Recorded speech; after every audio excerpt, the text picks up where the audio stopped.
You're watching Force 13's live streaming service.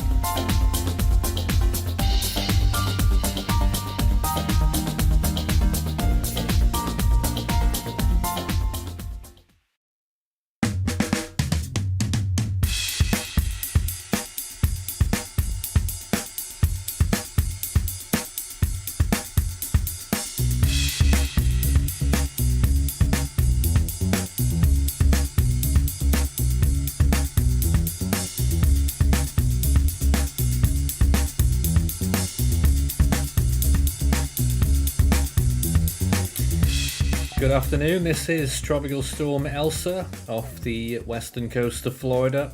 We're looking at it right now, stronger than it was on our last broadcast yesterday. Now with winds of 70 miles per hour, which is just short of hurricane status. And a central pressure estimated from our analysis team, 998 millibars. A hurricane warning was issued earlier for part of Florida.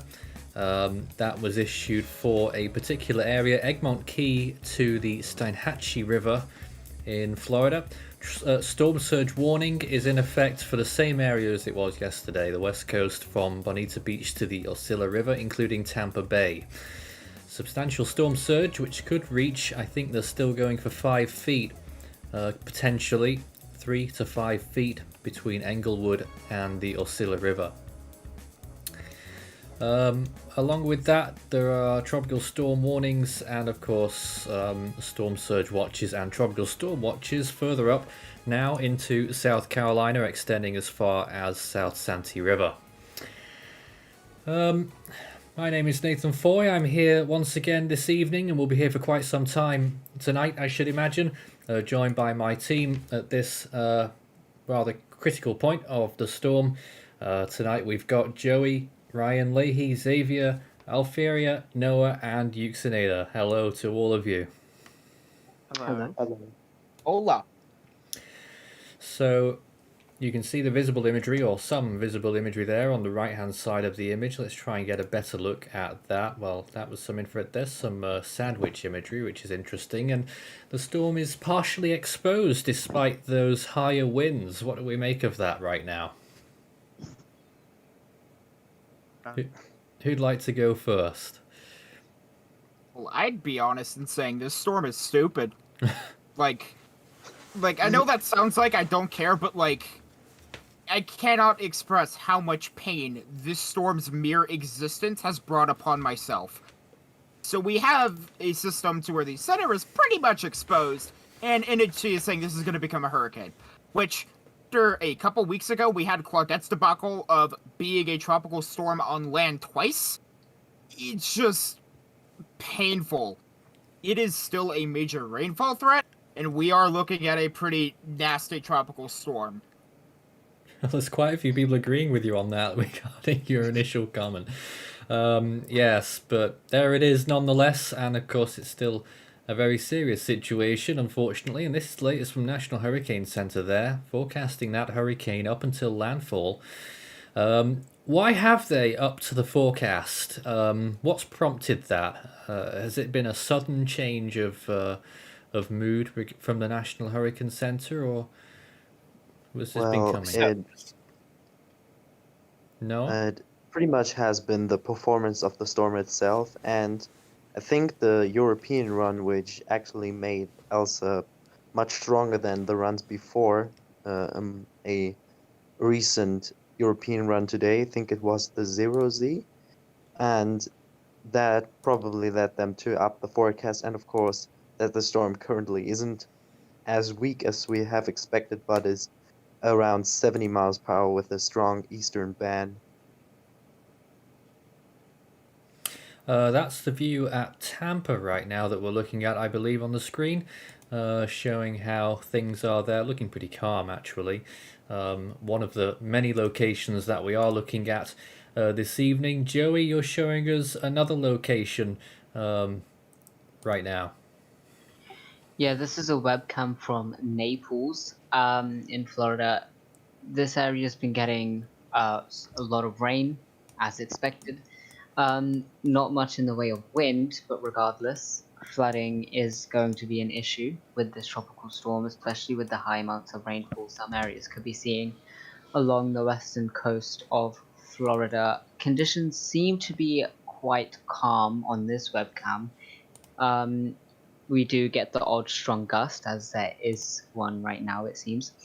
But as I said, rainfall is going to continue, and it will continue to push its way along the western coast all the way up until landfall. So a major rainfall maker, Elsa, it is, which could lead to, which probably will lead to flooding issues. Indeed. I'm just trying to get some of my format properly up there, but we're looking at imagery right now. Looks like some rain falling. Doesn't look like too much looking at it there. Flooding an issue in that area? I've no idea either, honestly. If there is a flooding threat, it's going to be happening later, because I'm looking at that. Most of the strongest rain that we're seeing is still relatively off the coast. Yeah, and I do not believe that Naples is an area that really is prone to flooding. And I would say similar to North Tampa. North Tampa is also an area that really is not prone to flooding. Like, not too prone. I mean, it can flood, but like only if like a ton of rain is coming. But like South Tampa, that's an area a bit prone. And there is a line moving through the Tampa Bay area right now as well. Yes, I think it might be in Outer Bay. I'm not 100% sure. Yep. So just to clarify with us today on our stream just now, I think we've only got the one Floridian, Euxinator. Where are you located, and in relation to this storm, have you seen anything? So I'm actually located within the path of the storm, like a bit, in just like outside of Hillsborough County, which is in the tornado watch. I'm in Pasco. I am in one of the areas that is predicted getting moderate risk for flooding today due to Elsa. And I'm not necessarily by the coast by any means, but I am. I'm also close enough to where I could get hurricane winds, I think, possibly, if it becomes a hurricane. If not, then you just get tropical storm winds. Yeah. So, just going back. Joey's getting lots of the webcams up right now, and we like to look at them every so often. Where's this? This is Fort Myers. This camera is moving about a lot, and it's continuously buffering.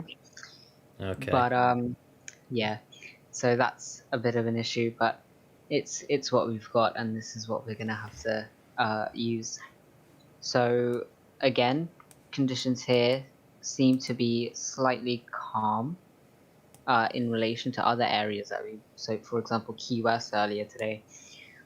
This area is not really directly in the path of the tropical storm, although it will get some winds, and it will get some heavy rainfall. There's a wide shot of the radar imagery right now. You can see how those areas are being affected. That is quite some distance from the Tampa radar. None of the radars in Florida right now are getting it properly, the center part of the storm. So we're just going to bear with Tampa whilst the storm draws nearer. With regards to the landfall location, some models have been maybe deviating just a little bit towards the east. And I do wonder whether there still is a potential that the storm could actually make landfall near, say, Sarasota or St. Petersburg. I'm leading against that. I think that it will make landfall a bit further to north. I don't think it's gonna make I think it's gonna make landfall around either Citrus County or the county above it, which I do not have the name of at the moment. Yep. Ryan's radar might actually be a little bit better than what we're showing. Do you want to tell us about what you're looking at there, Ryan? Yeah, so I'm currently looking at this is the Key West radar. So this is out of Key West. I think the center of Elsa is probably somewhere right between Tampa and Key West. So I'm currently looking at Key West here, but as you can see here, you can see Elsa quite clearly there, and some rain. It looks like Naples and Fort Myers are currently getting some pretty heavy rain at the moment.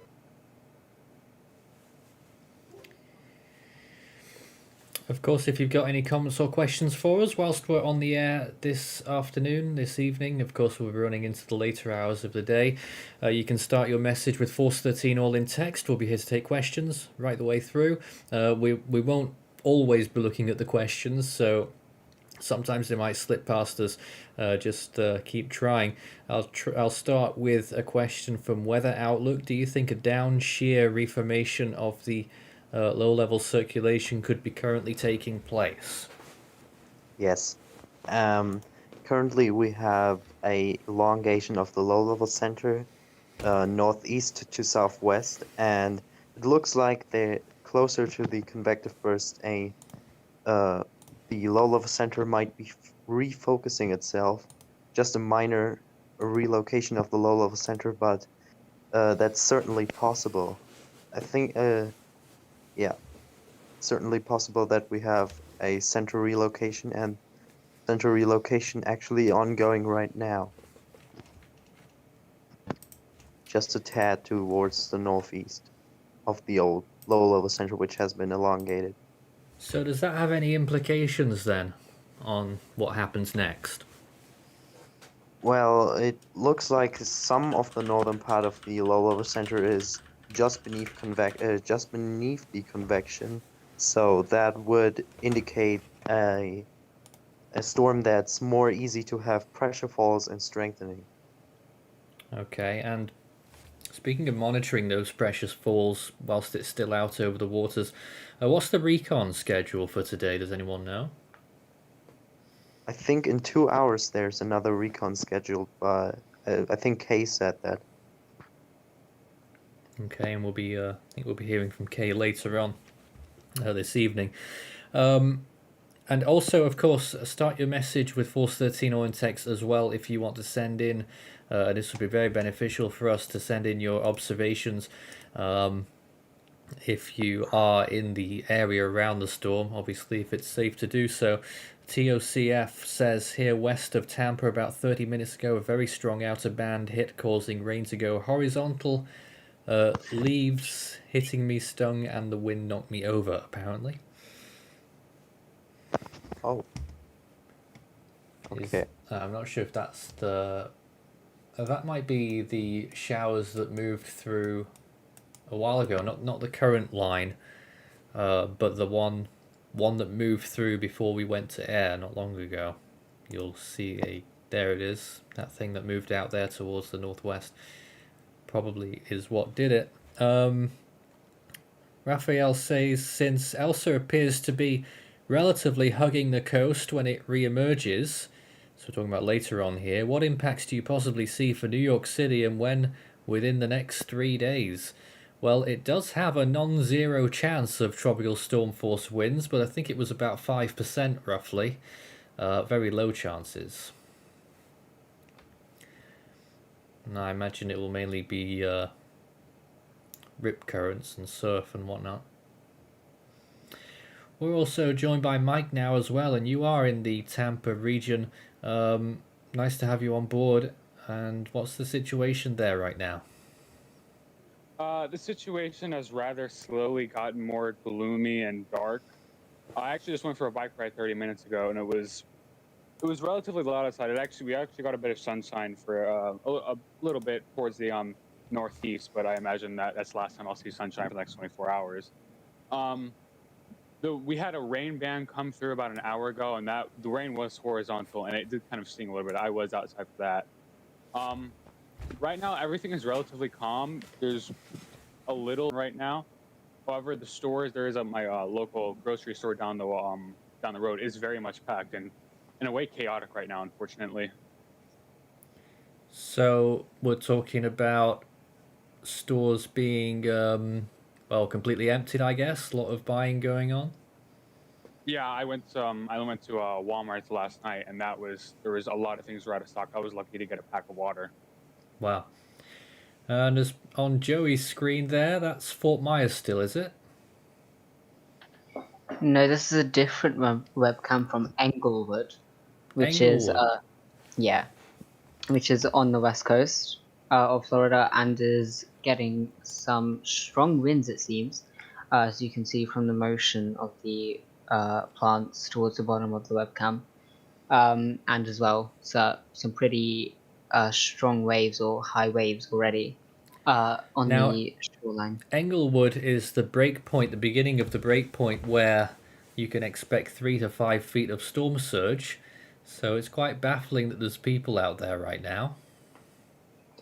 Yep, indeed it is. This is something that you should never do during an approaching tropical cyclone. So don't put your life at risk. And whilst we're looking at those pictures, the latest storm surge estimations haven't changed much if you were watching yesterday. But just to reiterate these, Englewood to Osceola River, including Tampa Bay, 3 to 5 feet. Bonita Beach to Englewood, including Charlotte Harbor, 2 to 4 feet. Osceola River to Ocklawakanee River, 2 to 4 feet. Flamingo to Bonita Beach, 1 to 3 feet. Craig Key to Dry Tortugas, 1 to 2 feet. Ocklawakanee River to Indian Pass, 1 to 2 feet. And in South Carolina, the mouth of St. Mary's River to South Santee River, 1 to 2 feet. So those are the estimations across the US Southeast for storm surge in those places where applicable. Mm-hmm. We had a lot more questions that were coming in, so let's see if we can get some of these right now. Daniel asks, what's the CDPS right now? Xavier, do you know that? Haven't you been looking at that? At all? Yeah, we have it as a stage 2 at the moment. This does account for that landfall tomorrow as a hurricane. The thing that's really not putting it as much is the fact that the rainfall, thanks to this being a little bit sheared, looks like it's only going to be 6 to 8 inches. Now, I say only does not mean that it's a slow amount. Of course, it's definitely not a low amount. 6 to 8 is still a big deal. It's just normally with storms, I usually see 10 to 15 or more inches at times. But thankfully, that's not the case. But regardless, you should be taking precautions regardless, because I do have the rainfall related stuff up on my screen, and I can go over that, as that is what helps as one of the stages on that cyclone destruction potential scale that we have implemented. All right, let's go really quick through a lot of these. There's loads of them right now. We'll do our wow. best. Apparently in Marco Island, a mesonet recorded a wind gust of 47 miles per hour at 7 feet of elevation. So I don't know if that's of use to you. Do you think, I think we had that question already actually, will New England get hit or feel any impacts? Mitch Man asked this question, living near Boston or the North Shore. Well, I can tell you that I think we're estimating 3 inches of rain still in the Boston area. And I think it was something like a low chance of tropical storm force winds. Must have been like 5% or something like that. It's going to be rain up there. I just saw someone ask what the chances are of a tornado hitting Naples from the storm from Elsa. I would say Naples is in the midst of, Naples is almost out of like the main band per se. I would say the percentage right now for Naples is like starting to go down even. But I would say, right now they have it at the 5% risk. But I would give it maybe a 2% risk. Then again, there's also tornado watch in the area. We'll see. Yep, and there's once again the view at Tampa right now, if I'm not mistaken. I think it was. I only read it once and I forget very quickly. let's take some more questions. Any thoughts on landfall in Tampa or Clearwater? We sort of mentioned that earlier, didn't we? You're leaning against it? Yeah, I don't think it's going to be making landfall in the Tampa Bay area unless if it makes an abrupt right turn, which doesn't look like that's going to happen. So I think it's going to make landfall north. Latest visible satellite imagery looks like this. Very interesting viewing.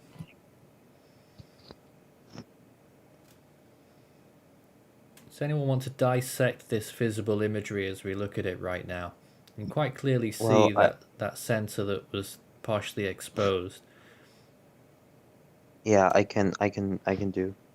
So it looks like a pretty typical June or July tropical cyclone in the Atlantic or Western Atlantic.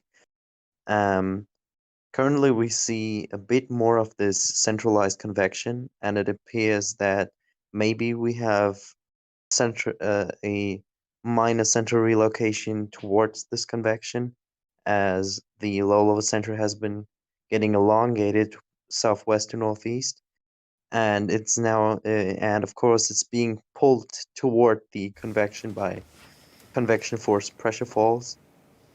But still, you can see the entire western side of the tropical cyclone is completely void of convection, while the eastern side is completely filled. So that still indicates significant westerly shear over the tropical cyclone. It must be around that should be around 20 to 25 knots of shear, if I'm not mistaken. And in this it currently looks like it's still intensifying. It's pretty hard to believe, but you can see that the center ever so slightly gets closer toward this main convective blob, this mid-level center, and it's very slowly but surely trying to wrap toward the western side of the tropical cyclone.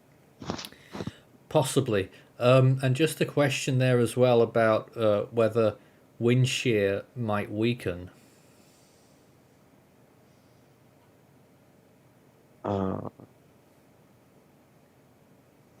Any idea on that? I don't think wind shear will necessarily weaken the system, but it definitely will hinder it from strengthening even further. 175 miles per hour, or minimal hurricane. All right, at this point, I'm probably so far behind with the questions that I might have answered some of them, so I'll start from the bottom once again. Could the wave near Texas form, is a question. I'm not aware that there is a wave near Texas, but I did know earlier on that Texas is actually going to get the highest rainfall of anywhere in the US pretty much in the next 5 days, more than anywhere ahead of Elsa. I think, Xavier, you're looking at the area now? Yeah, I basically just pulled up some basic satellite imagery using Zoom Earth. You can see there's a lot of heavy rain that is affecting the region right now.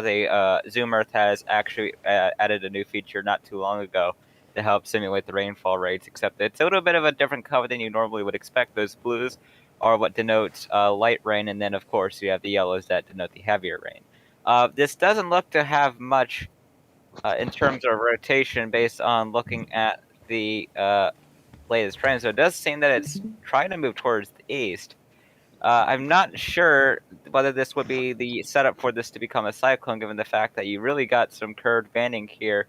That's definitely not even indicative of a low pressure system. So I really wouldn't say this has much of a chance of forming. There's not really much for model support either. And then, of course, you also have the fact that the way this is moving east, you then have the outflow. You got wind shear. You've got a whole bunch of environmental conditions that really are not good for this, as well as the fact that temperatures in the northern Gulf of Mexico are actually below normal. A question from Truce there, Truce Mosley.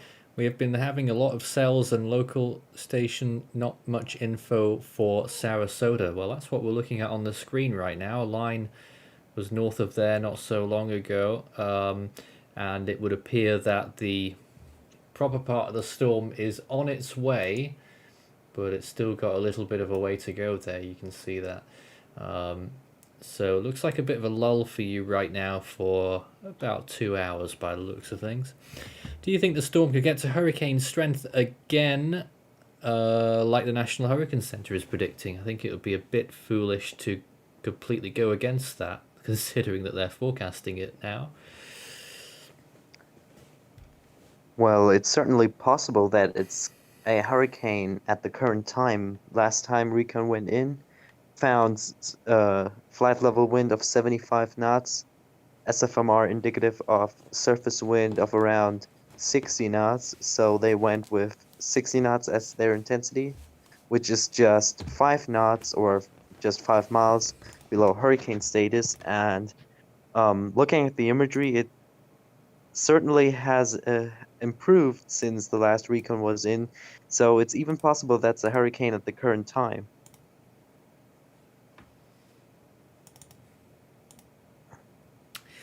And is the center still tilted, is the question we've received here. Yes. All right, The that's a simple answer. Go ahead. Thought you were adding to that. No, I didn't want. Just go ahead. Yep. Let's see what else we have right now. Are conditions surrounding Elsa expected to become more or less favorable prior to it making landfall? I can pull up the multi-diagnostic models that might help with what we're looking at in terms of conditions real quick. Sure. Alright, let me get that all squared away then.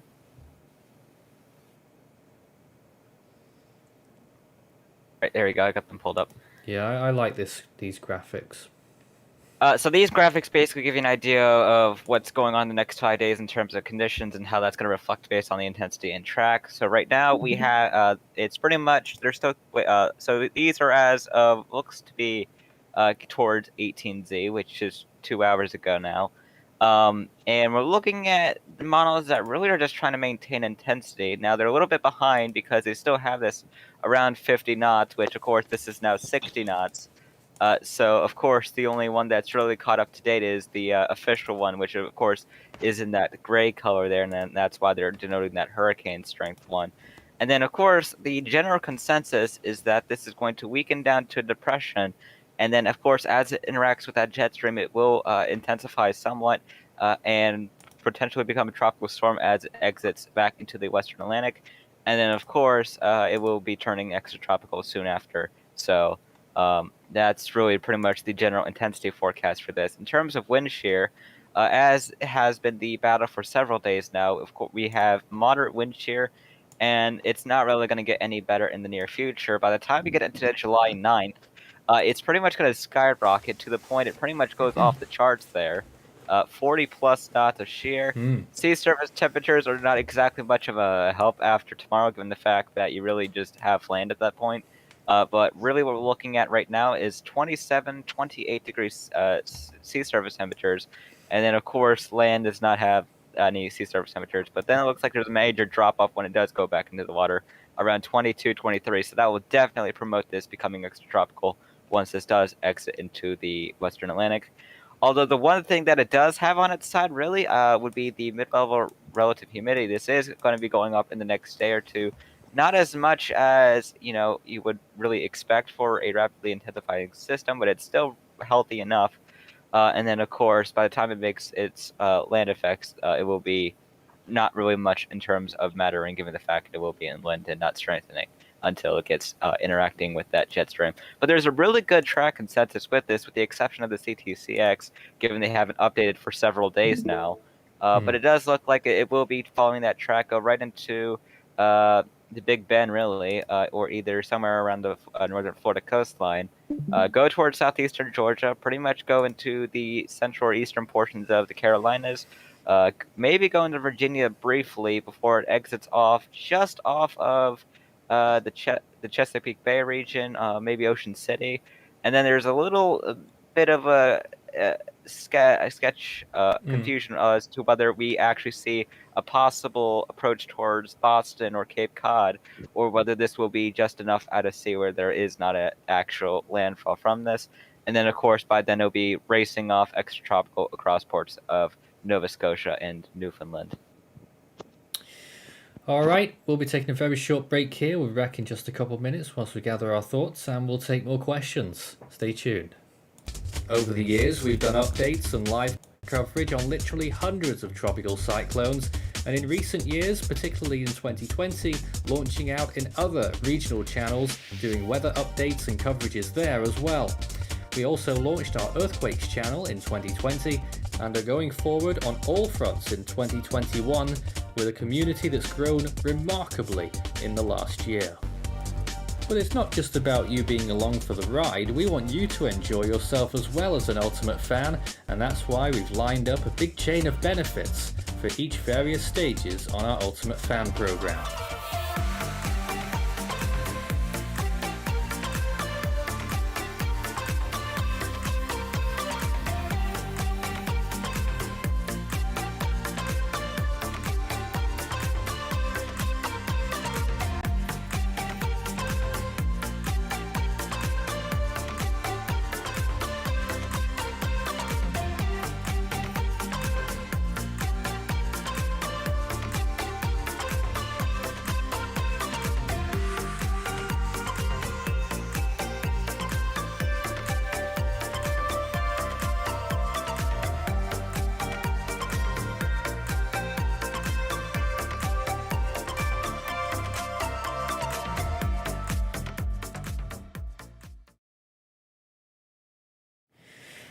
Welcome back, this is Force 13 Live, and that's gone a little bit wrong there. What's going on with that imagery? There we go, it's got a little bit better.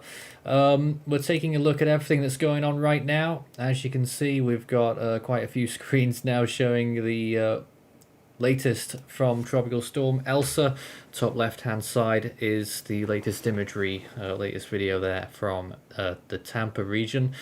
And that's where we're at right now, and right now we are actually showing Xavier's screen again. I think you've been wanting to discuss this for a little while, the moderate risk over the state, part of the state.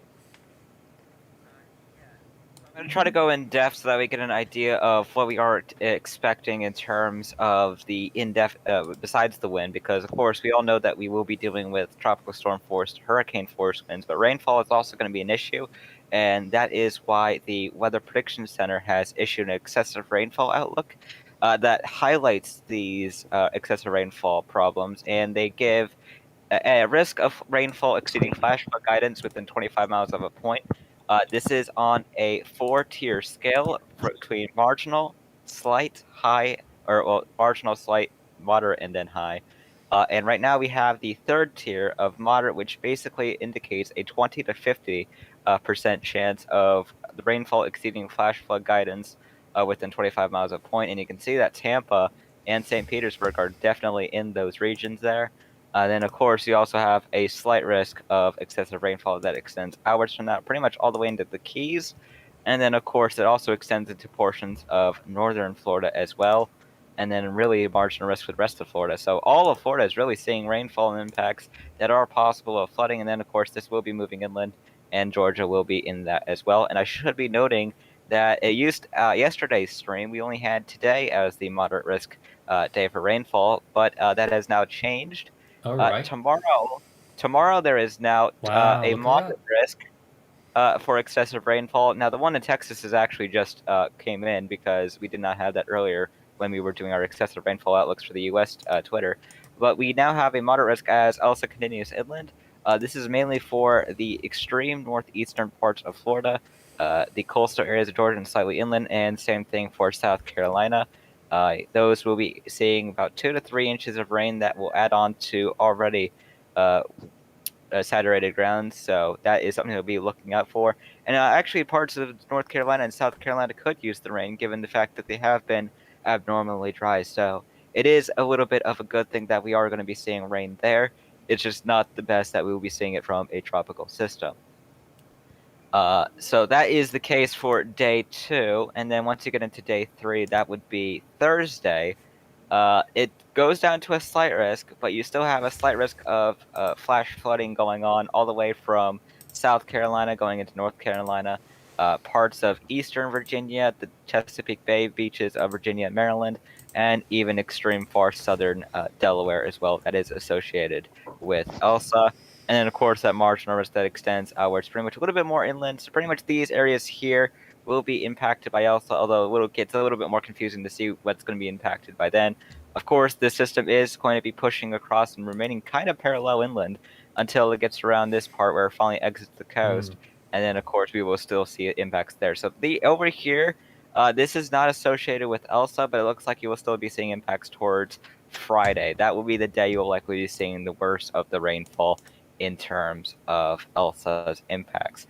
Now, on top of the rainfall impacts, Yuxinator did touch on this earlier. I was describing what was going on in his location. We do have a tornado watch that is in effect as Elsa continues through. This is what we typically see from tropical cyclones that impact the U.S. We typically see those outer bands that are able to create those tornadoes. We saw this with a lot of storms last year, and it's really a normal occurrence that we do see these tornado watches. So they have given these probabilities over here. There's a 50% chance within this tornado watch that we do see 2 or more tornadoes. So this is something to be on the lookout for. If you are in this tornado watch, please make sure you have a way of receiving warnings on whether it's on your local weather radio, a phone, whether it still has power, because I know that, of course, with tropical storms and hurricanes, you are susceptible to losing power, of course. So that is something to look out for.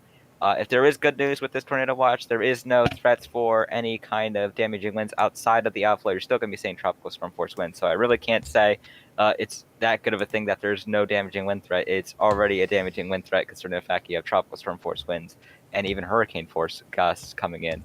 And then there is no hail associated with this either. It is likely that those tornado watches extend even further. So Daytona Beach, Gainesville, Tallahassee. I would not be surprised to see you guys under some kind of tornado watch as this continues northwards. And of what we've seen in terms of precipitation so far, this is the observed precipitation in the last 24 hours. Of course, this is only as of 8 a.m. this morning. They do only update once per day, unfortunately. So this is not exactly the most up-to-date, but we've already seen rainfall rates of up to 1 inch or 2 so far in parts of southern and central Florida. Even the Keys, all of the Keys really have gotten 1 to 2 inches of rain so far. And then, of course, a little bit more scattered as depending on Xavier, where I have to interrupt with news. A tropical storm warning has now been issued for the coast of Georgia from the mouth of St. Mary's River to Altamaha Sound. Tropical storm warning for the Florida Keys east of the 7 Mile Bridge has been discontinued. The National Hurricane Center have updated with still 60 knot winds, 70 miles per hour, and they are still expecting a hurricane landfall in 12 hours time or less. Yeah, that appears to be the news there. It looks like they are still sticking with that claim that it will become a hurricane, which I wouldn't really be surprised with. It still has another 12 to 18 hours before it does end up making landfall at this point. So, and they've gone with, just to mention as well, they've gone with the 998 millibars too. So they're pretty much agreeing with our analysis that we gave for the 2 p.m. advisory. Okay, that's pretty good then. That means we have some consensus, which is always good. In terms of what we are to expect these, I'm not going to be going through the models. Of course, this is the Weather Prediction Center. This is where they base the excessive rainfall outlooks. So this is usually a conservative or just a widespread idea. It's not usually the most concise method. It's just a general idea usually. But we're looking at 4 to 6 inches of rainfall on the immediate coast of where this will be making that extremely close pass / landfall as it continues over the next day. And then, of course, you can really see the path of this. That's really what you get to see with tropical cyclones. You can clearly see the path that tropical cyclones take with the rainfall. So you can see that there's a wide swath of 2 to 3 all the way from central Florida going into northern parts of the state, Georgia, South Carolina, and then, of course, North Carolina that we'll be seeing 2 to 3. And then you can see that 1 to 2 inch influence already going off the map there into Virginia. And then, of course, parts of the Chesapeake. And then the European model, they're a little bit more up there with the rainfall off the coast there, but there's still areas that can see 5, maybe 6 to 7 inches of rain on the immediate area across Tampa and St. Petersburg. And then once you see the landfall there, it pretty much goes still 4 to 6 inches of rain possible. Although they do take it a little bit more inland in terms of the rainfall, Yes. with more rainfall going into central parts of both South Carolina and North Carolina. And I did check earlier just to see what was going on, and they do also take it to Virginia and Southern Maryland as well. So that is something to watch with that. And then, of course, there's still a little bit of pockets. So it's kind of confusing to see what's going on there, but it looks like they have more of the rainfall and widespread impacts with this specific model. With the GFS, this is a little bit more of a messy type of rainfall here. You can't exactly see the path as evidently as you saw with the other models. They're also going a little bit less in terms of rainfall. You only see about 3 to 6 inches of rain across the immediate western coast of Florida. Regardless, it's still a lot of rainfall, so you should making sure that you have some kind of flood safety plan in the event that flash flood warnings do get issued to your location. But regardless, they're only giving about 1 to 2 inches of rain, maybe 3 in some isolated parts of central Florida. And then there's a little interesting blob of 5 to 7 inches of rain near the Florida-Georgia border there. And then those rainfall rates extremely drop off. So I'm a little bit questioning as to why they go so low with the rainfall amounts in South Carolina and North Carolina, especially when you have that little moderate risk for excessive rainfall in this region here. So that is something I really look into monitoring, but I don't think that is actually going to be the scenario that plays out with Elsa. And then the GDPS, we looked at that yesterday, and they've really been known to go really inland with this one. And they're still going with about 4 to 6 inches in agreement with the other models, the European and the Weather Prediction Center, in terms of rainfall for western Florida. Although there's a little isolated areas that could see 5 to 7. Now, what really interests me is the fact that they really have a bullseye over southwestern Georgia there, where they go up to 8 inches of rain in some spots locally. Yeah, what's that about? 7.84. It looks like they have some kind of outer band that just pretty much wallops them with a lot of rain. And then it pretty much, of course, it goes northeastward and still brings 2 to 3. Another area 4 to 6 near the South Carolina, North Carolina border. And then, of course, that pushes inland. I'm going to see if they're still going for the Mid-Atlantic and pushing those rainfall totals in. Yeah, they're still doing that. And they, of course, also give a good amount of rain to New England, too, because this is in the next 5 days. So this, of course, goes in effect for the entire cone there. So really, it's something to watch all the way from Florida, all the way into the coastal areas of all the East Coast. Really, there will be seeing rain out of this. Okay. Yeah, and that area in Georgia, to anyone who lives there, that is the same area that got hit hard by Alberto in 94. Now, is it going to be as bad as Alberto in 94? No, nowhere near as bad. But just as a point of reference as to where this will be hitting, if that, just looking at that rain model. And speaking for the whole state, you still have areas. There's not really a lot of consensus about what happens to the northern part of the state in terms of effects, but if you are in the northern part of the state, you probably are just going to get rain and nothing else. I've got to divert here to the latest National Hurricane Center cone, which is now on the screen. And you can see their hurricane status expected within the next 12 hours, passing very close to the Tampa Bay area, then making landfall further north. Now, interestingly, it has a tropical storm just off New England on Friday. Well, that is a change, yeah, because considering the fact that previous cones and even yesterday's string they had it as post-tropical by then. It looks like it's actually shifted less towards the New England coast now, so we could be seeing an actual tropical storm landfall across the Cape Cod area that actually does end up happening. So that's really something that we have to watch now. This does not look like something that's going to be going anytime soon, really, in terms of impacts. I did also, good evening to everyone as joined here on the coverage. I have been seeing the Euro model hinting at it being very close to the coast of Rhode Island, Massachusetts, Long Island, Connecticut. So there could possibly be a landfall somewhere in the northeast to New England area. So we're gonna have to wait and see. I think I saw the Euro model was hinting at a low 990s pressure, possibly just south of Long Island around the Friday time period. And there's our multi-screen right now, taking a look at everything regarding the storm. Again, at the top left there is our view from Tampa. On the top right, of course, is the latest satellite imagery of the storm. Let's go over to Joey's webcam as well. Where are you showing us now? This is Fort Myers again. I was able to find a better webcam, one that doesn't glitch out all of the time. And what we are seeing is that conditions here are getting quite aggressive. There are some powerful wind gusts. The waves are quite strong as well, coming up onto the coast. And there is quite a bit of rain falling now. Visibility has dropped quite a bit because of how heavy that rain is now starting to get. So yeah, conditions will be quite dangerous for a time for parts of the west coast, and even worse for the areas that this storm does make landfall in. Yep, loads going on right now. Tons of questions. Will Seminole, Florida get impacted? Is a question there. Let me see where that is. I think that's further Seminole, north. if I'm recall correctly, regardless, I think you will get hit if it's talking about the city of Seminole.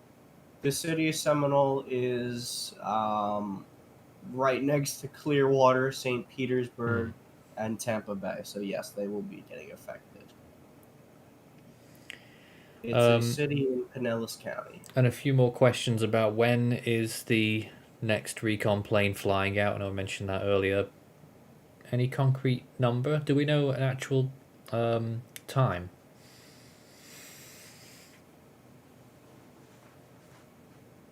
Doesn't seem like it. So I'm gonna have to look that up. A couple of hours at least, by the sounds of it. What can people in Melbourne expect? Tropical Cyclone 295. Melbourne is on the opposite side of the coast, so I think that for Melbourne, all you can really expect are outer bands and rain. That's it. And let's see what else we have. There was lots of questions earlier. Potential impacts for New England. We sort of touched on that just a little. Might talk about that more later. What would we recommend? TOCF says, what would you recommend for me to do on a barrier island that is below sea level on the Gulf Coast of the Tampa area? You definitely need to be making. Honestly, with the rain and the storm surge, I would really consider finding yourself inland Florida if you can.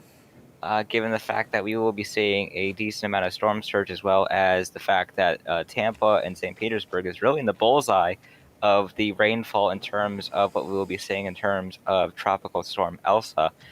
So I would really consider bringing yourself inland into Florida rather than being on the barrier island, given the fact that it gets a lot more dangerous always in terms of cyclones hitting barrier islands. I've also had a few comments about supposedly on the radar imagery, the eye collapsing, the radar eye. I'm not even sure if that's the case. It is long range on that radar scope that we're looking at there, so I wouldn't put much faith in that. What is the structure looking like right now? Well, if there was an eye on radar, it should have been a mid-level eye because the vortex is still pretty much misaligned. So the low-level center is still partially exposed, and the mid-level center, all the rotation, all the radar beams you see on the radar is basically part of the mid-level rotation of the mid-level center. So it's pretty much a misaligned vortex, which isn't the most favorable thing for strengthening.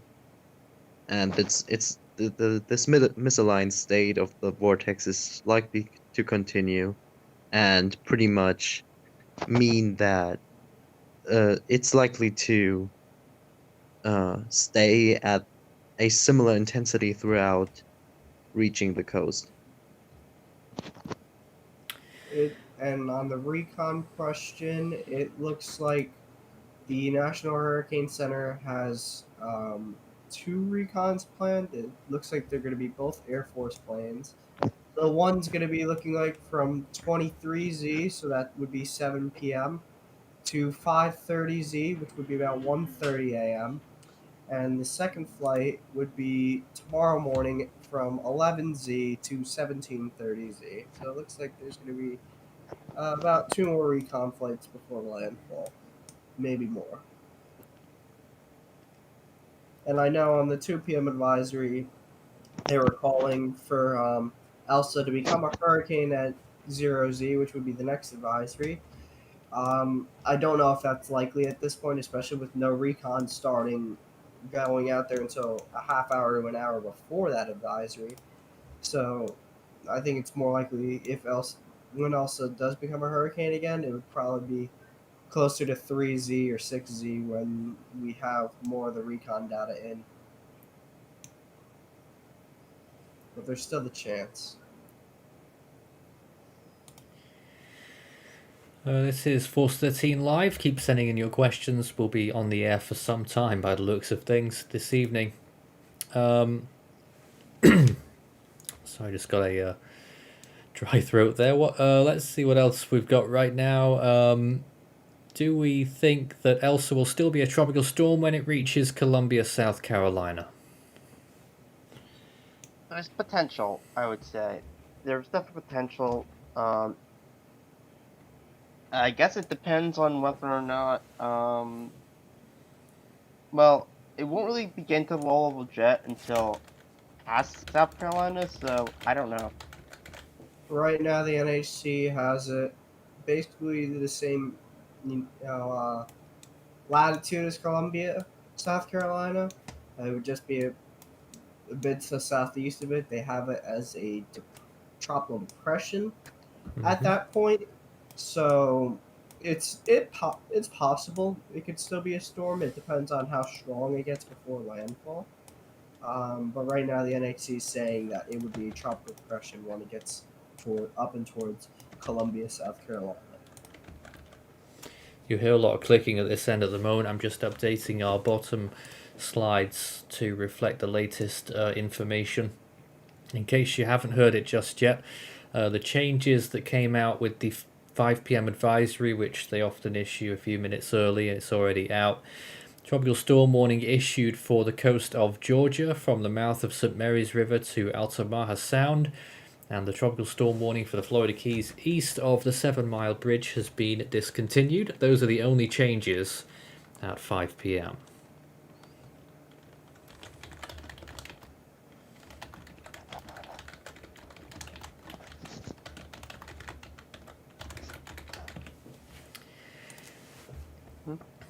Yeah, I'm taking a look at the warnings down there for the Keys. Key West and eastward over to Craig Key.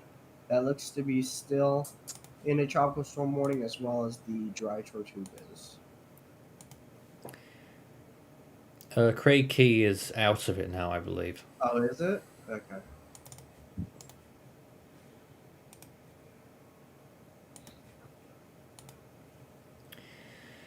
So once again, we're looking at the radar perspective there. That's from Tampa radar, and the webcam that Joey is showing us right now. Just remind us where that is again. Fort Myers. So that's the view from Fort Myers right now. I know you're jumping around on some of those webcams. What have we been looking at today so far? We had Englewood earlier on. Yeah, so we had Englewood earlier on. Yes, we did. What else Fort was Myers, there? Naples, Tampa. Yeah, those are the webcams that we have today. All right.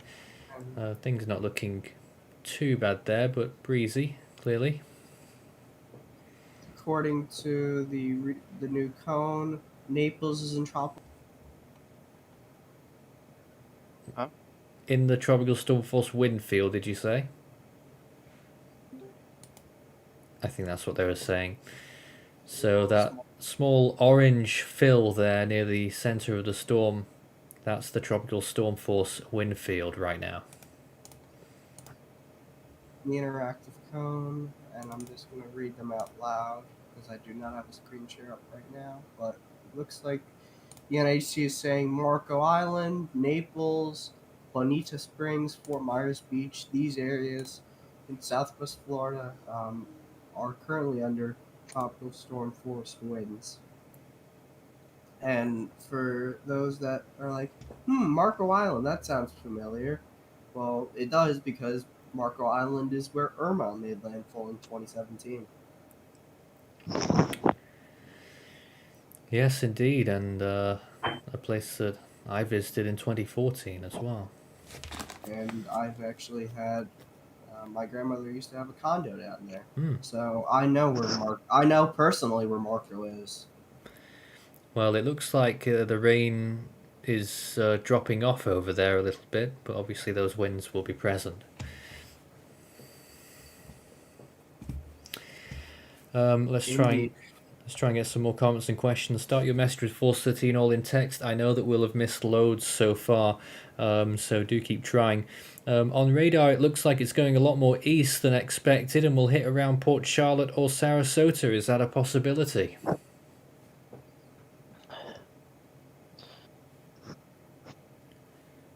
I mean, we've been sort of saying no, but right now, Ryan, you're looking at that radar as well. I just wonder if you have any thoughts on its direction. Looks steely due north there. It looks like it is making a turn towards the north-northeast there, and if it were to continue heading in that direction, it would make landfall somewhere in the Tampa Bay area. It's probably just a wobble, but we'll definitely be tracking it, see if it ends up being a trend or something.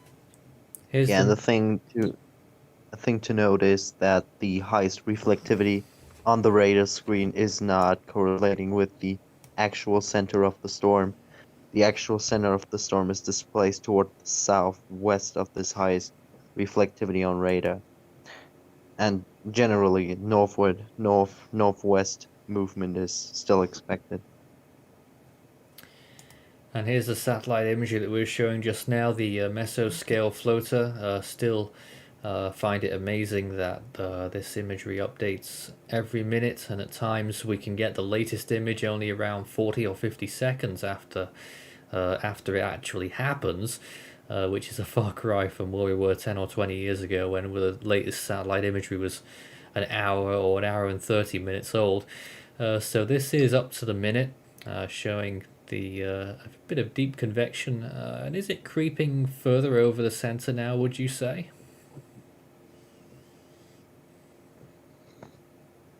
Certainly looks like it in the last few hours. So is this how it's going to do? I was looking at one of the models earlier and I can't remember which one it was, that acknowledged that the storm looked atrocious, let's face it, this morning, and did something like this. Basically, we're just almost like magic, the cloud tops swing round and end up over the center, and it looks a lot more symmetric, and it could be going that way if you give it another 12 hours, and that's how it might become a hurricane. The Storm Prediction Center has issued a mesoscale discussion for this tornado watch, including with Elsa. The threat for a few tornadoes continues across the watch area through this evening. The discussion is Tropical Storm Elsa continues to move north at 10 miles an hour west of the Florida West Coast and is located 155 miles south-southwest of Tampa at 2045 Z. See the latest NHC advisory for the complete details. Low-level wind fields will strengthen slightly over the next several hours as the system continues to slowly intensify, and this will result in an increase in effective SRH across portions of southern central Florida. Latest high-res guidance suggests an uptick in the intensity of outer bands across mainly western portions of the watch area this evening, with a corresponding increase in the risk for a few tornadoes. And this was issued by Bunting at the SPC. So that's where we're at right now. In fact, it's the end of the hour here, so we're going to take a short break now, and we'll be back in a few minutes with our latest thoughts on the storm, and we'll read off all of the information on the latest National Hurricane Center advisory. Stay tuned, we'll be back in a few moments.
You're watching Force 13's live streaming service.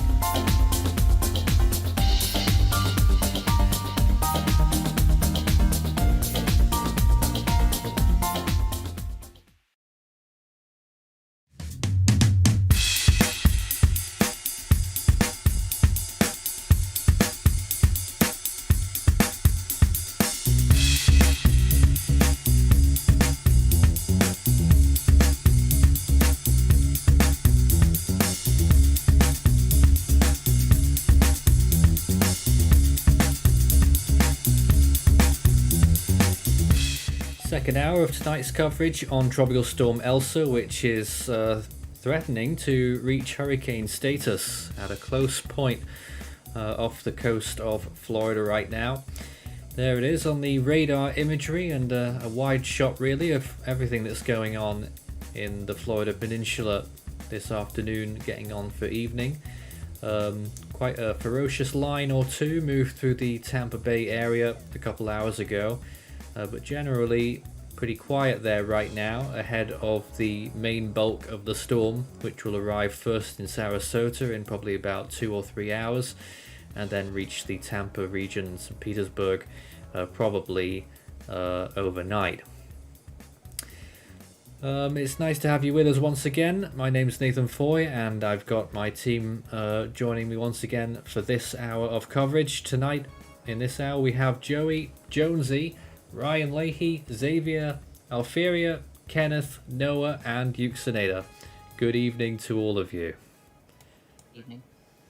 Good evening. Like we did last hour, I'd first like to talk to Euxinada, because obviously you're in Florida right now. Has anything changed over there in the last hour, at least in your neck of the woods? No, where I'm at, it's actually gone calmer where I'm at. However, the skies are still darkened a bit. Still dark clouds outside, or gray clouds per se. And so far, the rain hasn't been too bad, but it has been thunder. It did thunder earlier, so the storms have definitely been making its way here. Yep, Joey, once again, you're showing us another webcam. There's quite a lot of them around here. Where's this? This is Marco Island, Ah, which yes. we just established was getting tropical storm force conditions. And it does seem quite apparent that they are. The winds do seem quite strong, quite gusty as well. The rainfall, there's not much in the way of rain, but you can see to the side of the webcam there's a lot of dark clouds, and that could be some rainfall which could be heading in towards that area. So conditions seem to be deteriorating here in Marco Island. As far as we can see, yeah, I saw just a moment ago on the water on the far left-hand side that it was blowing across there, so there's certainly some significant winds.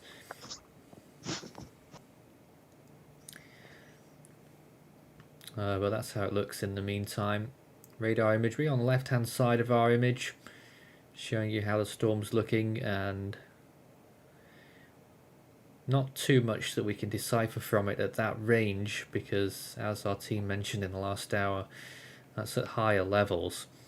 Let's introduce Kenneth then. Kenneth's one of our main stalwarts on the analyst team.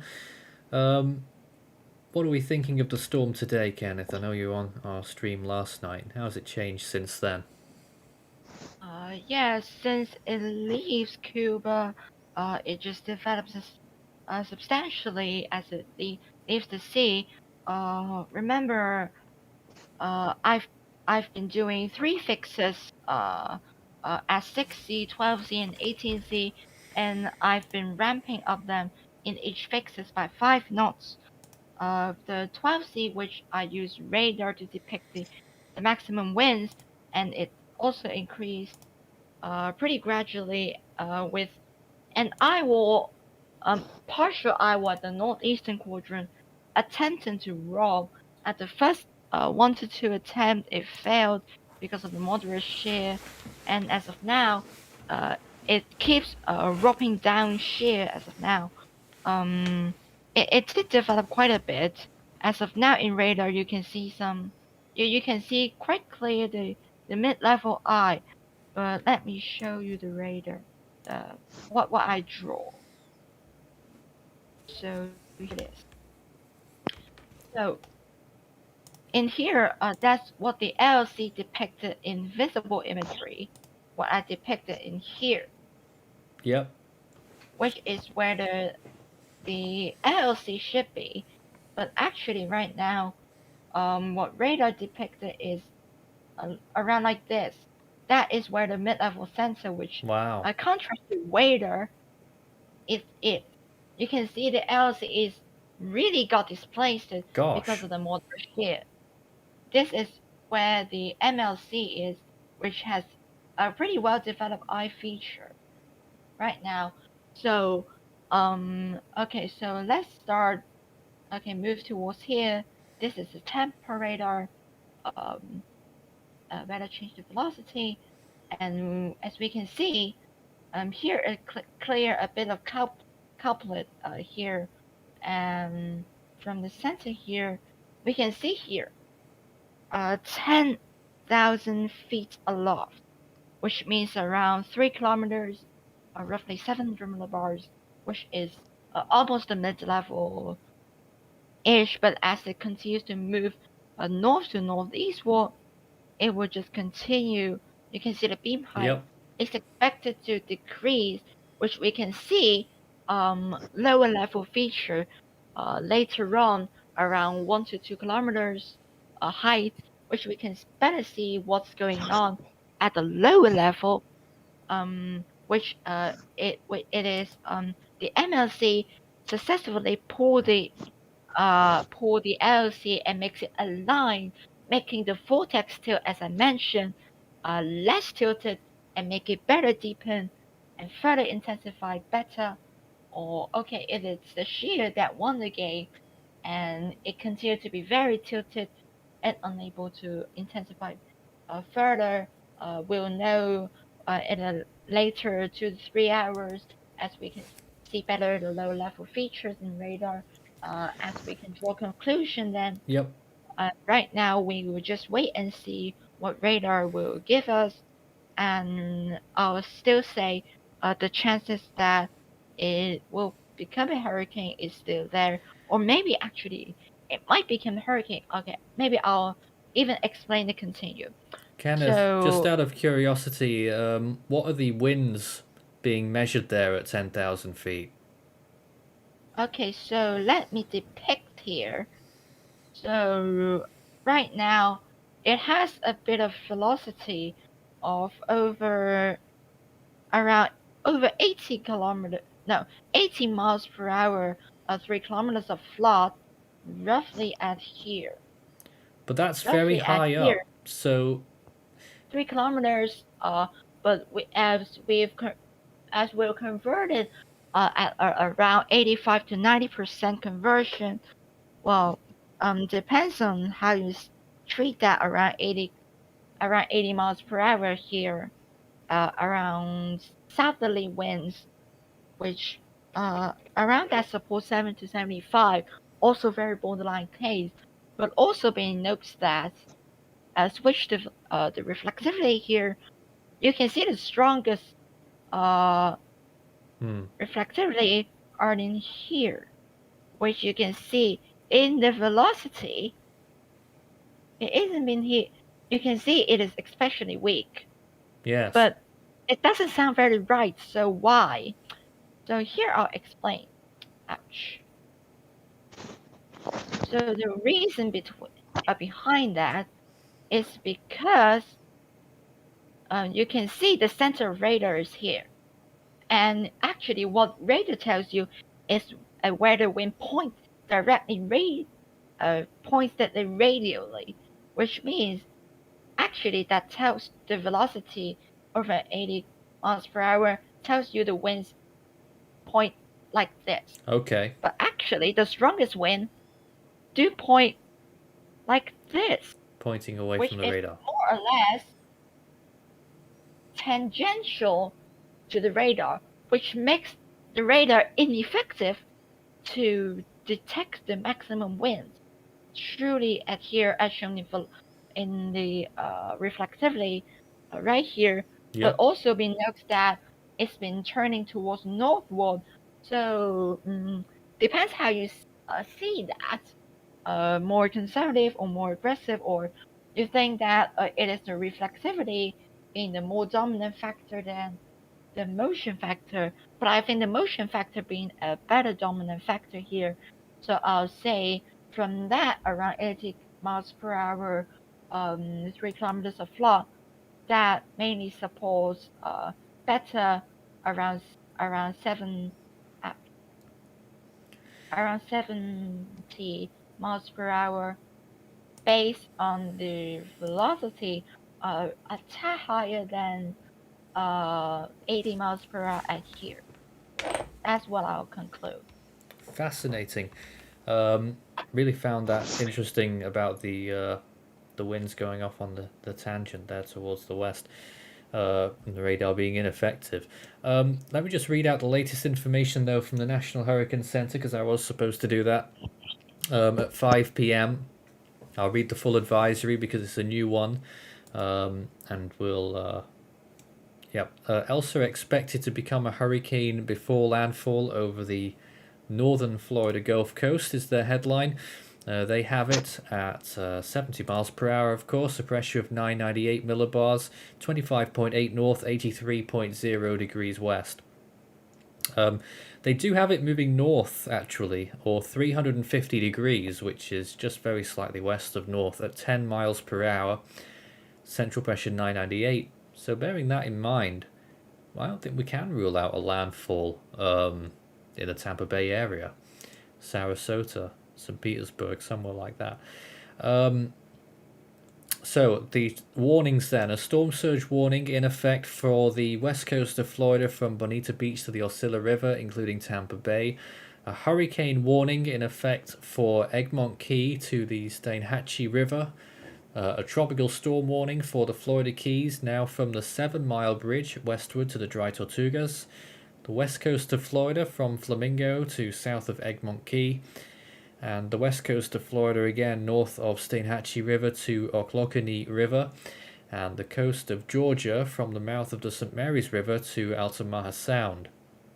A storm surge watch still in effect as well for west of the Osceola River to the Ochlockonee River, and a tropical storm watch for north of Altamaha Sound to South Santee River, South Carolina.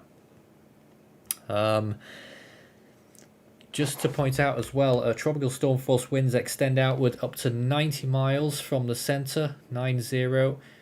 Buoy 42023 recently measured a peak 1 minute sustained wind of 67 miles per hour, gusting to 78. And the estimated minimum central pressure 998. So to reiterate, obviously hurricane conditions expected within the hurricane warning area on the Florida Gulf Coast beginning this evening. Tropical storm conditions will continue over portions of the warning area in the Florida Keys through this evening as well. And obviously many of those other places will start to get affected too. Storm surge, reading out those values again: Englewood, Florida to Osceola River, including Tampa Bay, that's 3 to 5 feet expected. Bonita Beach to Englewood, including Charlotte Harbor, 2 to 4 feet. Osceola River to Ochlockonee River, 2 to 4 feet. Flamingo to Bonita Beach, 1 to 3 feet.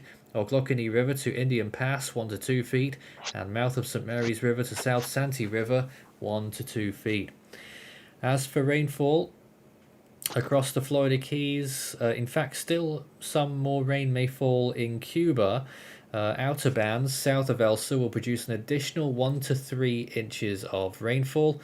Isolated storm totals of 15 inches are expected, which will maintain areas of significant flash flooding and mudslides through tonight. Elsa is expected to produce the following rainfall amounts and impacts this week across the Florida Keys into southwest and western portions of the Florida Peninsula: 3 to 6 inches, with localized maximums now up to 9 through Wednesday, which may result in considerable flash and urban flooding, along with minor to isolated moderate river flooding. Across the rest of Florida, 2 to 4 inches, with localized maximums of 6 through Wednesday night, which may result in considerable isolated flash and urban flooding, along with minor to isolated moderate river flooding. Across portions of southeast Georgia and the low country of South Carolina, 3 to 5 inches, with isolated maximums of 8. Coastal portions of North Carolina into southeastern Virginia, 1 to 3 inches, with isolated totals up to 5. That's Wednesday night through Thursday night. A few tornadoes possible through tonight across the Florida Peninsula. Tornado threat will continue on Wednesday across North Florida, southeast Georgia, and the low country of South Carolina. Tornado threat should shift to the eastern Carolinas and far southeast Virginia on Thursday. And of course you've got swells which will spread northward across portions of the Florida Keys and the west coast of Florida through early Wednesday, and they're likely to cause life-threatening surf and rip current conditions. The next intermediate advisory from the National Hurricane Center will be at 8 p.m. Eastern Time, with the next complete advisory at 11. Whilst we've got our multi-screen here in play, I'm going to open the floor to our team if there's anything related to the storm we want to discuss right now, any observations that you've made.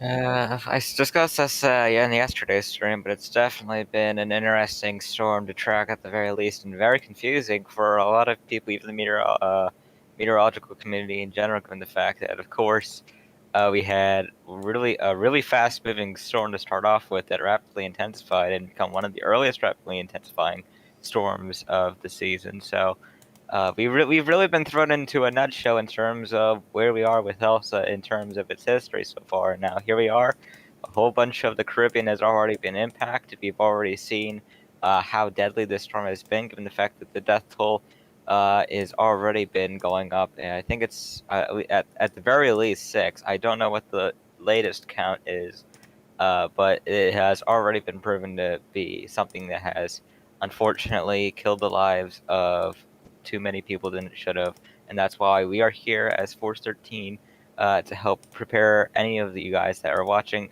prepare your family. If you have anyone in the storm's path in general, please let your family know.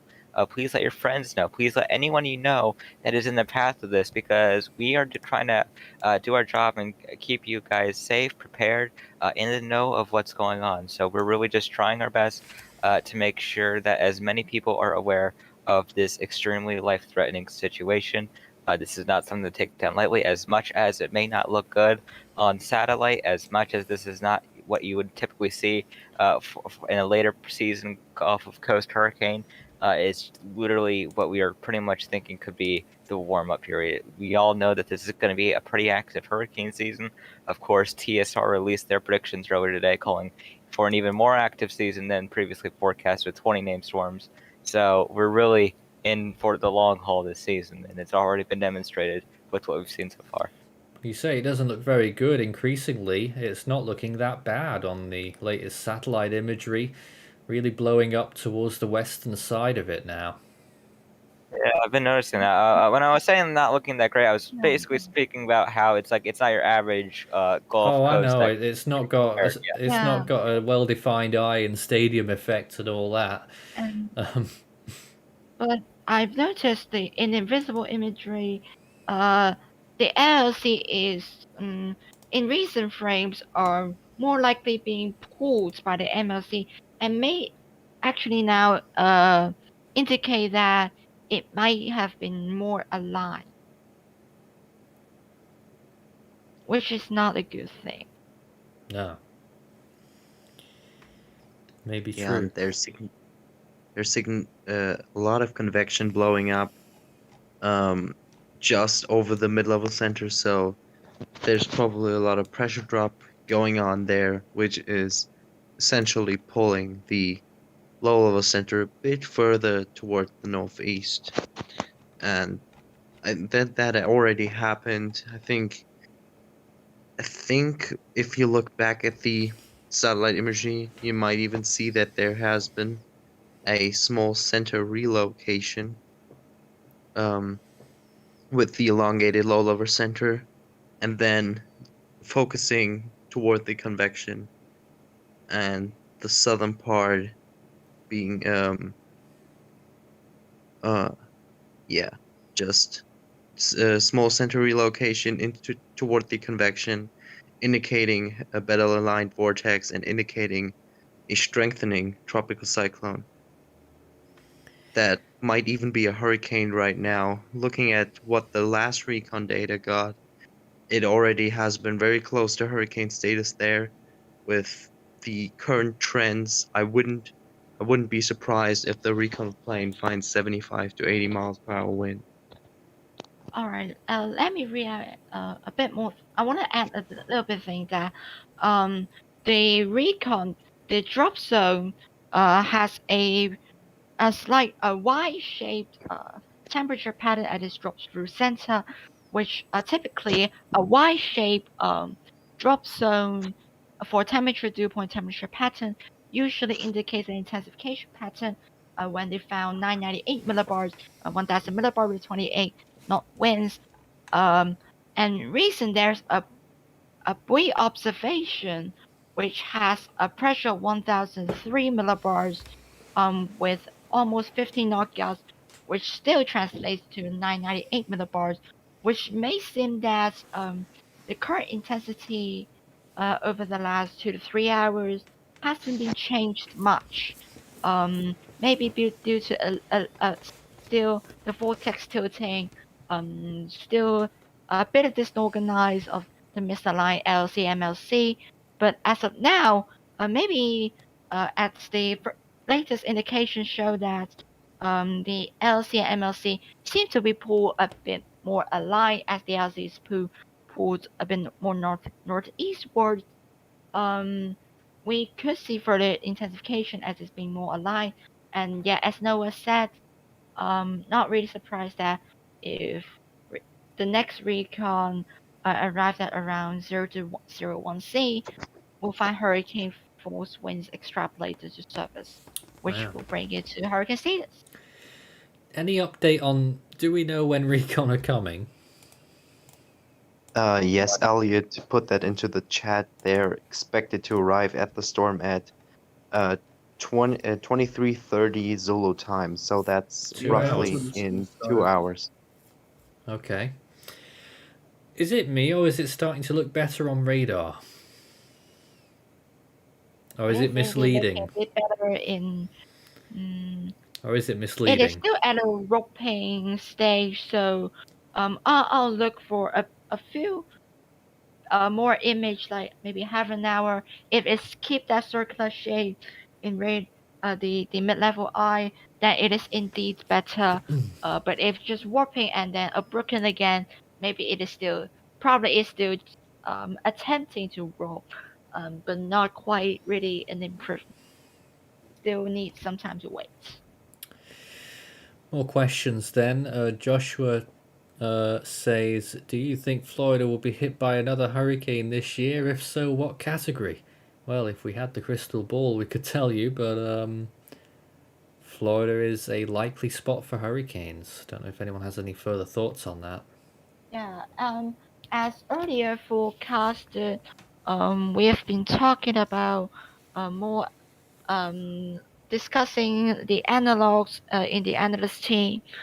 So far, from the conclusion mainly made by Kay, which she is one of our another analysts, said that the best analog right now, one of them is 2004, which we may see more storms that make landfall over Florida.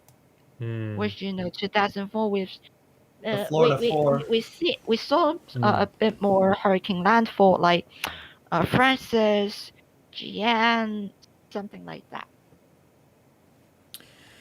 Yes, maybe. Charlie, Jean, Francis, and Ivan, I believe was the last one. Also known as the Florida 4. There was some more questions that came in, and do send them in still. Start your message with Force 13 all in text. If you have observations on the ground, if it's safe to do so, please let us know how things are in your place. Could Ocean Isle, North Carolina be affected by Elsa, and if so, how bad? Not taken a look at North Carolina recently, so I'll need to find out where that is again. I think that's on the Outer Banks, but I'm not sure. Do not Brunswick County. So that is at the very southern part of North Carolina. I've heard. So you're looking at the moment, National Hurricane Center giving out about a 20% chance of tropical storm conditions. It will deliver rain 2 to 3 inches at least. Whether it's a tropical storm or not is uncertain because it will probably be inland and it may weaken to a depression. But if you're on the coast, that's going to be the highest chance for tropical storm conditions, really, when it's moving through there. And we also can rule out maybe about a 1 foot surge. Yes, 1 to 2 feet surge, maybe.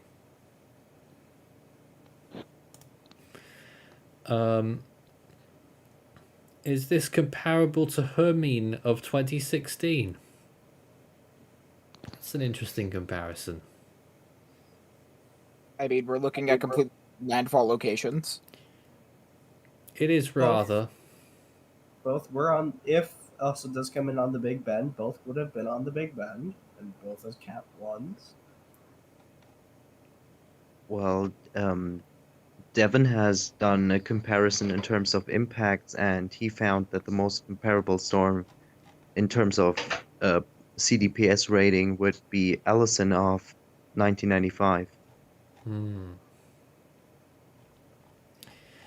And another question there, is Elsa on the top 25 strongest tropical storms in your opinion? Pretty obvious, but just asking.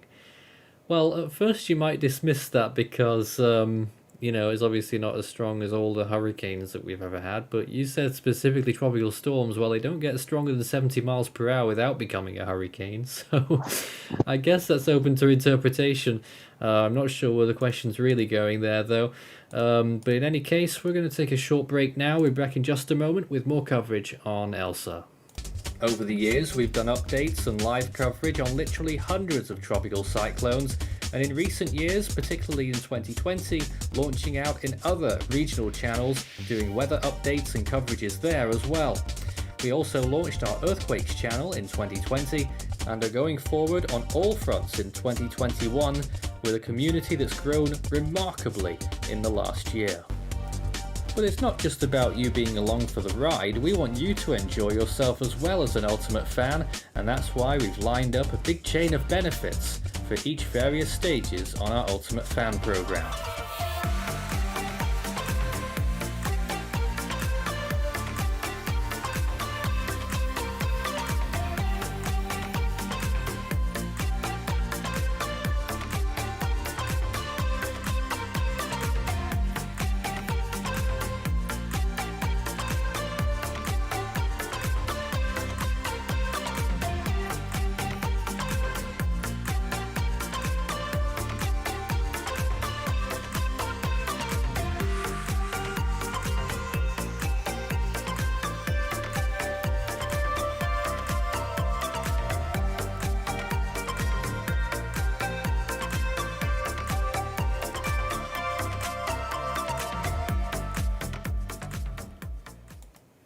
Here's a live view in the the Gulf Coast of Florida right now, showing us Joey's screen, one of our members here, and this is our coverage on Tropical Storm Elsa, which is just shy of hurricane status. Joey, where's this again? This is Englewood. That's Englewood, so that is where at the beginning point of the 3 to 5 foot storm surge concern. So that's a little look at it right now. Empty now, it seems. There were people out there earlier. Waves seem to be crashing a little bit more than they were earlier as well. Yeah, conditions here, especially on this webcam, seem to have deteriorated quite a lot. It's gotten a lot more windy, a lot more rain, and as you said, the waves are crashing a lot more as they were. Most people, yes, have left the area, which I'm glad to see. You really shouldn't be out, especially on the coastline, during conditions like this. And conditions will continue to deteriorate as Tropical Storm Elsa passes by. And there it is once again on our radar, trying to discern there whether that's a mid-level eye or not. Very ambiguous, hard to tell. Some questions that came in just before and during the break there. Do we think Elsa could be a Category 2 at landfall and then possibly impact South Carolina as a Category 1 or a tropical storm? No. Against the odds. At this point, no. Very much against the odds. Yeah, it would require a giant amount if it were to get to Category 2. Even there's not even a single model that even forecasts to reach Category 2. It's definitely a good chance it's going to get to Category 1, albeit a minimal Category 1, maybe 75 miles an hour. At the uppermost, I would say 80. I don't think it's going to go past 80 at all. So 75 seems to be the most likely scenario. And then, of course, it is a chance that they could still remain a tropical storm by the time it does get to South Carolina, but it's going to be a very weak one at that. And then, of course, there is still a point where it is forecast to become a depression briefly before that jet stream does help it become a tropical storm again before it makes it out again. Kind of similar to what we saw with Claudette, where we really saw that jet stream interaction really help Claudette strengthen inland. And then, of course, it became a tropical storm while still in central North Carolina. So it's kind of something similar to that. It's just not the exact path or anything like what we saw with Claudette. Skyrus asks, is it possible that Elsa's being so close to land will hinder its strengthening or weaken it?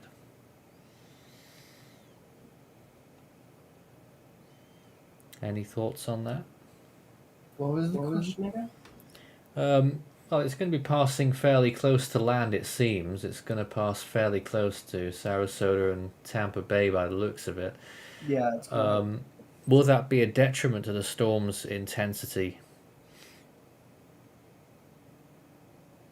I think it may well maintain.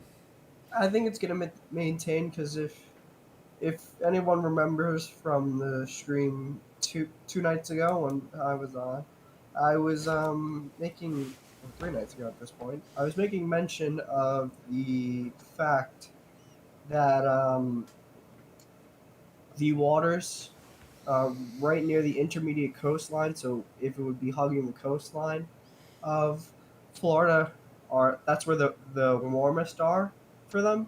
So honestly, I think it would just maintain if it was hugging the coastline, which it is doing now. But even if it was hugging it even more, I don't think land interaction would really hamper the storm. What are Unless our the eye to it. What are our thoughts on the eye that Elsa has? The one that we're allegedly seeing on the radar. Is it safe to call it an eye, or is it under scrutiny? Maybe more of a mid-level eye than anything. It's not an LLC eye because we No. know the LLC is exposed. So it looks like a mid-level eye is opening up, but even now in the latest frame, it looks like it's closing back up. So A little bit. So Yeah. I don't know if we can even. I don't know even now if we can call it an eye. Looking once again at the visible imagery, there's loads of different types of imagery available to us, and you can quite clearly see, at least in my mind, that the low-level circulation is still there in its original place and quite displaced from the mid-level convection circulation and convective blow-ups there. I can't judge the distance, but we're talking a significant distance akin to what Kenneth was showing us. Yeah, definitely.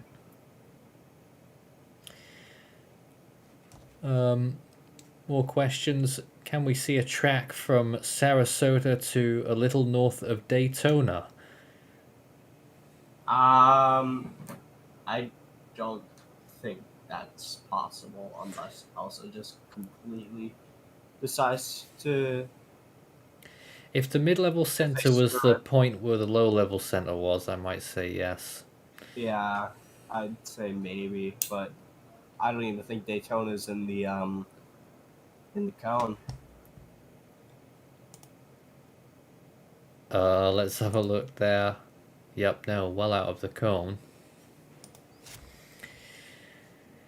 Don't forget, this is the cone indicates where the storm is likely to pass through, the center of the storm only, though. You may notice that at the beginning there, that orange shading around the storm's current position, that's the current extent of tropical storm force winds, and you can quite clearly see that it's larger than the cone is in 24 hours, never mind now. So the storm center could reach the very edges of that cone, and that would have implications if it went towards the west, and indeed towards the east, depending on where you are along the US east coast there.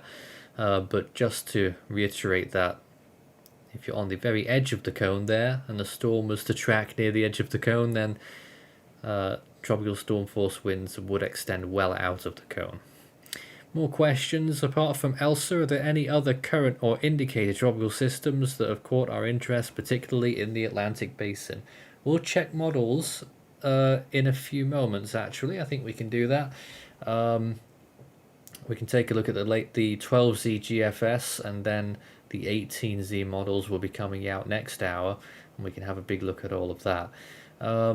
Let's throw it back to the latest webcam there with Joey. Looks like the rain's getting a little bit more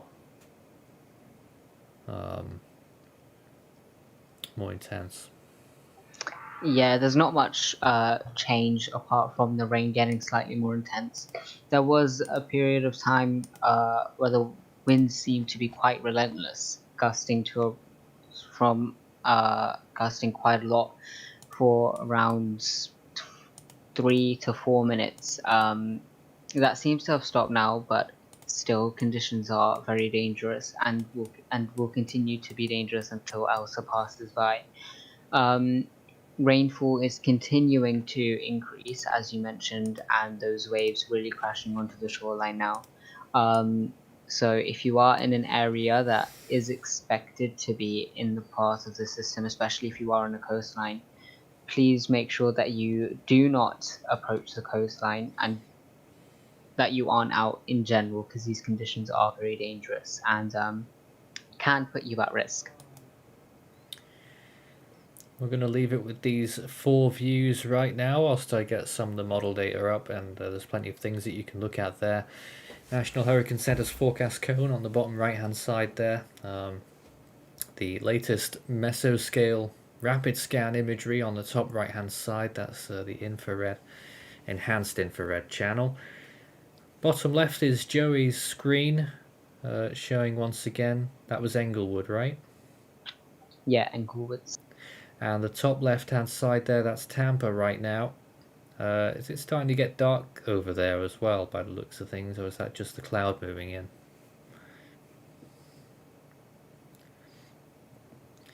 But it is getting late in the day. There's a few more questions or comments here. TOCF says here on the Gulf Coast of Tampa Bay it's now very sunny, very few grey clouds. You see the top left, it's getting a little bit clearer up there. That will be short-lived, I would think.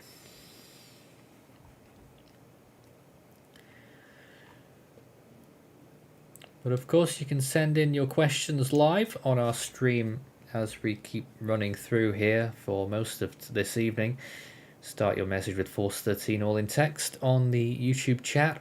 Whenever we finish our stream tonight, if you're watching us on the live link, youtube.com/force13/live, it will throw you back to our automated stream, which is looking visually at the storm with many different satellite channels and with the latest National Hurricane Center graphics and National Weather Service graphics as well.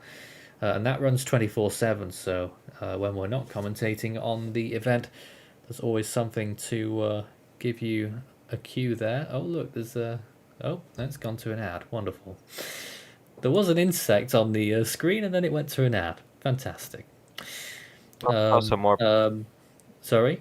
So there's also more coverage planned on top of the automated streaming service. The U.S. channel will be going live at 9 p.m. Eastern time, and we will be going until 11 p.m. Eastern to cover the latest on NASA. Is there going to be any particular focus with that, or is it just like what we're doing here? Pretty much what we're going to be doing. We're pretty much going to be going over what's going on with that, and then of course getting viewers' questions and then trying to answer those as well. So pretty similar to what we're doing right now. Some more comments here. What do you think recon will find when they pass through Elsa? Thoughts? I don't know. Maybe I would say 70 miles for sure. 70 miles an hour for sure? Yeah, I think that they'll find 70 miles per hour in there. At least. Maybe more. Maybe less. What are your thoughts on Raleigh, North Carolina impacts? That is one of the locations that scrolls along the screen. Those impacts may have increased somewhat, you know, considering that the cone has shifted quite a bit over that area. I think we were talking about 3 inches of rain, 2 to 3 inches, although the storm will probably be near its weakest at that point, down to depression. Yeah, someone who's been monitoring the rainfall impacts with this, yeah, I would have to agree with Nathan on this. 2 to 3 inches of rain looks to be the most likely scenario. Although the highest chance of really any kind of tropical storm force winds is only 10 to 20%, so there's really not that big of a chance, and I'm pretty sure Raleigh would be towards that low end of that. So I really don't think Raleigh was going to be seeing much for gale force winds. There may be an isolated tropical storm force wind gust, but I don't think there's going to be actual sustained winds of tropical storm force in North Carolina. Kiki sends a message with support. Thank you very much for that. And you know, we have been working on very hard over the last few years to try and get the best streaming formula, I guess you can say, for tracking tropical cyclones, always improving. And says that we're the best storm coverage on YouTube, and thanks for our hard work and to keep it up. Well, we certainly will. You know, when it comes to situations like this, yes, we're always tracking the tropics, and when the storms aren't threatening areas, it's fascinating to watch them. But of course, by this point, when we've got hurricane warnings out and storm surge warnings, we've got to put our resources into being useful to people on the ground, and we like to think that we do a good job of that worldwide, not just for the United States. You know, for in places in a couple of years ago in southern parts of Africa where there were tropical cyclones, I know for a fact that we helped humanitarian efforts over there by supplying information, and it's great to see, and hopefully we'll continue on that vein. But thanks very much for that, Kiki. Other questions as well are how strong do we think Elsa will be at landfall? It looks like it's going to be a hurricane, minimal category 1. What is the percentage that Elsa might be a hurricane? So percentage points, I would probably give it a solid 60% here. If our team have any other thoughts? Yeah, I would have to agree with that. 65% chance at the moment. It's going to be really better once we get recon going into this thing, because there's been a lot of tricks that Elsa has played on us. Because I remember back when Elsa was in the Caribbean, it was firing that convective burst, so it was looking like it was on a strengthening trend.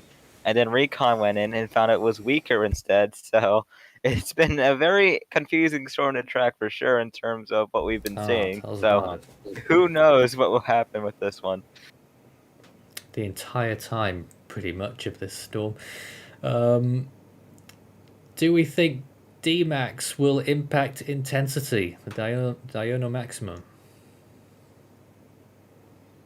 And when is that? Dmax occur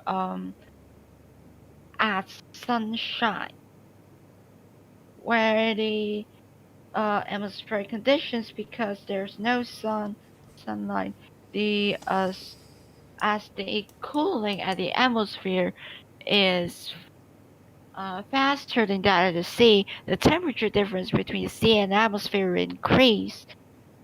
Hence, the stability of the air will decrease, which facilitate the convection generation. But Elsa is a pretty much near hurricane status storm, which Dmax won't be significantly too much, but as it is a shear system, it probably will affect the extent of or tendency of it firing down shear or up shear, which usually for when the time is approaching the D min, it will be tend towards down shear, which it's doing right now. Actually, it's pretty much towards D min, and as it's towards D max, it will be more tendency to fire up shear, which such phenomena will be in general is especially common for some weaker invents. But as of now, as it's towards Florida, I think what that will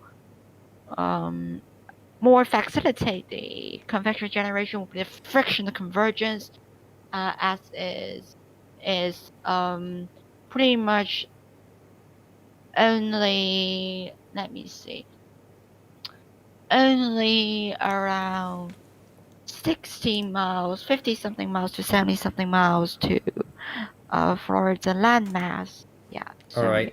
Let's go on to some models now. The 12Z GFS is what we're going to look at here, and then hopefully our team can bring to us in the next hour the latest when the 18Z models come out. But just want to show you the graphical depictions here. So this is how Elsa was looking according to the GFS initialization at 15Z, I think that was, so that's about 6 hours ago. That's obviously where the center is, and the tropical storm force winds all encompassed by that green area extending out through the Keys, just about reaching southwestern Florida Peninsula. So this is what it's forecasting. Now I guess the main thing here is whether it reaches hurricane status or not. Here's a little snapshot of what it thinks in 3 hours time. So it thinks the center's going to be there, and that tropical storm force winds will just about be affecting Marco Island, Cape Coral, up to Tampa, near Spring Hill by that point, and then you see these lighter colors showing the stronger winds, which will be in that area. Let's see just exactly what winds they're expecting. So up to here, pretty much I've marked out the 60-mile-an-hour line actually. So all that area there, that's 40 to 60 miles per hour, and in here you're getting a few 65s. Interestingly, no 70s though, so the model might have initialized a little weak. So let's assume that those will actually be 70s, and could even be 75s by that point. And then it's forecasting the storm to actually weaken from that point onwards. So at its closest point to, say, Sarasota is probably where it's peaking there, and then starting to taper off. Moving through northern Florida, you can still see some tropical storm force winds inland, and then off the coast of Georgia. And this is how it would happen. The rainfall, of course, will be staying, will be quite significant inland, but all along the coast you'll see the stronger winds persist and back up to tropical storm status again, quite displaced from where the center would be. Probably the center would be somewhere around here, but the actual tropical storm force winds are along the coast there in North Carolina. So then moving onwards, I've still got my pen there. Won't be much of a traditional tropical storm by that point, partly extratropical by the looks of things, but you can still make out probably the center there, and then that massive fang really of a band there of tropical storm force winds, which is all out to sea. Even though that may be an actual tropical storm there, you may not even see many winds on the left hand side, the western side of the storm, but you will be seeing a significant rain amounts.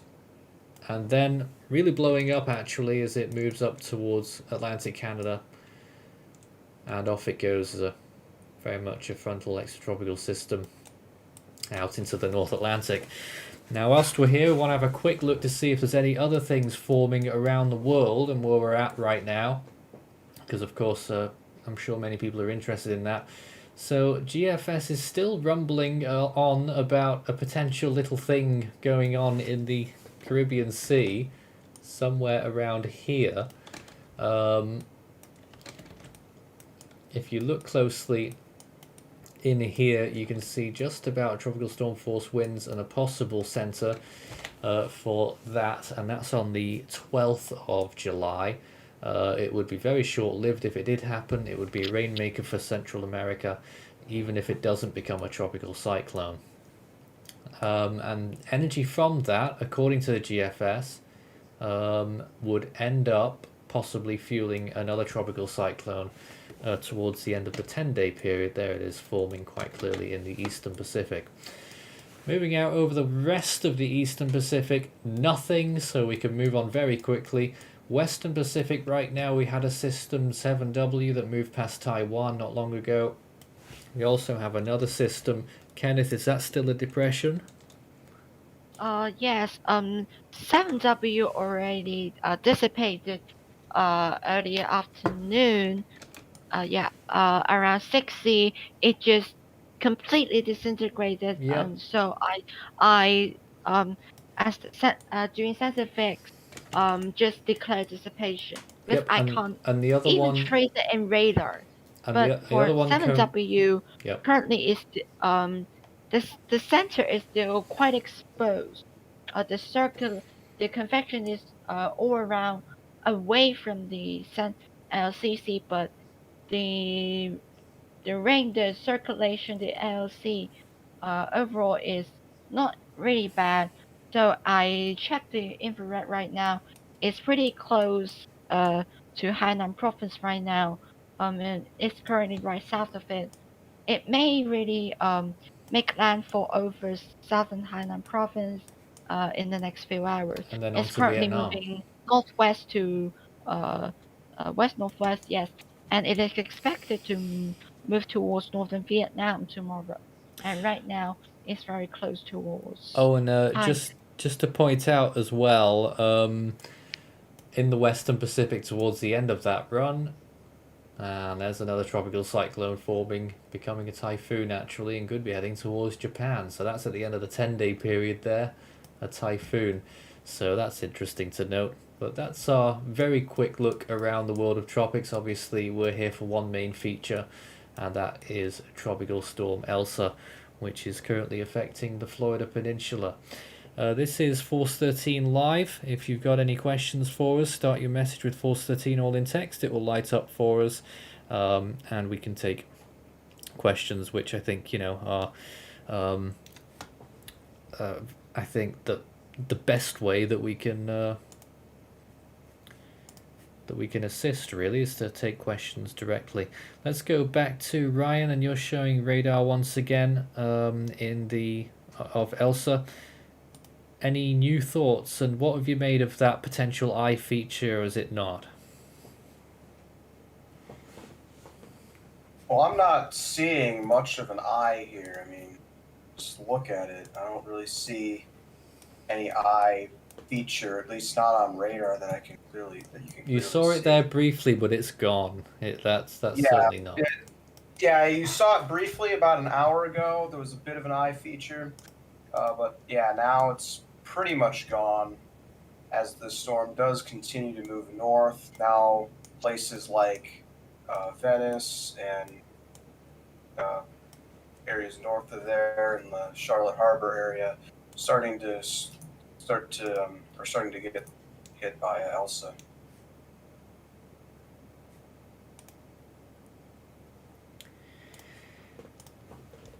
Alright, so this is our latest radar right now,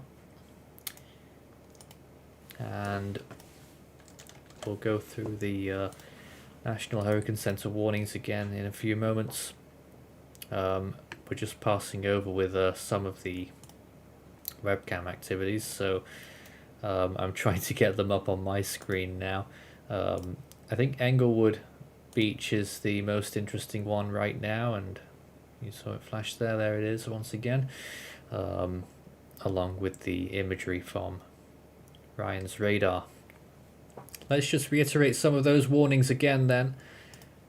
If you missed the 5 p.m. advisory, 70 miles per hour sustained winds with higher gusts and a pressure of 998 millibars. Storm surge warning for the west coast of Florida from Bonita Beach to the Osceola River, including Tampa Bay.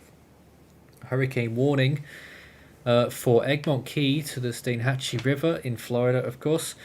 A tropical storm warning for the Florida Keys from the 7 Mile Bridge westward to the Dry Tortugas. West coast of Florida from Flamingo to south of Egmont Key and north of Steinhatchee River to Ochlockonee River. The coast of Georgia from the mouth of the St. Mary's River to Altamaha Sound. And a storm surge watch for west of the Osceola River to the Ochlockonee River in Florida, and a tropical storm watch for north of Altamaha Sound, Georgia to South Santee River in South Carolina. At this point, we'll be taking a short break before we start our third hour of coverage on Elsa this evening. Of course, coverage that we've been ramping up progressively over the last few days, and of course with landfall not too far away, obviously, we're going to be here to cover the main parts of it for you. Keep sending in your questions. Start your message with Force 13 all in text. We'll take some more at the start of the next hour.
You're watching Force 13's live streaming service.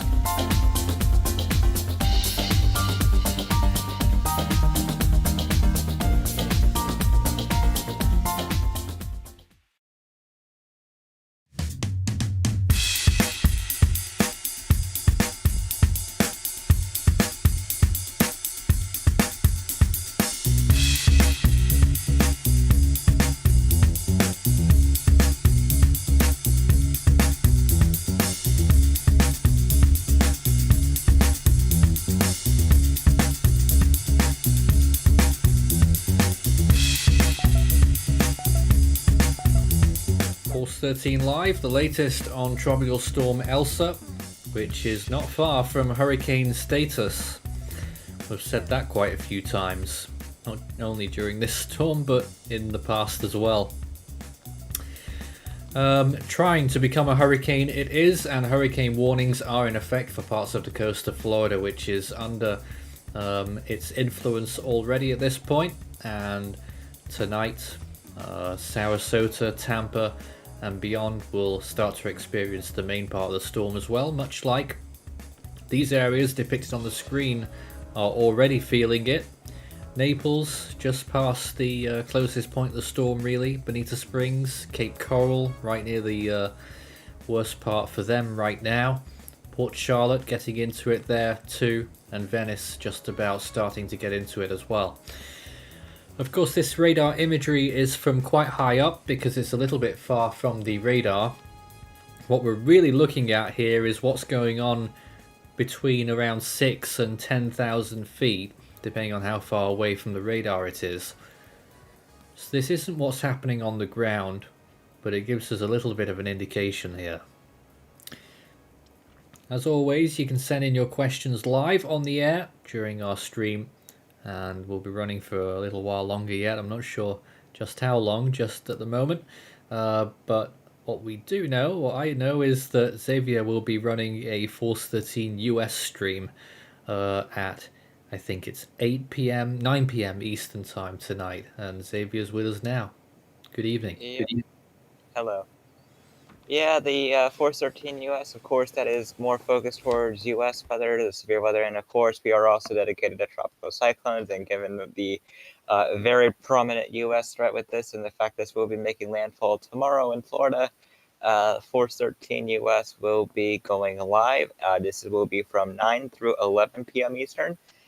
If you have any questions and comments that you would like to reserve for that, that is also a place you can ask those. We will try to get to those. You usually have a little bit of a smaller audience, so we're usually able to get through those. So if in the low chance we don't make it to your question, of course we do apologize in advance, but of course there's always a secondary place. We will be able to answer those there. And then, of course, this is just not only a threat to Florida, you've also got the entire Southeast, and possibly even up into New England that will be affected by Elsa. So we're really going to be keeping you updated. Our U.S. Twitter has already been doing, our U.S. team in general, we've been doing a really good job. Everyone has been getting out graphics related to the cyclone. So it's a really good place. You can follow our Twitter. Our main Twitter is at Force13. And then we have our US Twitter at Force13US if you would like to see any of our updates on the latest on any of these cyclones as they continue, because we're in for a long haul for hurricane season. This is the third impact, the third landfall of the season already. And I'm pretty sure we didn't even get our third landfall of the 2020 season until what, slightly later than this, because Faye came in around this time now. Faye Faye would have been the third landfall. Faye was around the 10th. Yeah, Faye was on the 10th, so yeah, this is slightly earlier than 2020, so yeah. And then you had Hannah and Isaias in the later part of the month.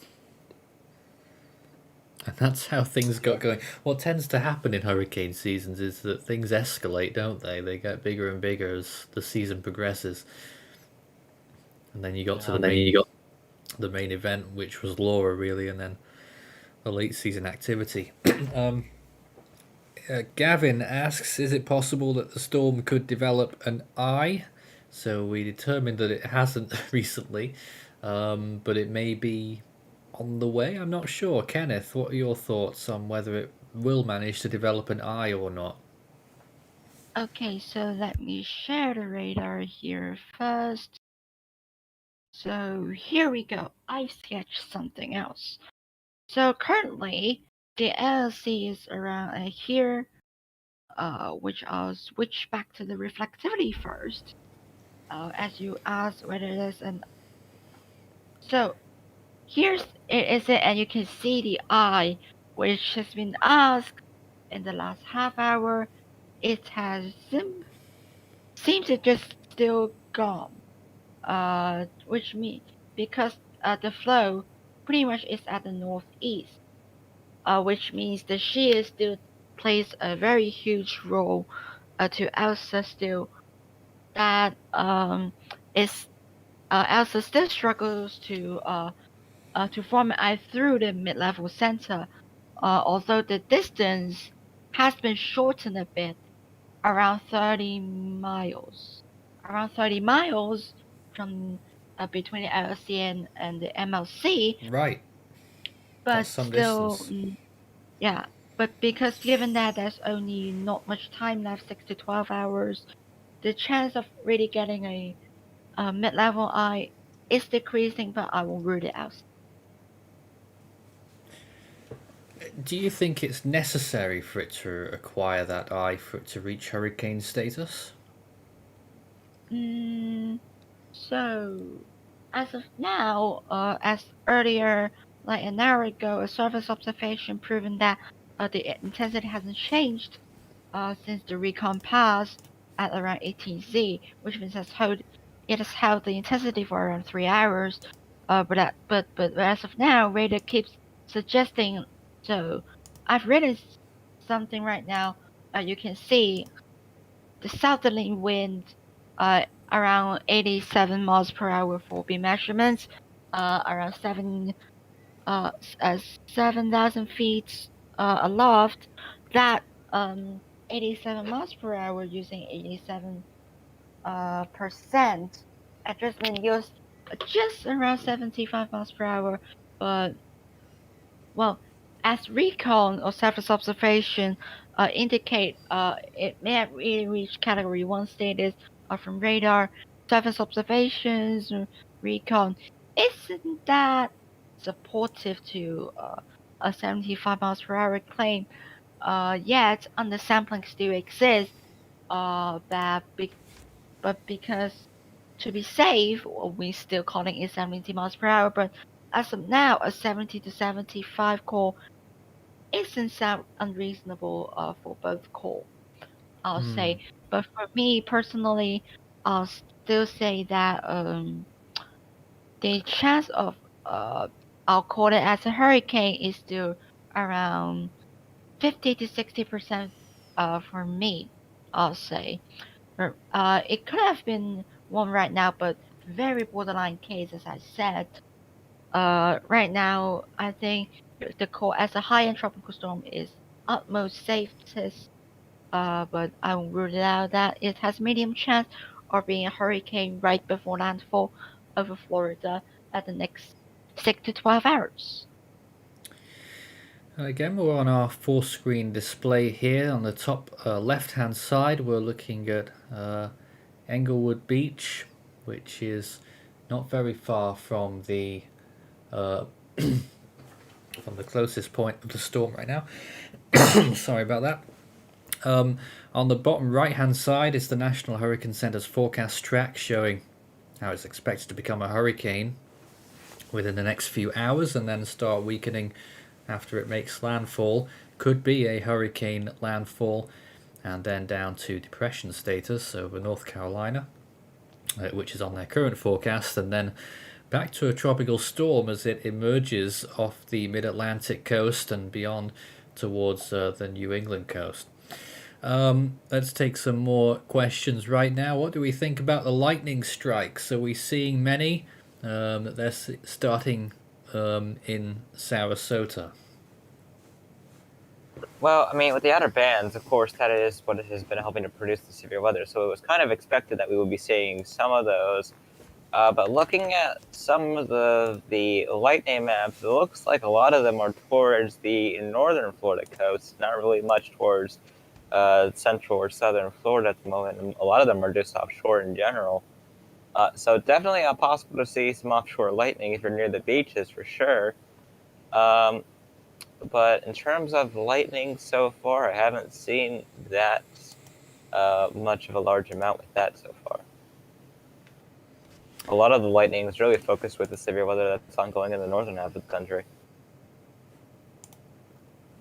I'm just trying to load the lightning flash detection from the satellite. It's showing that there isn't actually much lightning in it, and the areas that are getting lightning is out at sea. Oh no, there's... Sorry, I heard myself. There's a little cell near Orlando by the looks of things, or a bit south of there, that's lightning a little bit. Savior? Saying that, just near Orlando, and then of course there's a few near northern Florida as well, but I'm pretty sure that's outside. Oh yes, yes. Let's just get a wide shot on the latest radar once again. Looks like this right now for the Tampa area, south of there, from the Tampa radar. And the core of the storm getting clearer. So yes, I think it's that red zone that's to the southwest of Orlando that's causing the lightning inland right now. That's what satellites are detecting. Of course, there may be more that it's obviously missed.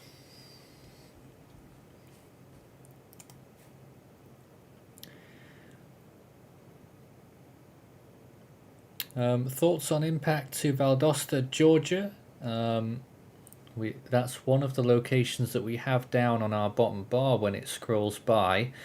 And I think it was something like 30% chance of tropical storm force winds, and I think maybe 3 to 5 inches of rain. I can't quite remember, but I don't think those numbers will be too far away from what it is.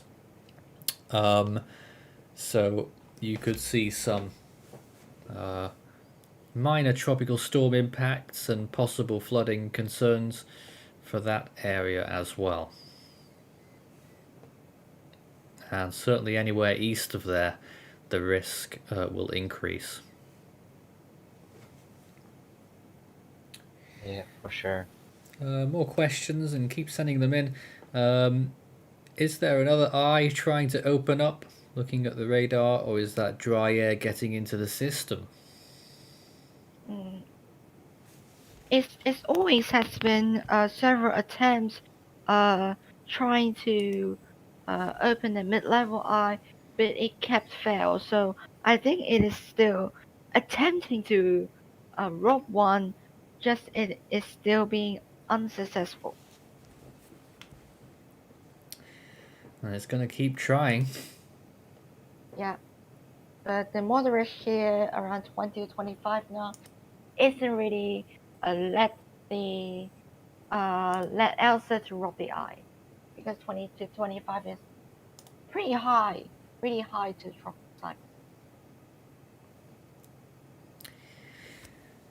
So the main questions that people are sending in right now are regarding whether it will become a hurricane again. What do our team think? Do we all think it's going to reach hurricane status? Certainly got the time to do so. I mean, we still got another several hours at the very least before this does end up making that landfall pretty much tomorrow morning. Although, of course, it's still really close to land regardless. Just a slight, just any kind of upgrade, really. Any upgrade in intensity will automatically make this a hurricane, given this is, as of right now, 70 miles an hour. So, really, if this does get any stronger, and there has been evidence of such in the last several hours, if recon does go in there later tonight and find that there is, of course, those hurricane force winds, we will be seeing a hurricane out of this within the next, say, 2 to 6 hours. On the right hand side, you can once again see Englewood Beach which looks like that right now. Certainly getting a lot more blustery in the recent video, and there's quite a few people out there as well, which not very wise, because that's the beginning of the 3 to 5 foot storm surge break point on the National Hurricane Center's latest forecast. So not very wise, considering that 3 to 5 feet is pretty high when it takes less than 1 feet to sweep you off your feet usually. More questions, I think, or there's just one. Has recon taken off yet? Do we have any news on that? Not yet. The scheduled time, if I remember correctly, is 23:30. So not yet. Oh, do so the next hour. Yeah. Yeah, okay. So the radar once again showing that a lot of areas along I-75 there, from Naples up to pretty much just about getting to Sarasota now, looks like the rain's really going to begin there once again, as the main part of the storm begins to reach the area. Of course, the strongest winds will still be offshore right now by some distance, and those winds are 70 miles per hour sustained. Along the coast, you'll probably be getting 50 miles per hour at least gusts, if not sustained.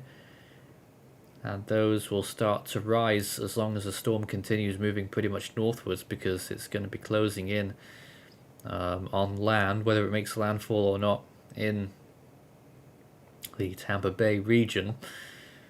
That still remains to be seen.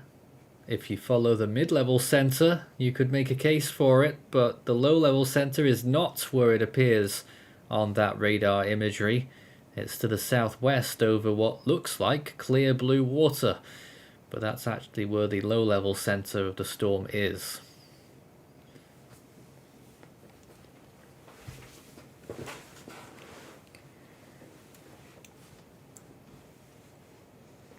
Let's read off once again. Actually, what I wanted to do was to read off a bit of the discussion from the National Hurricane Center, saying that Elsa is a sheared tropical cyclone, if that wasn't already apparent, with the low-level center situated on the southwest edge of the main area of deep convection. Much of the western half of the circulation continues to lack significant shower or thunderstorm activity.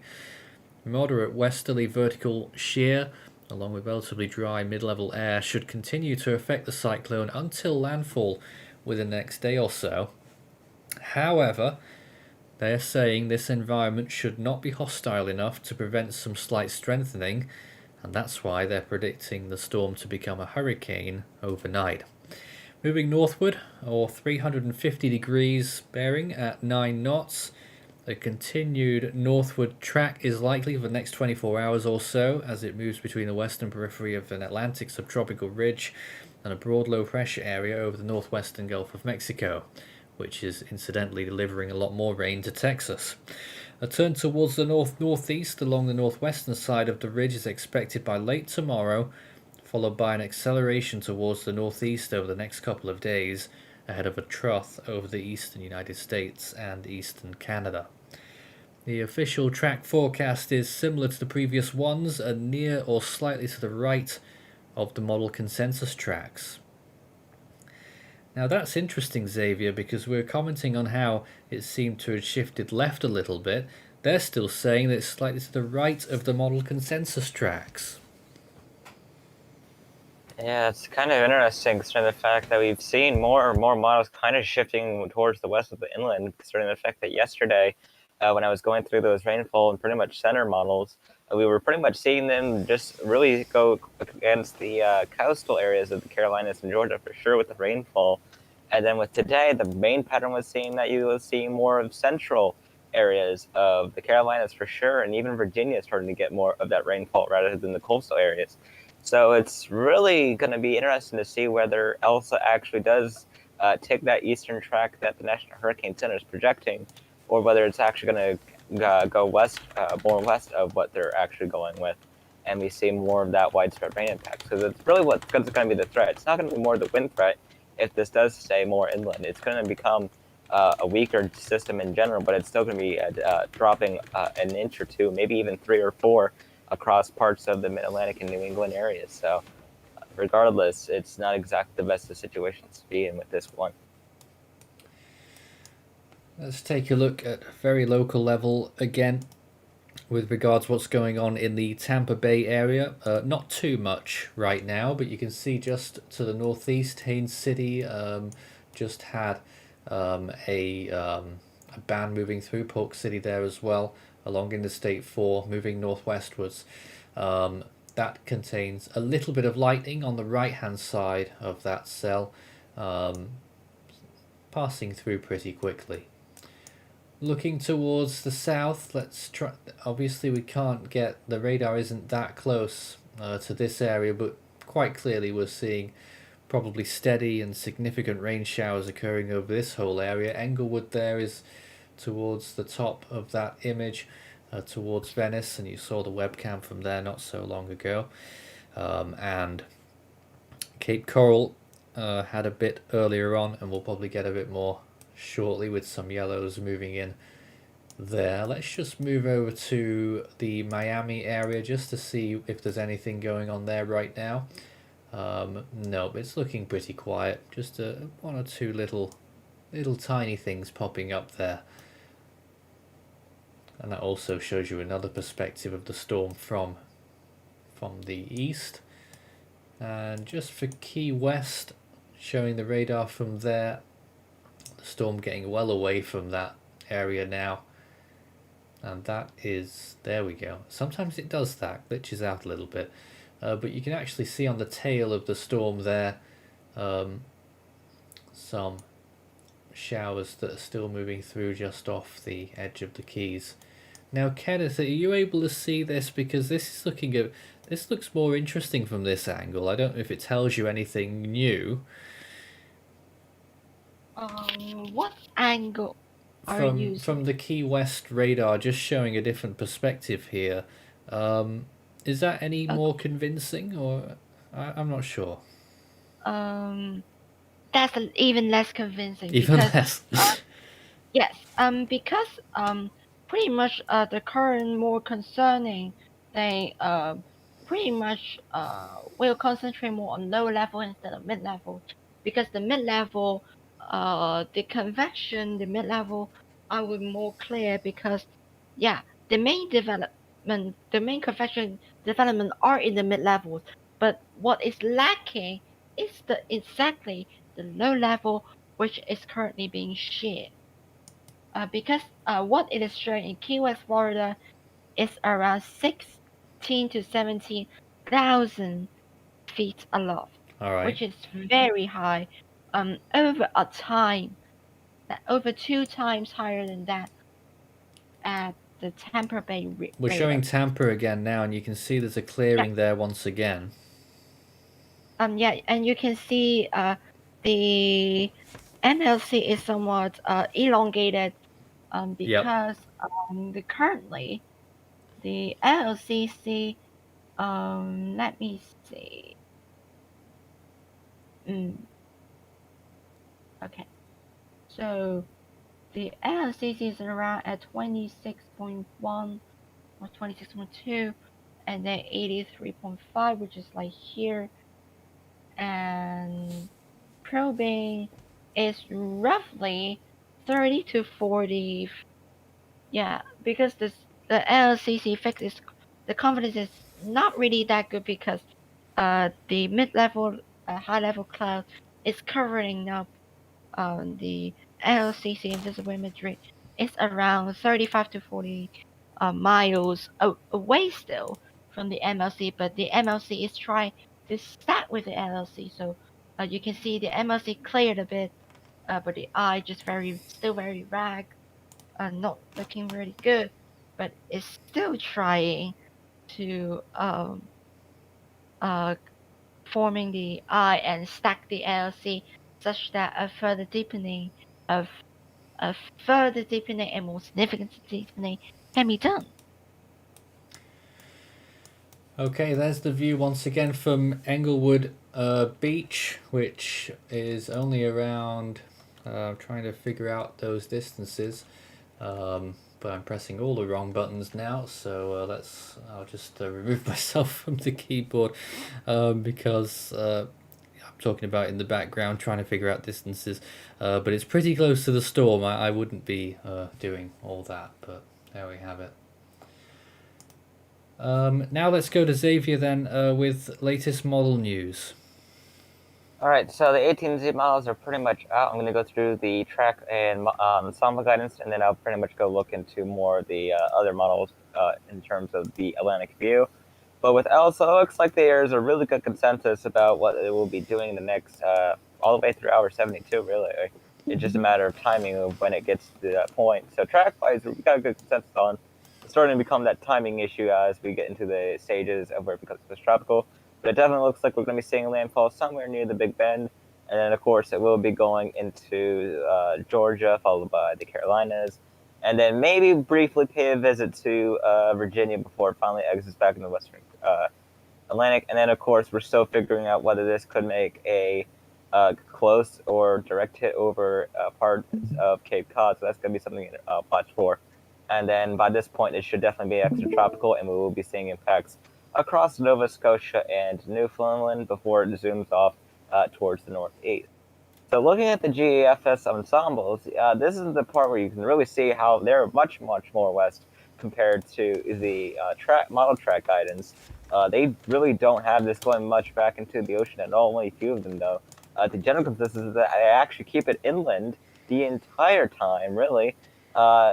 Going up across the Atlantic and then finally going up the northeast and really staying to the west of Newfoundland for sure. You can really see Newfoundland still here, and then it finally goes off. And then once you look at once you look into the GPS models, then you can really see that they actually have it going off. But there's still quite a bit of divergence between these models, and I think that's why the cone isn't as thin as what you would expect from the model track guidance, just because there are still those two distinct possibilities.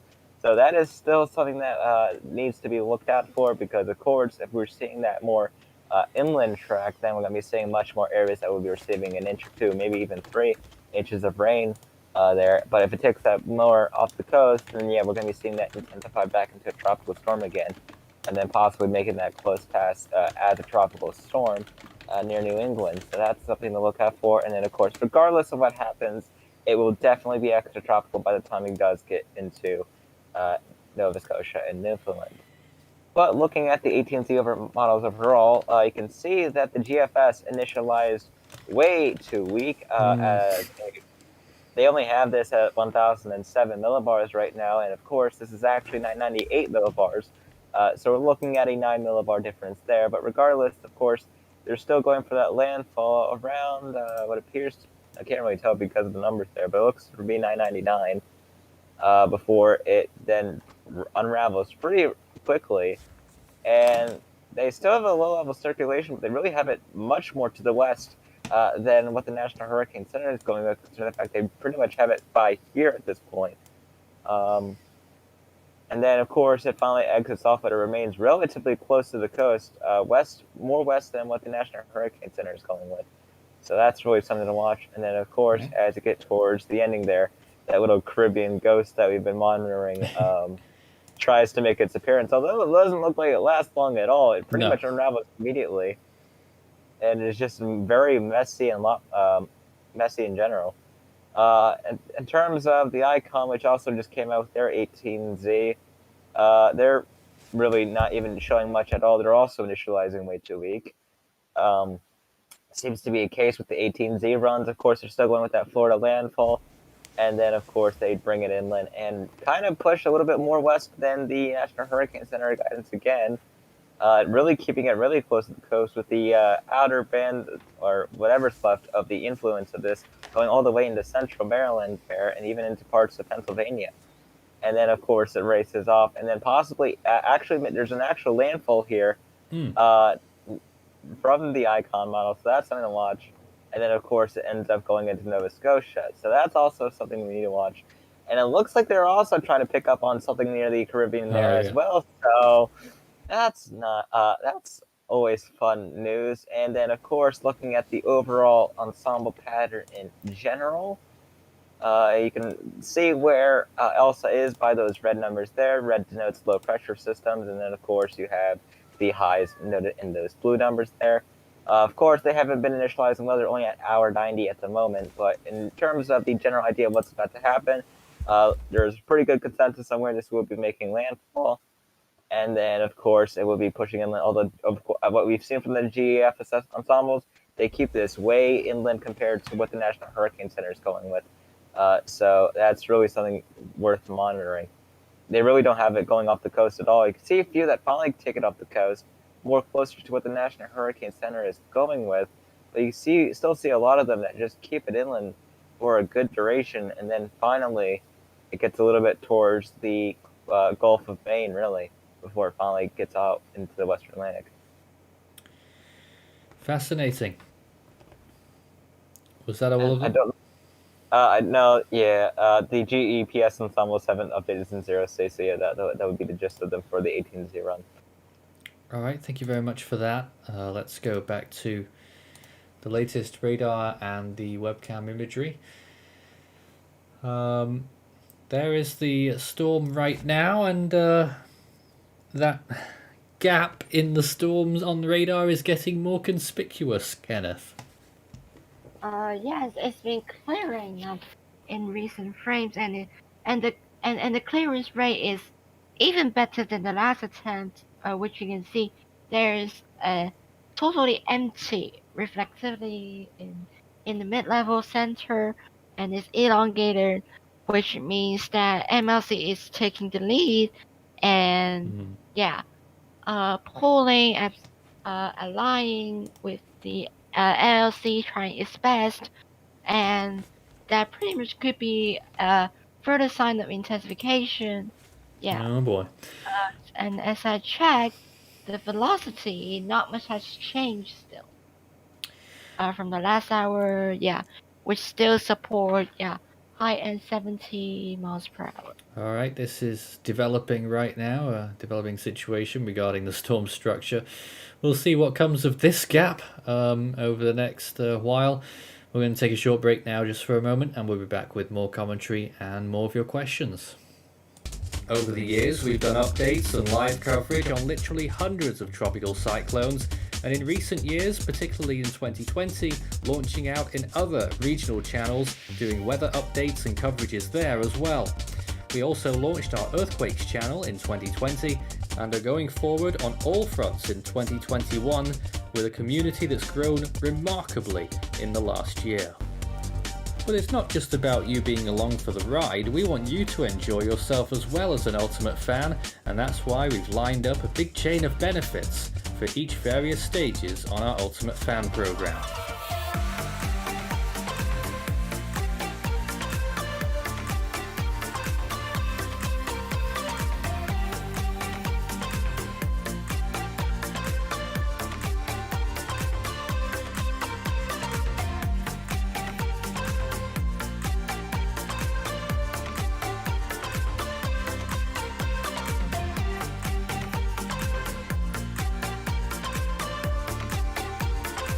Tropical Storm Elsa just shy of hurricane status, wind speed sustained 70 miles per hour and a pressure of 998 millibars. On the right hand side, the view from Englewood Beach, showing waves crashing a lot more than they were earlier, and looks very blustery over there. And on the left hand side, whatever's going on with the storm's structure, it's being pieced together by our analyst team as we speak, I'm sure. We've got Jonesy back here. You've been listening in for a while. Is there anything you wanted to comment on just now? I've been keeping. Once I got my power back, I had a thunderstorm move through my area. Yeah, you had an outage for a little bit. But once I have had it back, I've been looking at the satellite imagery. It looks possibly that the LLC might be going under the convection, so we possibly might be seeing mid-level I and the low-level circulation. possibly starting to stack on top of each other. So, and if that is the case, then that we're seeing could be a mid-level or the middle-level circulation. If it stacks with the LLC, then we're going to be talking about this is going to be strengthening. Yeah, we're struggling with your signal right now. I'm struggling for imagery. I don't know what's just happened there. But we're going to try and get that back as soon as we can. Well, let's go back to the webcam that's currently out there. This is Englewood Beach, and you can see there, it looks like visibility's gone down quite a bit, actually. So they're really moving into the main part of the storm, it seems. And Englewood Beach is where the 3 to 5 foot storm surge is starting in Florida. Well, haven't seen the coastline move in very much so far, but yeah, that surge must be on its way. I'd be guessing the surge would be more when the southeast side starts affecting these areas, so where it pushes on shore. When we're talking about the right front quadrant, that's gonna be the worst for winds and rain and tornado chance. But those winds blow more offshore. So the areas that were in the tropical storm force gusts, if they're still in them now, which would be like Marco, Naples, those areas, it looks like that they're now with the storm moving to the north, they're probably getting that onshore push, so they're probably reaching the they're probably getting a surge right now, possibly.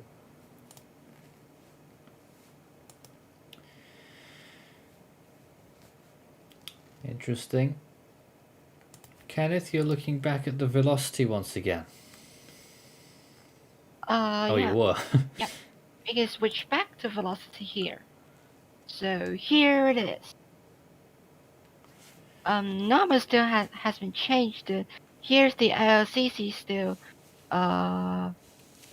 Recent I measure is around 35 to 40 miles from the center. From the MLC still numbers has changed. So let's zoom in for the velocity, and okay, that just okay. So the 4-bit measurement, you can see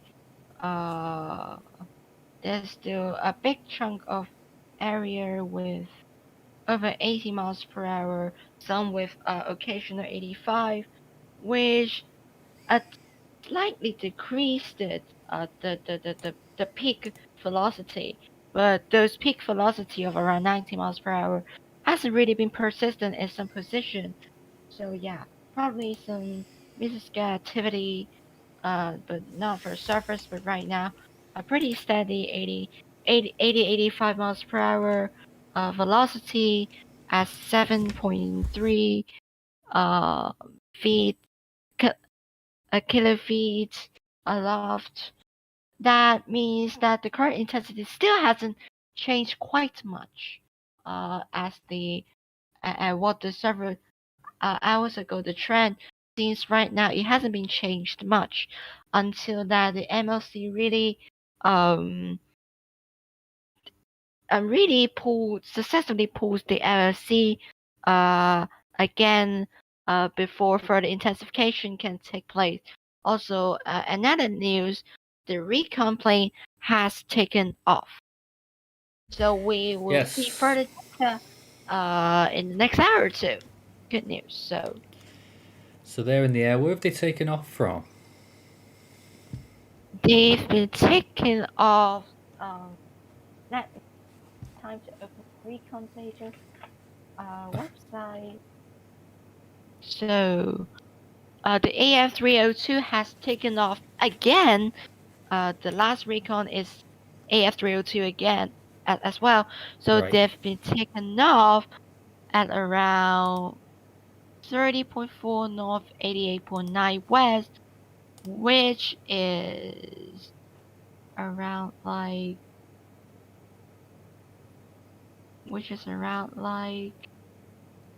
Somewhere. here. Yep. Here. Around here, just Yep, I forget the seems name. that it's north of New Orleans. I forget the Just name north of of where New they're Orleans. located, but yeah, they do have a lot of. Roughly like here. All right. So that's where they're taking off from right now, and this is the latest webcam once again. Looks like visibility's improved a little bit more there. So, you know, bands probably coming in here and there for the Englewood area right now. There's still people out there. I mean, okay. Not recommended. I've actually been, I've been hearing from other discords that people in Florida, unless it's like a major, they're not taking it. They really aren't taking it seriously, whatever. But that's the thing. You should still treat this seriously. You should still take it seriously. I mean, Elsa has killed multiple people in the Caribbean. Even though it may not be the strongest hurricane that you've gone through, it's still something that you should take seriously and all that, because we don't want anybody else getting hurt or killed.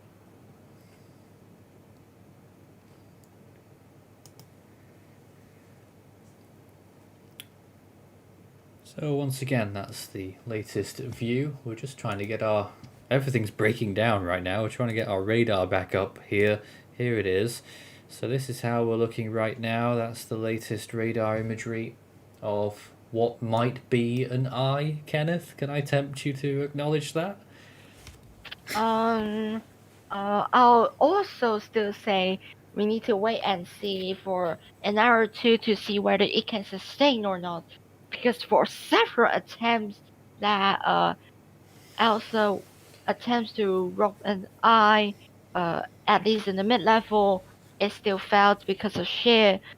But yeah, this is like the fourth attempt or five that for one more time, the peak appearance Fair point, because looks it looks a bit like it's better and shriveling up better. again. I don't know, it might be shriveling up again just now. And just to note, Nelson, thank you. I knew that he would know, one of our team members. Keesler Air Force Base is where they take off from in Biloxi, Mississippi. Yep. So that's where we're at right now. A multi-view here of the radar imagery and a view at Englewood Beach. I'm keeping my eye on the surge gauge and the inundation dashboard. Right now, it looks like that it's either at low tide or in the transition phase between high and low. Sorry, the high. Some areas damaged by Fort Myers and Naples are supposed to be. Naples is supposed to be around midnight. Oh, there's an Fort ad once Myers again. around 4. Oh, we love ads. Oh, it's great. Oh, another. There's 2 radar screens now. Yeah, go ahead. But it looks like up by the Tampa area, it looks to be your high tides, your next ones, depending on when you are. If you're St. Pete's at like 11 a.m., Tampa it's 2 a.m., Naples is midnight, Fort Myers is 4 a.m. So the high tides are just all over the place, and that's what I would expect the surge to be the greatest at, or around high tide.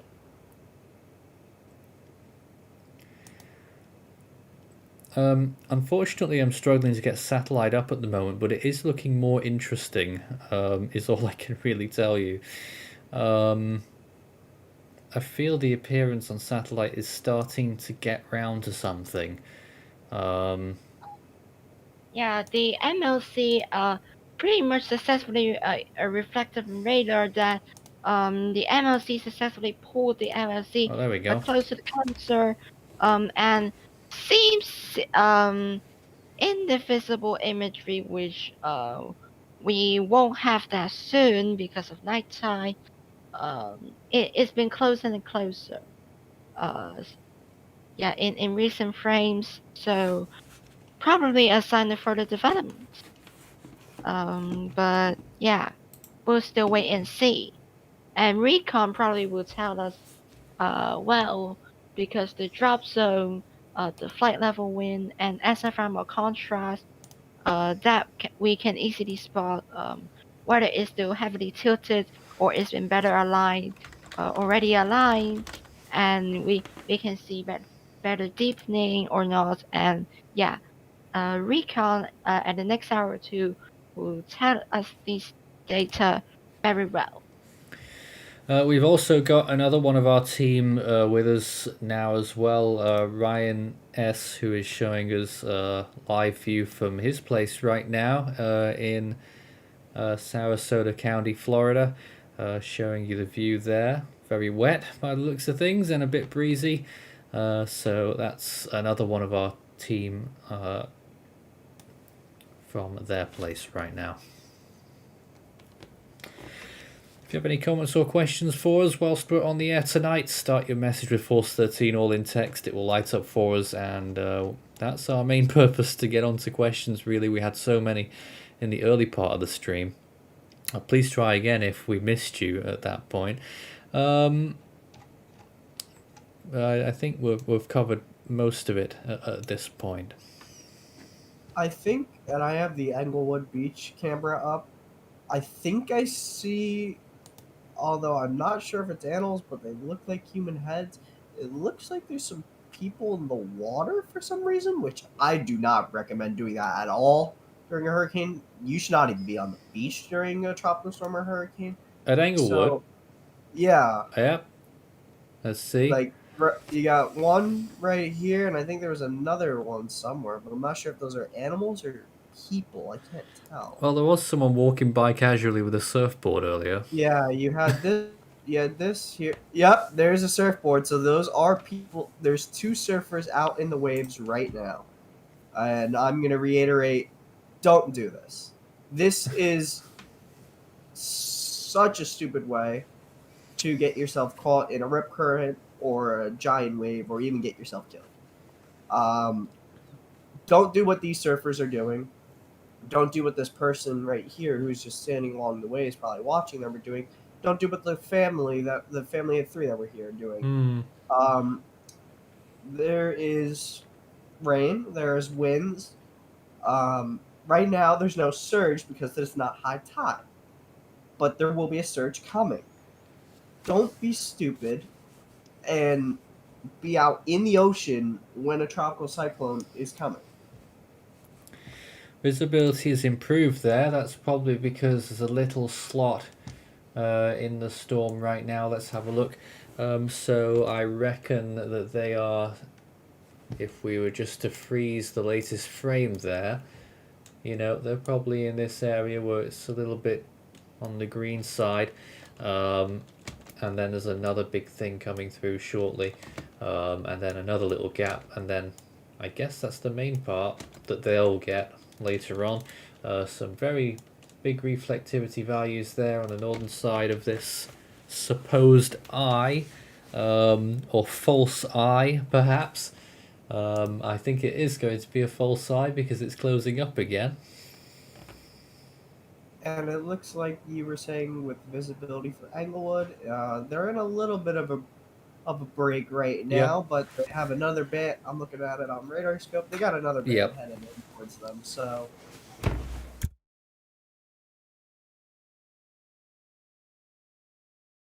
the band that went through Englewood, that caused the drop of visibility, actually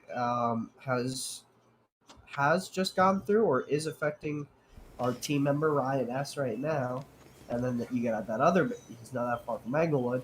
And then we have that new band that's about to hit Englewood. And the next, I'd say probably about 5 to 10, maybe 15 minutes. So that's where we're at right now. Any thoughts about whether it's getting any nearer to hurricane status? We just gotta wait for recon on that one. Is that what's Uh, gonna we're not really tip sure. the balance? There were some hurricane force barbs earlier on the earlier recon. Um, I can pull it up here on Tropical Tidbits. Actually, recon's heading out now, but this Yes. was the recon from earlier, and you can see these purple barbs. That is hurricane force. I thought I just saw a lightning flash outside my window. These were the hurricane force wind barbs from the earlier recon. Well, we're not able to get your image So- up at the moment, Jonesy. Oh, that's fun. Now we've got it. So these purples that you see here, these are hurricane force wind barbs from the earlier recon. So we're gonna have to wait and see if we're gonna see these again in the new recon. Yeah. To record the data, the maximum flight level wind from the past recon mission 13 was the peak at the northeastern quadrant was 73 knots at 850 millibars flight level, with the SFMR peak at 61 knots, which blended it yields 60 knots because we need to times 0.8 for the 73 knots flight level wind. That's the satellite imagery just as it's getting dark now. The visible imagery looks like it's ending at this point, I think. Yeah, it's gonna be starting to head out here in the next hour or so.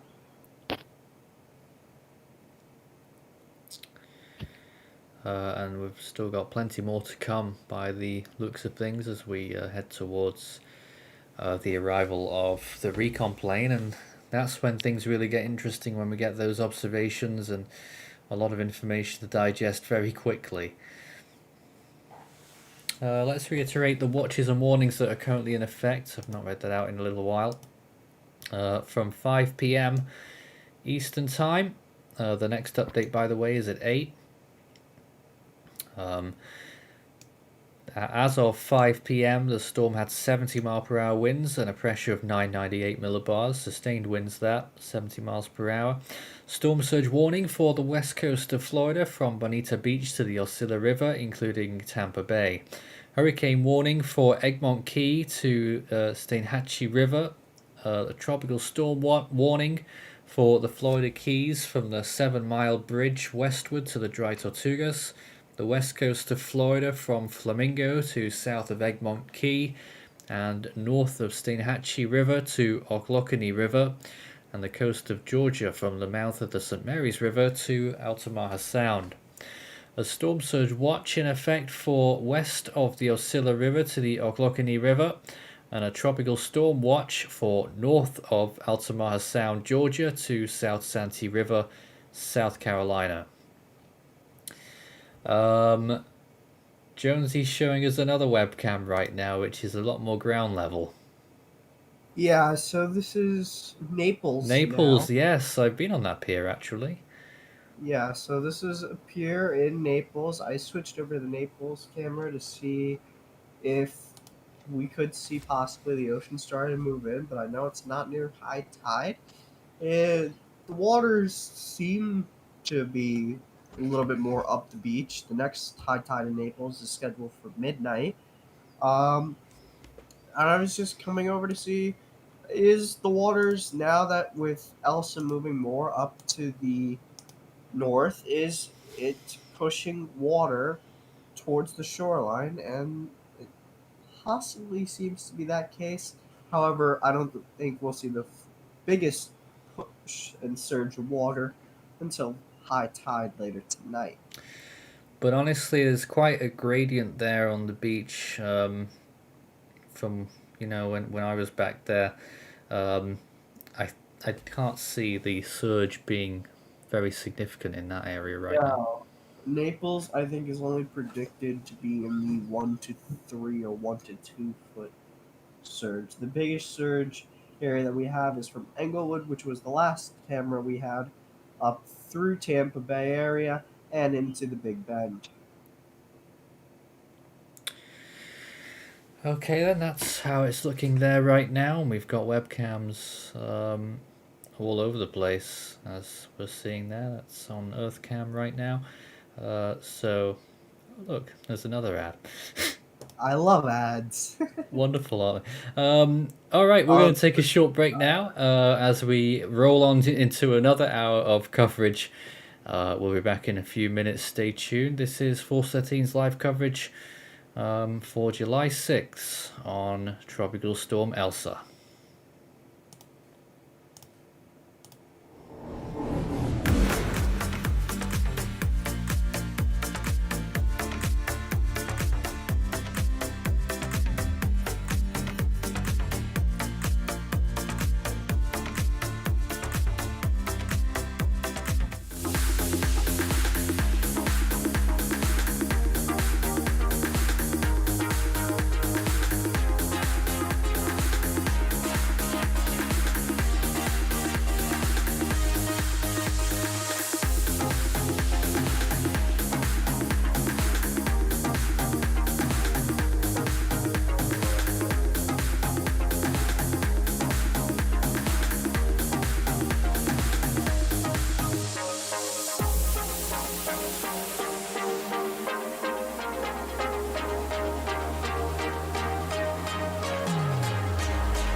You're watching Force 13's live streaming service.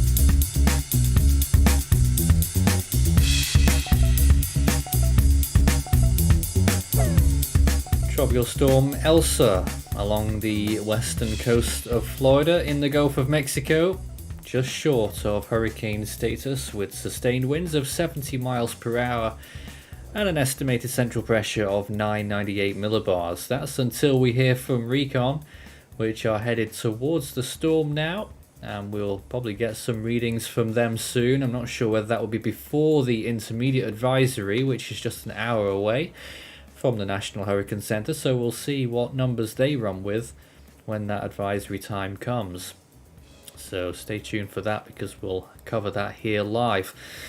Here is the latest radar imagery, and we've also got one of our other cyclone analysts on board for this hour. We have Kay on board with us, and I want your thoughts on this supposed eye. Is it a completely false eye? What is it, Kay? It's given some microwave imagery, which is from an hour and 15 minutes ago. I'd say it's definitely a true eye. Wow. I There's have that currently up on my microwave image, screen. yes. Yeah. And you can see we have a very strong cloudburst to the north of the system that started wrapping up shear, and a second smaller burst that's down shear with a clear eye in the center. And this is a very strong curved band. This is likely where you'd find hurricane force winds, if there are any in the system. Certainly where the boy. strongest winds are. But it is good that the strongest winds are in the northern part of the system, because that means that they will be offshore and not producing much surge. However, you could get some surge on the eastern side of the Tampa Metro as water from the bay is pushed into the shore, but it will also force water out of the bay and reduce the amount of variables, so that's sort of a fighting itself situation. Very interesting.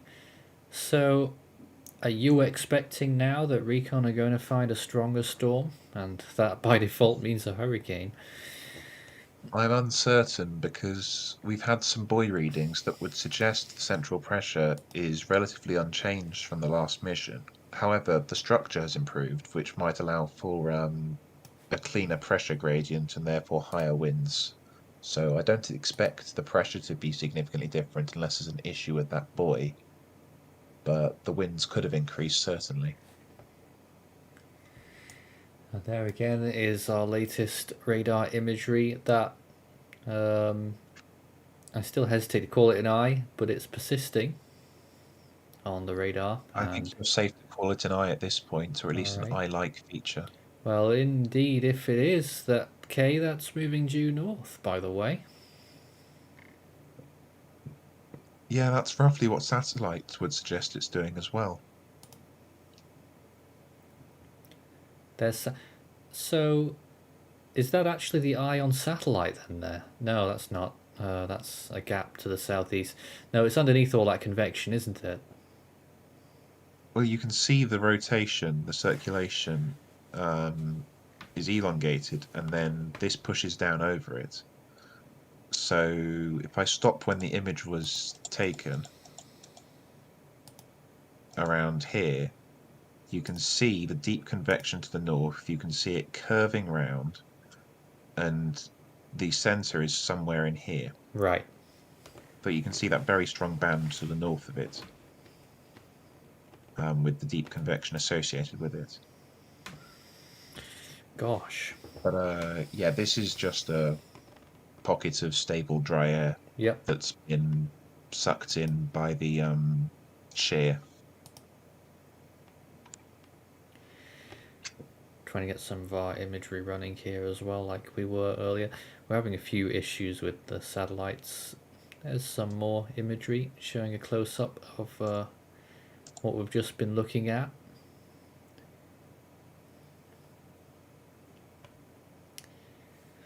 And if you have any questions for us whilst we're on the air this evening, well, at this point we may well be running until the US team picks up at 9 p.m. Eastern. It's just gone 7. So you can send in a message if you've got any questions or indeed any observations on the ground right now. We also have our own camera from Ryan S, who is also with us on our team tonight, showing us the latest from his residence in Sarasota County, Florida, which is not far from the, I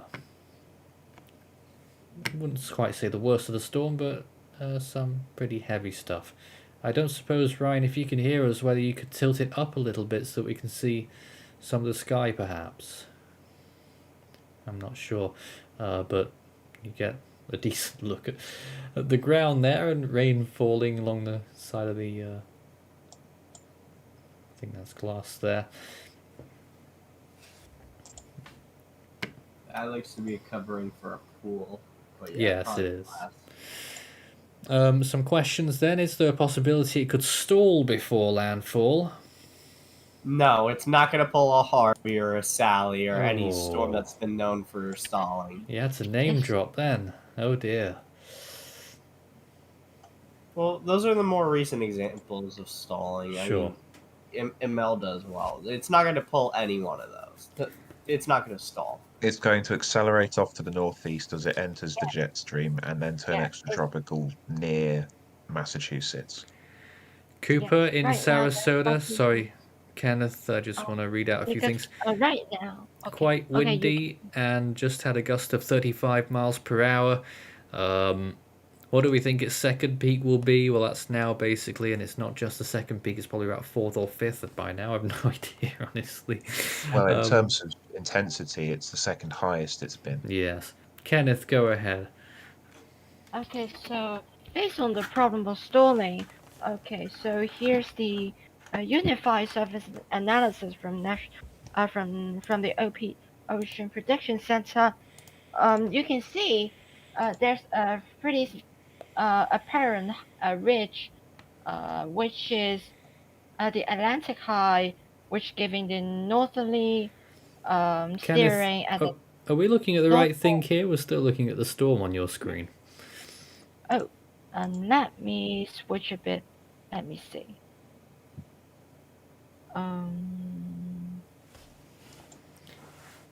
Yep. Okay. You clicked With- onto. Oh, hold on. It's changed. There we go. That's what we're supposed to be looking at. Yeah, you can clearly see the Atlantic High steering steering Elsa northward because in northern hemisphere high pressure have clockwise outward outward flowing direction because of Coriolis flows, and then you can see here there's no other high pressure west of Elsa, which there's no offset in the lower level steering currents. That not to mention there's upper level winds also steering the jet steering it as it that makes it gradually moves northeastward.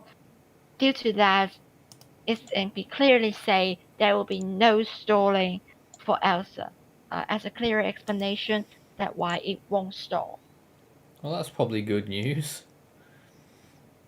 Surely yes, because stalling means more winds and more concentrated rainfall at certain area, which, yeah, you know Right. what Harvey is, that stalling is never a good case. Okay, let's see what else we had here. Could Elsa potentially get over 80 miles per hour? People were saying no earlier. I wonder what you think, Kay. I would say it's not out of the realm of possibility given the improvement in structure and the time over water it still has. Which is what I thought you would say.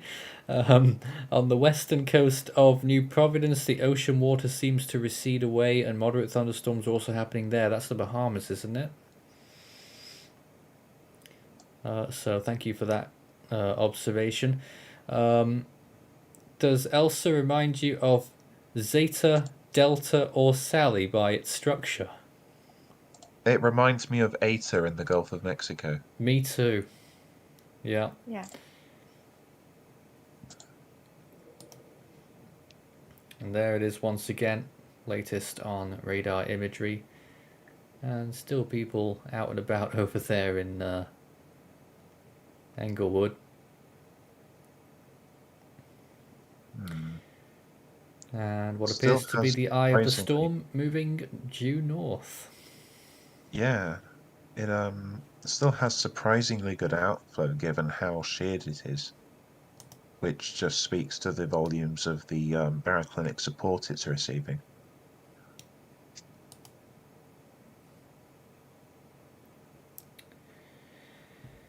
Okay, so that's where we're at right now. Let's take a look at Ethan Screen, who's also joined us in the last for this hour of coverage. I don't know if you're able to speak, Ethan. I'll just leave it open to I you. am. Oh, there you are. What are you seeing on radar right now? Well, I well, I was away for about an hour or so, and I come back, and my oh my, Elsa's improved. We got a microwave eye, I hear. I've been keeping an eye on radar on and off today, and you can see this Elsa right now off of the Tampa radar has this large area of blues appearing on the velocity side of things. Now, what does this mean? Well, if we get our wind speed pointer, you can indicate those are hurricane force winds. But we do have to keep in mind that right there is the radar site. So if we see how high that is, that's about 7,000, 8,000 feet up, varying. So that's pretty high off the ground. But I know that some people have been saying that this is possibly a hurricane. But personally, I would like to see recon go Recon. in and find evidence of a hurricane. Yeah, but I'm particularly interested in all of these smaller clusters of thunderstorms over Central Florida right now. Don't see anything worthy of warning at the tornado side of things yet, but I know that we had a tornado warning down here by Immokalee earlier today, and it wouldn't surprise me as Elsa moves north that we generally see a lot of tornado threat spread northward, perhaps up towards the Tampa area, Gainesville, and long-range Jacksonville. Though one thing I am noting on radar is the eye is moving due north, Yes. right? And if we draw this line, that would mean probably a landfall just west of Tampa, which might reduce its time over water, perhaps. Around St. Pete, Clearwater. Drawing a line, around if there. it was going due north, Ethan, it would miss by about 10 miles, I think. Very the close. west, Yeah, right? very close, though. It's going to be a close one. It certainly is. Considering that, this is the uncertain part of this storm's trajectory when it's riding that ridge to its east. It could wobble. It's moving probably the slowest it ever has in its life, right? At 10 miles per hour. Yeah, this is pretty much the slowest that it's ever been because this storm was going through the Caribbean pretty quickly. It was zooming along at 30 miles an hour, and here we are now. It's 20 miles an hour slower. It was. Have we been receiving any water level rise reports near and south of Marco Island or Naples, perhaps? Well, looking at webcams, we're not seeing. I think I keep forgetting the thing. Englewood, I think. It's gone up just a little bit visually. I think Jonesy, you wanted to speak there. Yeah, I'm keeping my eye on this. It looks like the Naples one may have, in the last 2 hours from when it was at its lowest peak, and that was at -3.5. I think we're up to 2 hours later. I think we're up to -1.9. So it looks like the water levels are starting to go up in Naples. You said that that camera that you're, sorry for interrupting you, Jonesy, but you said that camera that you're showing, Nathan, is in Englewood? Yes. So yeah, the water levels South of there Venice. aren't going to be rising. Aren't going to be rising for a good few hours, I guess, because the storm is actually still located southwest of there. So they we were also looking at Naples, and there wasn't much to note there. I'll just bring it back up right now. From visually, it looked like the water was moving closer and closer towards the end of the beach at Naples. But that's because it's now more north of Naples and Marco. And it actually looks like from the last time that I brought up the Naples camera, it looks like the water is even coming even a little bit more. Yeah. So now that it's starting to move northward and you're getting that onshore push and flow, Naples, it's not supposed to be high tide until midnight, but it looks like the water's starting to come in now.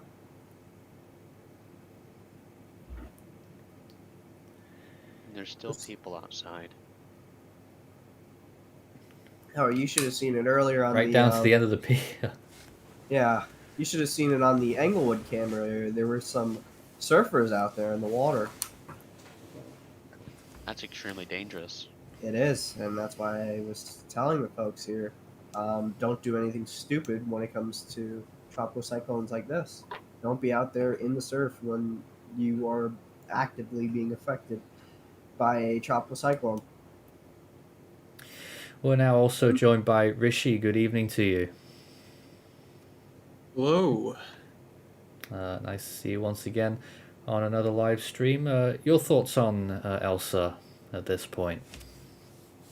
Admittedly, it's a lot more impressive than I thought it would be. I mean, radar presentation is admittedly the best it's looked ever, really. It's the microwave imagery is really impressive. Honestly, I wouldn't be surprised if we have a hurricane on our hands in the next couple hours here, officially anyway. And a reminder of your location again, Rishi. I am located up in southern New England in Connecticut. Depending on which part of the state you're in, you might be in the cone. Yes, I do believe. I think So, he is. I have family down in southeastern Connecticut. I am currently in north central, and I do believe my family is within the cone. Yes, they are. They are within the cone. I am just barely on the border, if not just outside. Wow, we I'll be on weren't the cone thinking in that. 3 days. Really? Yeah, I'm flying to New England on Friday, and Elsa will be just offshore by the time I arrive in Connecticut. So, If your flight's not delayed. Yeah. Yes. let's hope that it doesn't get canceled. The SPC has issued a new mesoscale discussion. For those that don't know, this is the Storm Prediction Center. They usually it's for severe weather. However, they do issue stuff when tropical cyclones are affecting the U.S. because there is that tornado threat. This is mesoscale discussion 1169. The risk for storms capable of producing tornadoes might begin to increase by around 10 p.m. Eastern Daylight Time. This is for Florida. This is for Florida, for the tornado watch that is down there. Now, which areas are under that mesoscale discussion? Are we talking Central Florida, perhaps? I'm gonna have to go back to Twitter for that one, but it looked like it was Central Florida, maybe a little bit of South, but I don't think much of South Florida. It appears to be just the coastline just east of the storm right now. Yeah, that's what it is. Tampa's not there yet. It's just the coastline east of the storm right now. So a few suggestions as we keep looking at these images that, in fact, it's getting very blustery there at Englewood right now. Indications that, is it getting more likely now that we're going to see a hurricane? Some of the viewers are being swayed by its appearance now. I think it might be one, actually. It's definitely a possibility at this point. It looks beautiful. Well, I shouldn't say beautiful. It looks it definitely looks the best it has since it was down in the Leeward Islands. So, yeah, we might have one. Yeah, I've been watching the velocity values, Rishi, all throughout today, on and off, and they've been pretty consistently above 75 miles per hour. I watched it from the Miami radar for an hour or two, Key West and Tampa primarily, but it's been pretty consistently above 75 miles an hour, so chances are those might be making onto the surface. Yeah, I don't know if it's mixing down because some of the velocities I'm seeing are at the 8,000 foot elevation. But that being said, if they are mixing down to the surface, then we could very well have a 75 mile an hour hurricane on our hands.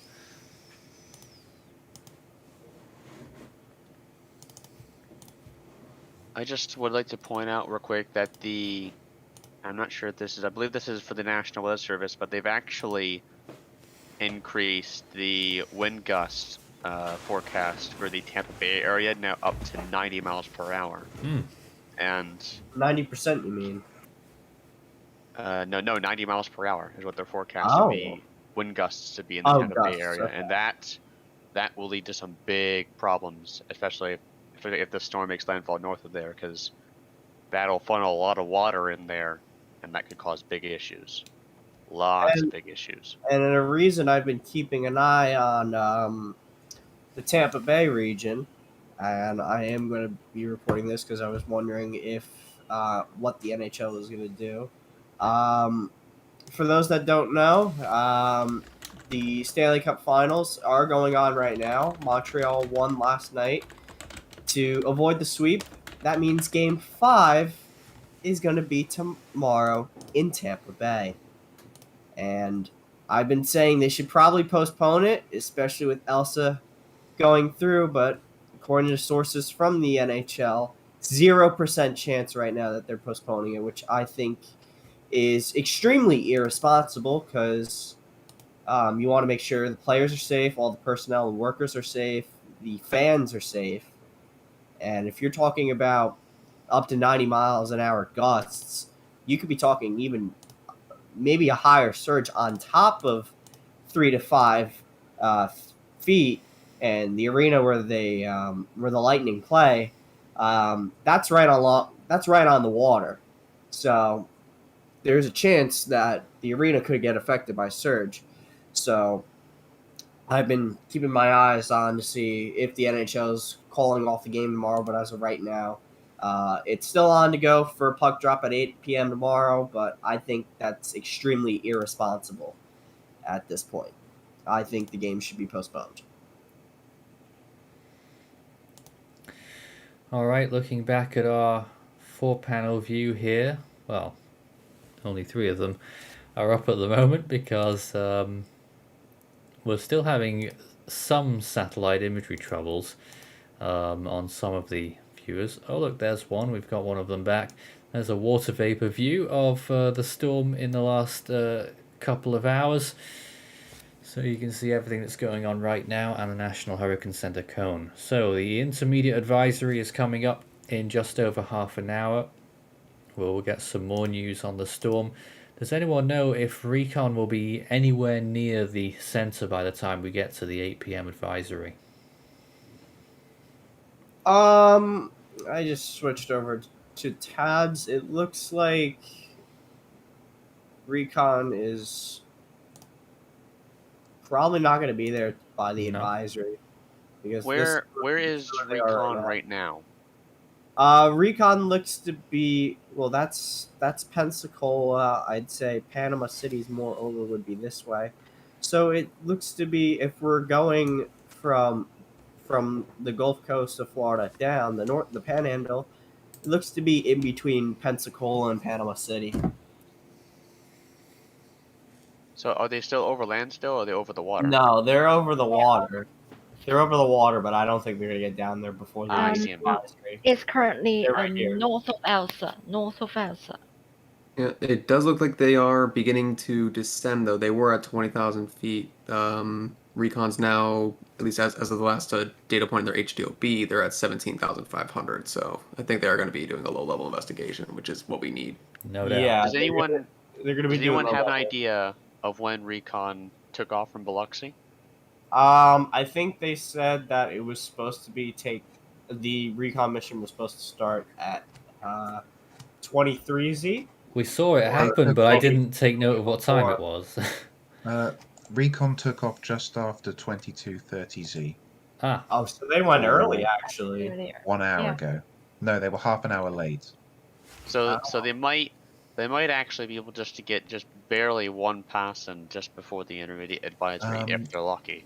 I reckon they'll hit the inner core on the northwest side, and then they will be entering the center on the update that comes out 3 minutes after the advisory is issued.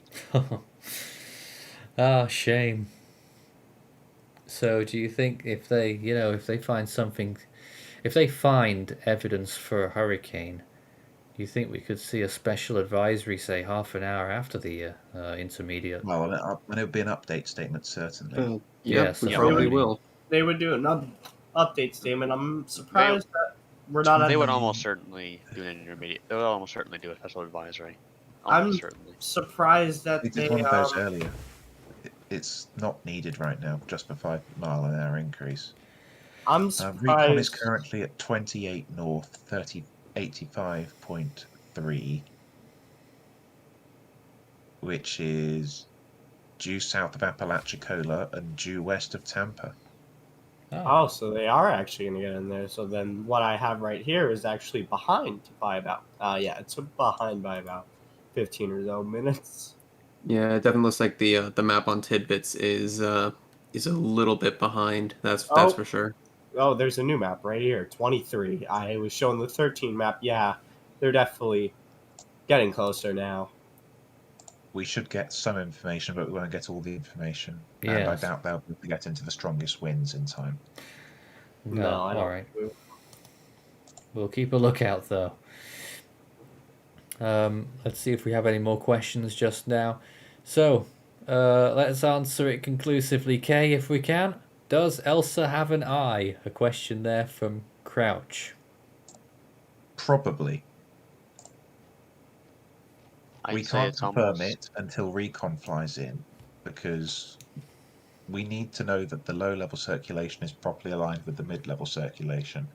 Otherwise, it's just a very intense mid-level core. But an eye needs to be at least partially stacked through the vertical levels, and if the surface circulation isn't even inside it, you can't really call it an eye. Englewood Beach right now looking fairly windy, the windiest I've seen it so far. And Yeah, you there's see rain on- stuff blowing in front of the cameras. It looks like that's what I've been noticing when I was looking at the. Well, that'll be rain.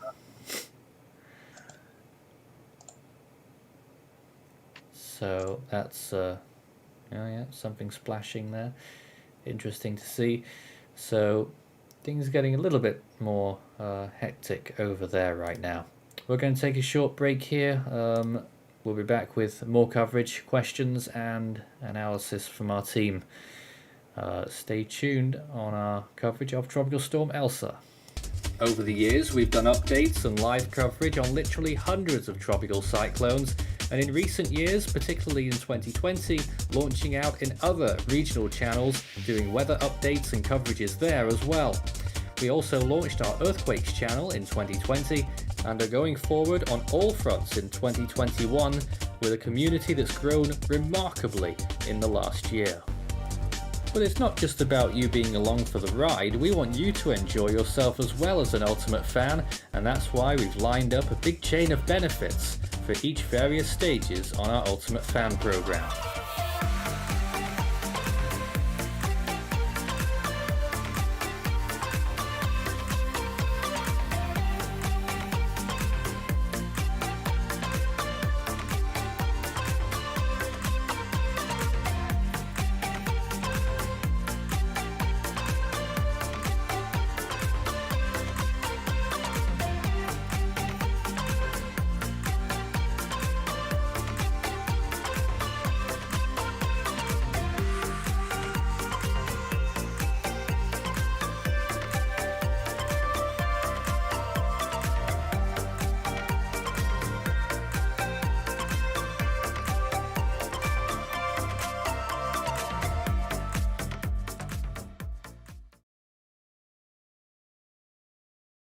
And welcome back. This is our live coverage on Tropical Storm Elsa. Will it be a tropical storm for much longer, or will the National Hurricane Center designate it as a hurricane in the next half hour? We're going to find out together, I suppose, with the 8 p.m. Eastern Time advisory looming large.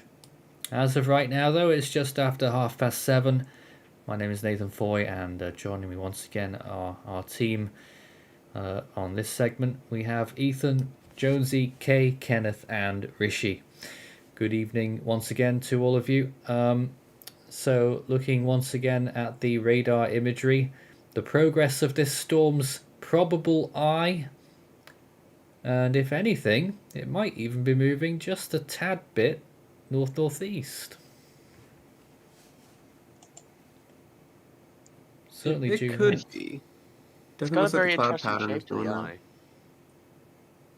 The So eye got a very. The eye has a very interesting shape to it. It's more so like an oval shape on radar, at least. At least that's what I'm saying. Yeah, that's mainly because that's where the mid-level circulation was. I mean, the LLC was exposed. They were trying to stack up on top of each other, as um, Kenneth and I and others earlier were mentioning. Um, for it, and there is a microwave eye, so there is a chance that it looked like on the last imagery that I saw the visible that the LLC might start to get covered up, so there is a chance that we might have the stacking is occurring or has occurred, and that might be why we have an eye starting to show up. some more questions for us right now. Will this affect Ocean Isle, North Carolina? We think we had that question earlier on, but just to reiterate, probably around a 20% chance of tropical storm conditions, maybe a bit more. It's mainly going to be rainfall, probably 3 to 5 inches. What do we think the pressure is right now? Asking us to speculate, really. 995 or less, question mark. Do you think it's possible that it could be that low, anyone? What was the latest pressure analysis that we had? 998, right? Yeah, we 997 from we a had buoy. 998 I think from a buoy. this might be 9996, perhaps. But that's just assuming. As of I- 1 hour ago, it was 997 from a buoy. Andrew says, when do we believe that National Hurricane Center will initiate hourly advisories on Elsa, and does it fit the criteria for such advisories to commence? Won't they do that if it's a hurricane? Is that right? I think so. I I believe don't know so. if they would do hourly advisories, even if it was a hurricane at this point. I don't know. NHC, if they are certain that will be a landfalling hurricane, which, to be honest, I'm not even sure it might. But NHC look to be pretty confident in that aspect, so then they'll probably assume those when it's within 12 hours of landfall, I think. Yeah, they'll All do right. them definitely hourly. I know Claudette, that never got hourly, but that's because it got the name Claudette over land. And they never went hourly on those. Danny never went hourly, so I'm pretty sure once it becomes a hurricane and within 12 to 18 hours of landfall, yeah, they'll probably go hourly. Did Sally have hourly advisories last year? Oh, I have no idea at this point. It's a long time ago, Ethan. Many storms ago. Let me check if they did or not. I'm pretty sure they did. Many hurricanes and very strong cyclones around the world in between Sally and now. Yes, Sally did indeed have hourly updates, beginning with advisory 18A. Just a little bit of trivia for you. If the NHC are pretty certain that this is going to be a landfalling hurricane, then I'd be game for that. But given the current wind shear, I'm not sure if this will even make landfall as a hurricane. Because right now, yes, the structure looks pretty good, but this could easily start weakening due to the wind shear. Well, that's the thing. GFS model was really showing up that the peak would be at its closest pass to the Tampa Bay area, Sarasota, Clearwater, St. Petersburg, etc. If it doesn't make landfall there, it's close enough to land that it could have an impact on the storm's strength, and it may start to weaken before its actual landfall, by which point it could be a tropical storm. So interesting technicality, even though you could actually argue that hurricane force winds may be felt in the Tampa Bay area. I mean, it is possible. I mean, especially if the geometries are just right, the bay might actually help to funnel winds, which will accelerate them just due to hydrodynamic or aerodynamic forcing. So I do want to point this out just really quick. I do think that recon is reaching the very outer reaches of the storm already. So So we should be starting to get some useful data soon. It's just me eyeballing, but I do believe the recon is just about to penetrate the storm. So I'm pretty sure that NHC are going to wait right to the wire for any data to come in. Because quite often they release their advisories a little bit early by a few minutes, sometimes even by up to half an hour on the full advisories. I think they'll wait right till the end for any latest data.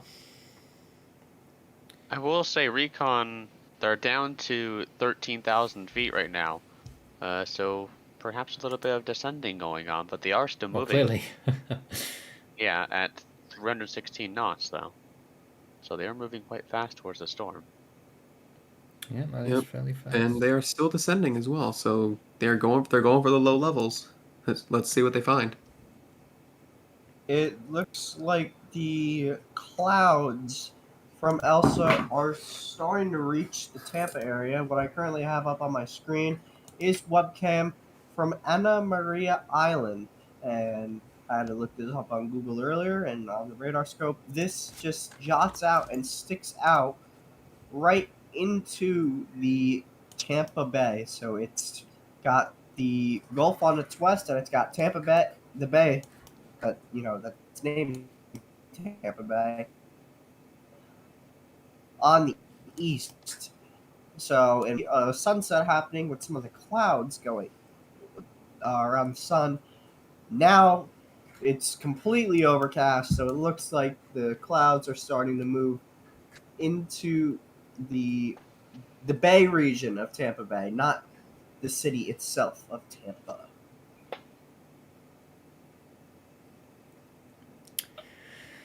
Yes, there's a lot of, when you look at the geography, there's a lot of barrier islands, really, or peninsulas.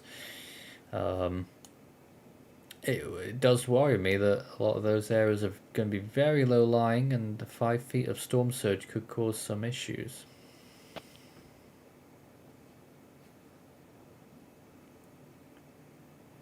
That's the maximum that we're anticipating with regards to this storm.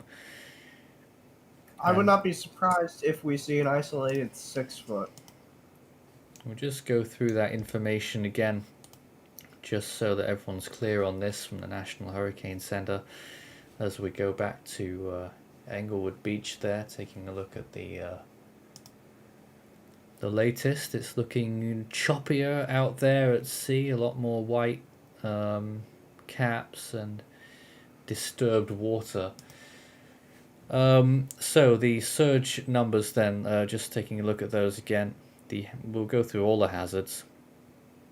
So Englewood to Osceola River, including Tampa Bay, 3 to 5 feet expected storm surge there.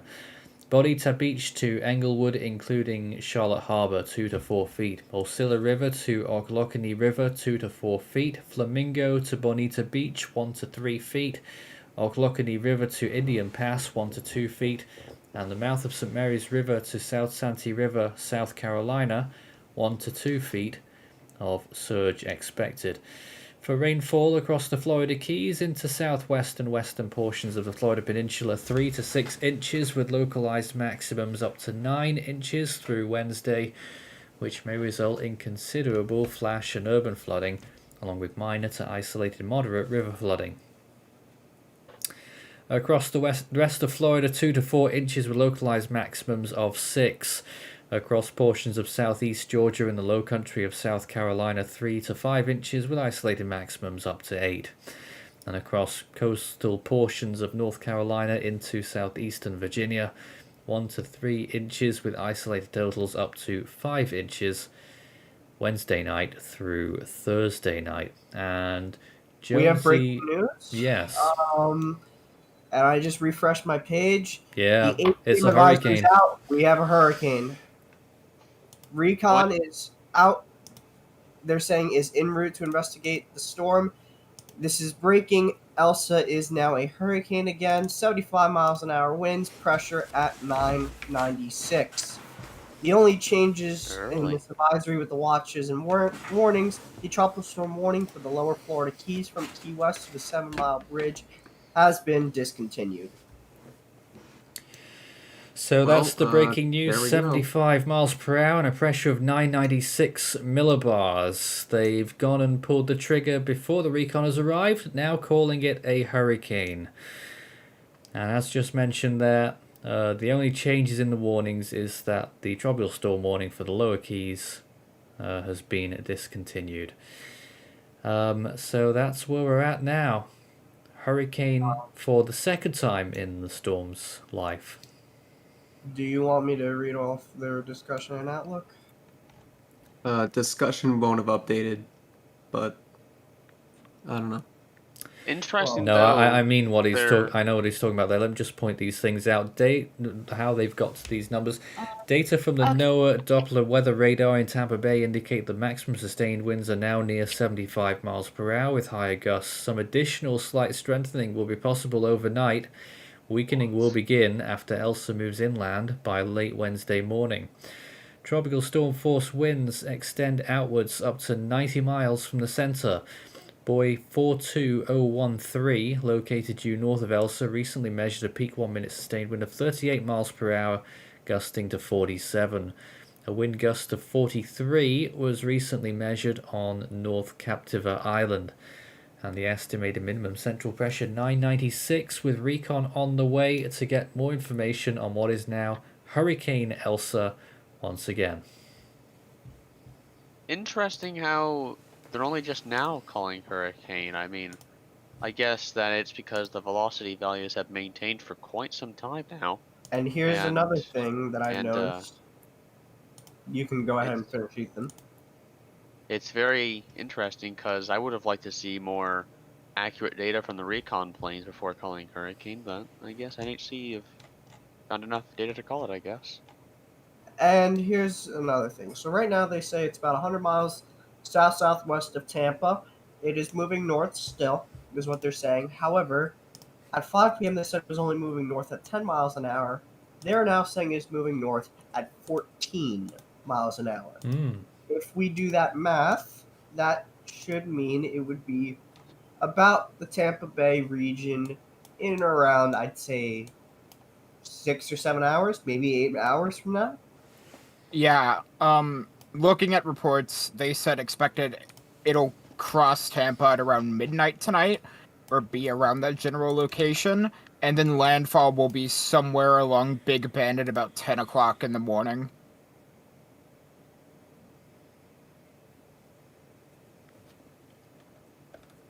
I will say, based off of radar, it's got this pretty solid eye wall on the northeastern side of the storm now. So, if I had to guess, that's probably where the hurricane force winds are. So let that news sink in for a little while. Now with a Category 1 on our hands once again. Kay, you've been fairly quiet during this time. Don't know if you're there or not just now, but I just want to know your thoughts on that and whether you think Recon might now go and find higher winds. I'm not expecting Recon to find higher winds, but I'm not expecting them to find much lower winds either, because depending on how you looked at it, you could have gone with a hurricane at the previous Recon.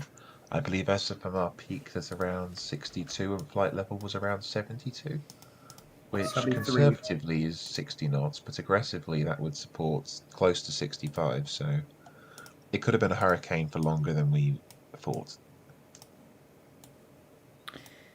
Interesting analysis there. We're just updating our bars in the background for that latest information. Oh, and speaking of recon, we've just now entered the gale force wind field on the northwest side of the storm. If I'm seeing that as well, and Recon's only at about 5,000 feet, so they're going really low into the storm. Keep us updated on that. That's going to be interesting to see what they find. Absolutely. Going into a hurricane at 850, slightly unusual. We'll take some questions whilst we can, and you know it's going to be fairly temperamental whether we'll be able to take questions all the time or not with all the information as it comes in. Start your message with Force 13 all in text, and we'll be able to take your questions. And a lot of people commenting on those people on the beach. Yes, not very clever. Those waves are getting much higher, actually. So, at their own peril by the looks of things. There we go. Yeah, and to be fair, this is Florida we are talking about. I really do not like what those people on the beach are doing. I was explaining earlier how I was talking with some people from Florida that are in another Discord server, and they're saying, "Oh, it's a tropical storm. It's a Cat 1. It's not that serious, and plus our buildings are withstanding for it." You should still take it seriously. It can still kill people. Elsa is. It and already has been a killed deadly 3 storm. people. And also we worry about surge.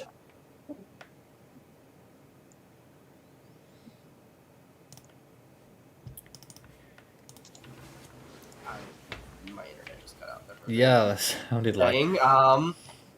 We worry about surge when it comes to hurricanes and strong tropical storms on the west coast of Florida because it's so shallow, and that usually ends up helping the surge out.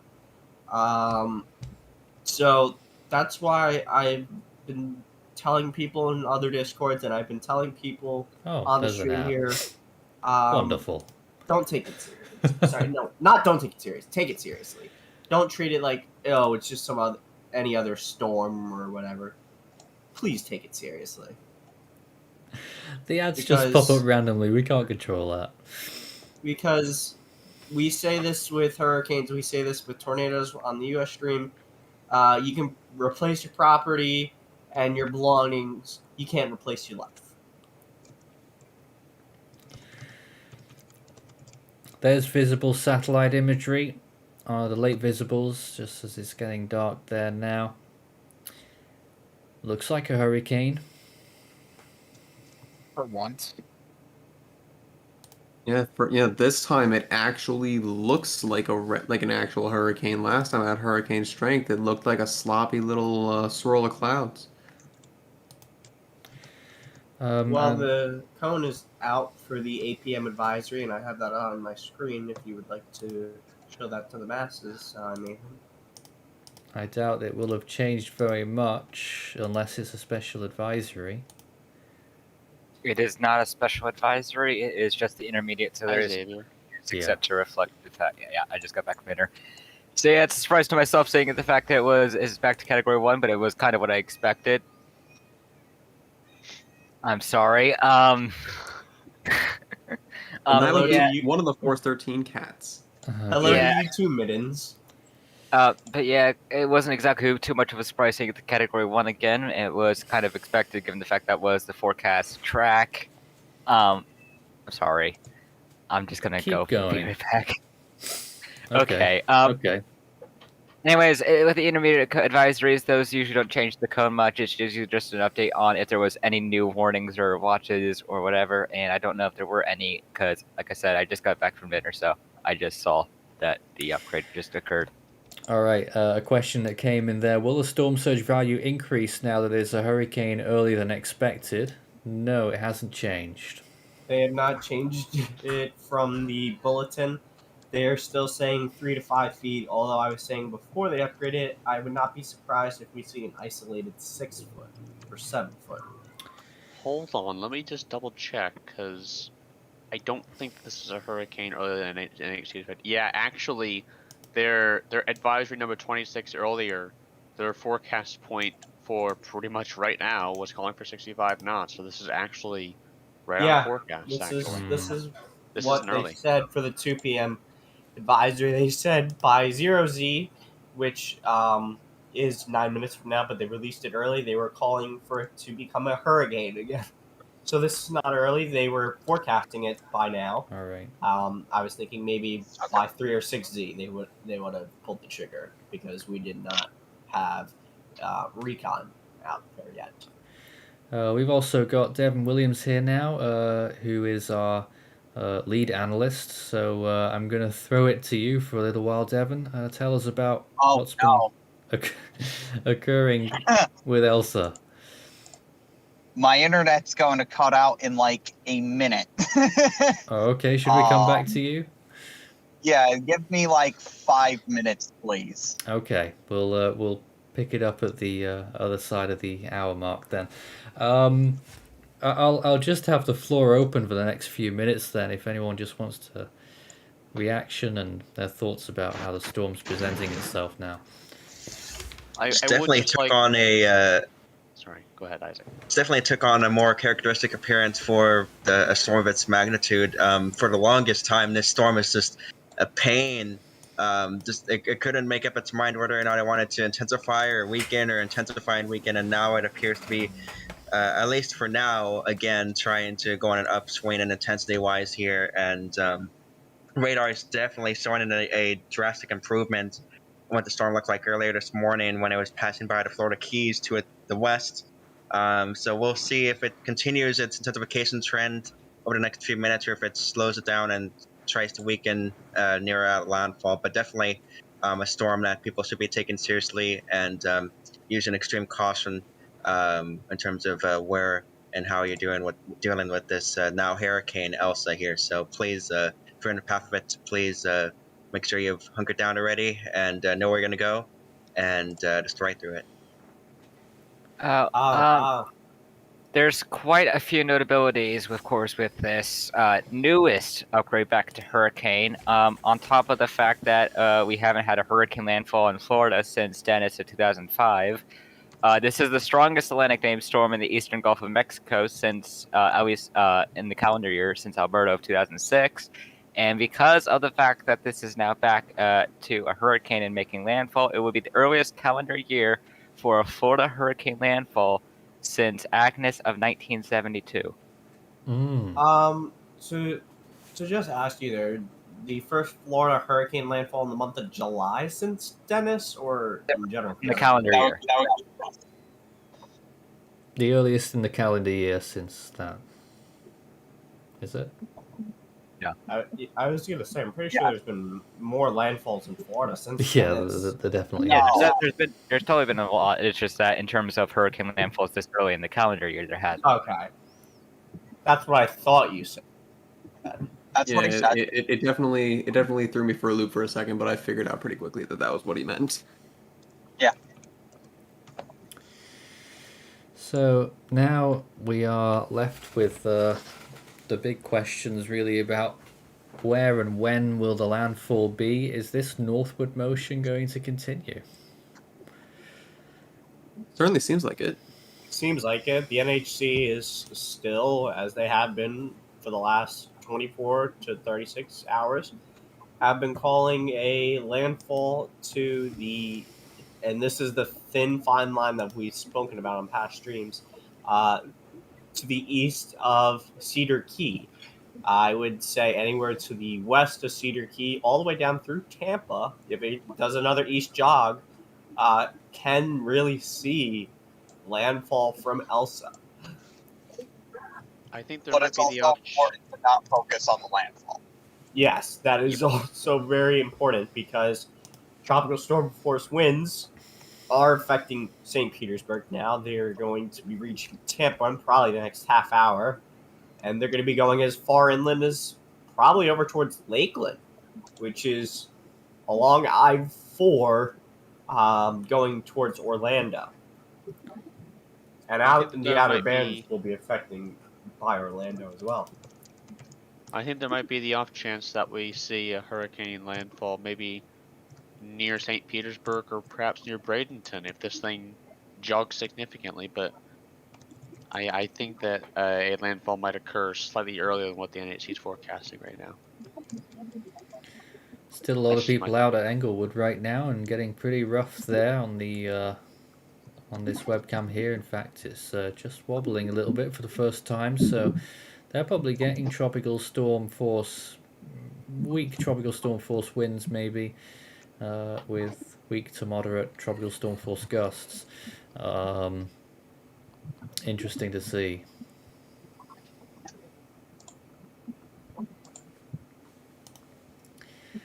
And once again, with the radar that we keep playing out on the left hand side of our screen there, you can see Sarasota looks like it's going to get a bit of weather round about now. And all along the coast there, south of Sarasota, really starting to get pummeled by the looks of things.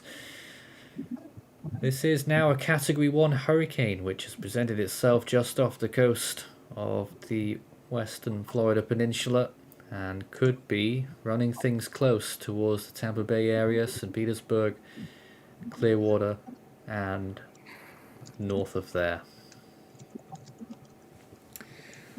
We're going to take a break now. We'll be back in a few minutes with another hour of coverage on what is now Hurricane Elsa.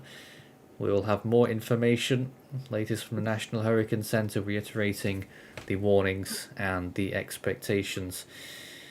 And of course your questions. Start your message with Force 13 all in text, and we'll be taking plenty of those in the next hour. Stay tuned.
You're watching Force 13's live streaming service.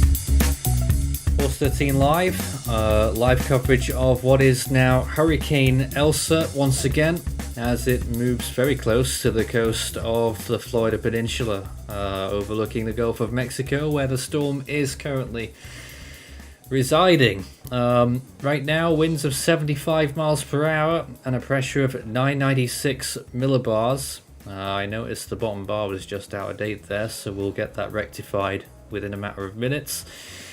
Hurricane and storm surge warnings for the region. Let me get those proper locations again. Storm surge warning for the west coast of Florida from Bonita Beach to the Osceola River, including Tampa Bay, and a hurricane warning for Egmont Key to the Steinhatchee River in Florida.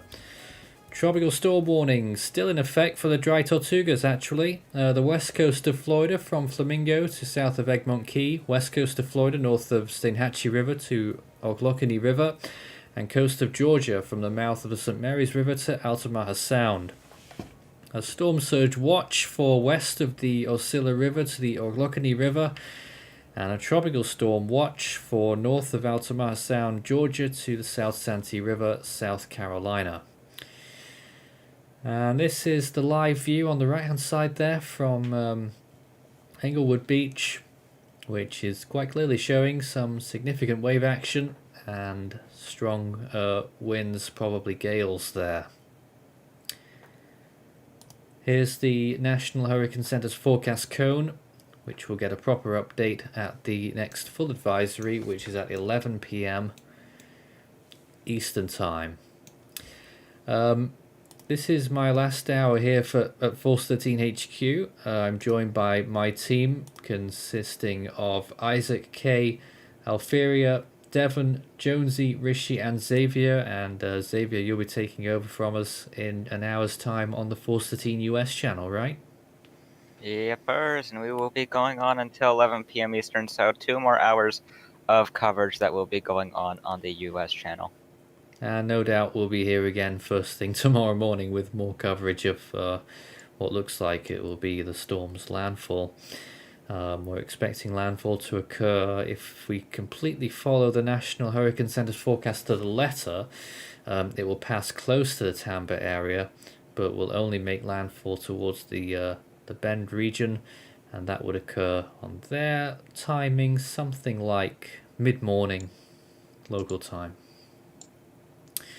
All right, let's see if we can chat to Devon. He is our lead analyst here at Force 13, the person who makes the judgment calls on its intent on the storm's intensities, whether we deviate at all from the officials or not. Where do you stand right now, Devon, and what are your thoughts on the storm in general? Right, yeah. So Elsa has been upgraded to a hurricane by the National Hurricane Center due to sustained winds that have been showing up on radar for quite some time now, and they believe that this is enough evidence to be able to upgrade this to a hurricane. At this point in time, we're not as confident as the NHC is at this moment. So we are waiting for the reconnaissance aircraft to come in. We should get a full pass of them within the next 10 to 15 minutes or so, and potentially some drop zone data about 15 minutes after that. And from there, we'll be able to make hopefully a pretty good determination of how strong the storm is. Of course, if it doesn't go into the northeast quadrant, then we're going to have to wait for the next pass after that when they actually get into the northeast. But obviously, northeast seems to be the strongest at this time. So that's basically what we've got going on there. We don't see any reason right now to deviate from the National Hurricane Center, but we are waiting on putting out our official point until recon actually passes through the storm, gives us a central pressure, and gives us a reasonable estimation of what winds we have in the radius of maximum winds, which is basically the winds within the strongest part of the storm. And then we'll be able to determine what the strength of the storm is from that. But as of right now, we're holding. waiting, I should say. Waiting. Yeah, okay. Kay, your thoughts on that? Recon has just gone in to the storm, Okay. and they're in the center. They came in from the northwest, which isn't the strongest side of the storm. Oh, However, they only found 50 to 55 knot SFMRs, and flight that's level about peaks right. at only 45 knots. Interesting. It's not going to be another conundrum of a recon flight, is it? I hope to God not. No. This is honestly kind of to be expected because the mid-level center and low-level centers are still not aligned with this thing properly. So Yeah, that's I'm not very too clear. surprised to hear about that. Pressure is dropping as they move away from the mid-level center. Well, there you go. That is a distinct definition of the centers not being aligned. What do we do with that information, though, Kay? Where does that well, leave what us? Wait the recon to get to the northeast quadrant where the strongest winds are and hope that there's some more reliable data. Oh, so what are we taking a look at as far as a central pressure? Did we not reach a minimum pressure yet? Extrapolated pressures haven't gone below 1001. Okay. So have we reached a pressure minimum yet, or I'm not able to look at the data right now? Definitive. It doesn't appear like we have. Okay, so pressure's still decreasing. Got it. Well, it's been holding steady for a bit, but it might do something weird. I mean, they took a really weird path, though. And we need to get down to 998 millibars to push with the last recon pass. I mean, NHC has it at 996, so we hope to see because something like that. And because there was a buoy at 997 is why they went with that. There's a question. So we should definitely. So we should. I shouldn't say definitely, but we should expect a lower pressure than 1001 then. Yes. Yeah. Especially because the first drop sun wasn't in the center, or where they Correct. There's a question. Well, we're not even at a drop sun point yet. If we're not even at a pressure minimum, so. Well, they have released the drop Well, sun. they did release one. It's not inside the center. It's in the But it's outer not band. in the center. Yeah, it's in the outer bands. How did they release a drop sun already? They released drop It suns came all through over the quickly. place. From this flight that literally just penetrated the center? They Yeah. posted the drops on from the outer bands, yeah. Oh, I thought we were talking about a center drop zone. Oh no! We haven't Okay. got them No, in yet. I'm asking. I was like, wait a second. We have a center drop zone? No. Okay, I don't. I mean No, they that's just all haven't had for it. that's all for model data and whatnot. I'm not worried about those drop zones. I want to know like what we got in the center, and if we haven't pressed past the center yet, then we don't have a drop zone that'll actually help us decipher what's going on in the center. All right, we had a question earlier from Griffin. Since the wind shear has lessened according to shear maps as thought, do you think that the system will have enough time to align the low and mid-level centers and strengthen? Well, No. the ships last night pretty much expected this bout of strengthening, but I don't know if it's going to get much stronger than it is now. It seems to, ever since getting up to this borderline hurricane intensity state, it seems to have struggled to get past that. Yep, certainly. Another question, how far inland can storm surge of 3 to 5 feet travel from the Gulf? They're saying they're 8 miles from the Gulf in Tarpon Springs. Well, 8 miles from the Gulf. I mean, if you're at least 5 feet above sea level, I think you'll be okay. Which you probably should be that far inland. Yeah, 8 miles is a pretty significant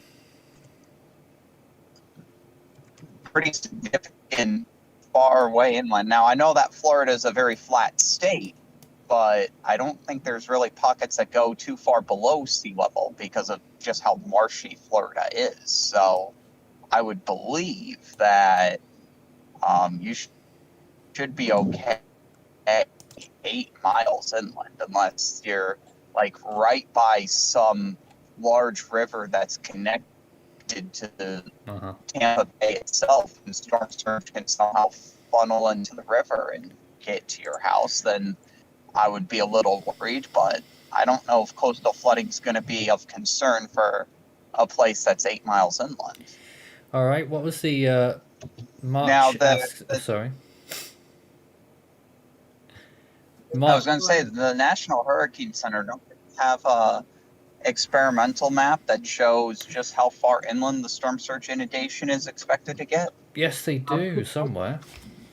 Flooding map inundation. I have that on my end. I'm gonna open my screen share to show. Just that. want to get to this other question by March. What's the last time Tampa area has been hit by a hurricane? Directly or indirectly? Because good question. Because directly it's been a while. Indirectly, it's pretty much been any storm that's been going up the west coast or up through Florida. I know. Did Tampa, Irma bring hurricane conditions to Tampa? I think it possibly did, just for a little bit, or once it got to Tampa. I imagine it would have. Well, I mean, it did make landfall all the way down to Marco Island, which is by Naples. But I mean, I think Tampa was under hurricane Irma conditions was for a also little bit. huge too. You have to consider Yeah, it just was how huge. Irma was. I think it did, or they downgraded it once it got to Tampa. I forget though.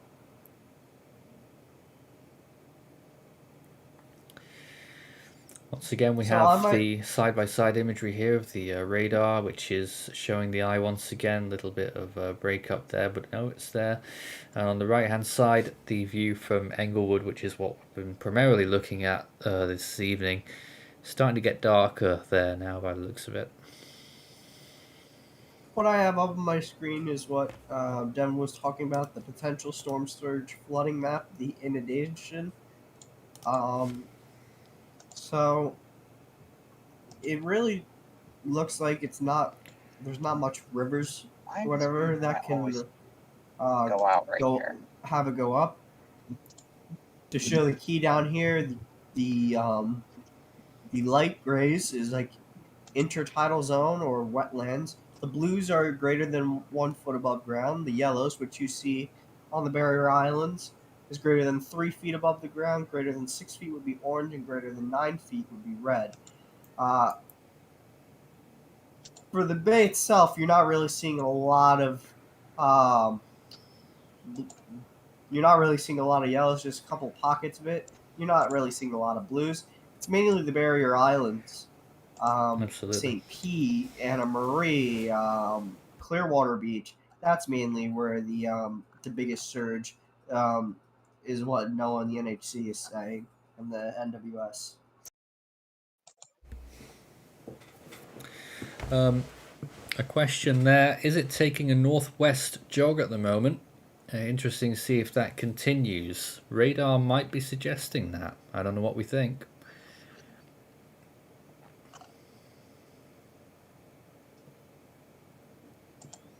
The best way to tell which direction it's moving is to wait for the recon to do a second pass and draw a line between the two. It certainly would. Talking of recon, we have an update. Okay. Pressure bottomed out at 1,000.7, extrapolated, and flight level peaked at 50 knots on the southeast side of the centre. SFMRs peaked at 52 knots on the northwest side and at 48 on the southeast side. So far we've only found evidence for 50 knots or 60 miles an hour. We have had a couple drop zones though. We do have the second drop zone that this recon dropped. It's listed on Tropical Tidbits as an I drop zone. Looks like they said. I don't think it's in the eye. It's in the radius of maximum wind. I don't think it's. It's definitely not an eye drop. It says 1002 at the surface with 41 knots. Yeah, that's not an eye drop. That's way too far out. Yeah, I don't Although, think I mean, so. if you do the conversion, you get an estimate of 999 when you take out the wind pressure. So I mean, it's still way too far away.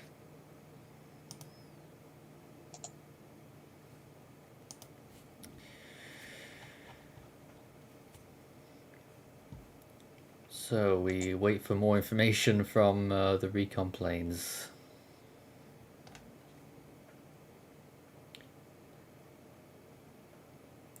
But right now on the radar, once again, that gap opening up there, and I can certainly see how people say that it's moved northwest potentially, looking at that imagery. And a lot of heavy weather moving in along the coast there, and take a look at those waves once again at Englewood Beach there. I think I'm seeing what's going on with this sonde.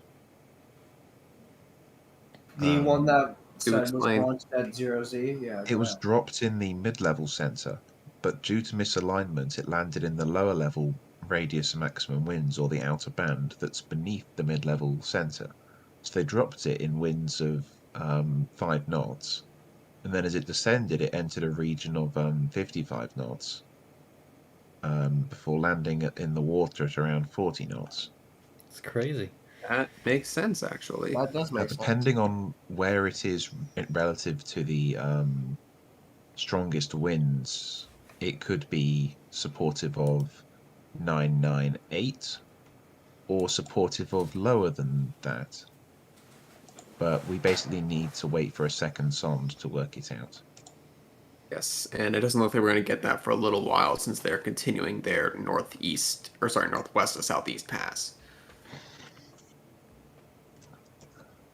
Waves are definitely getting choppier, and there's definitely an onshore flow now at Naples. I have the Naples camera up. There it is. That. Yep.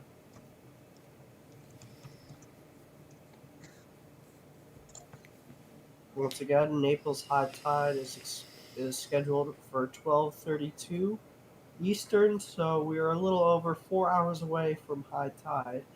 Naples is scheduled, or not scheduled, they're forecasted in 1 to 3 foot storm surge.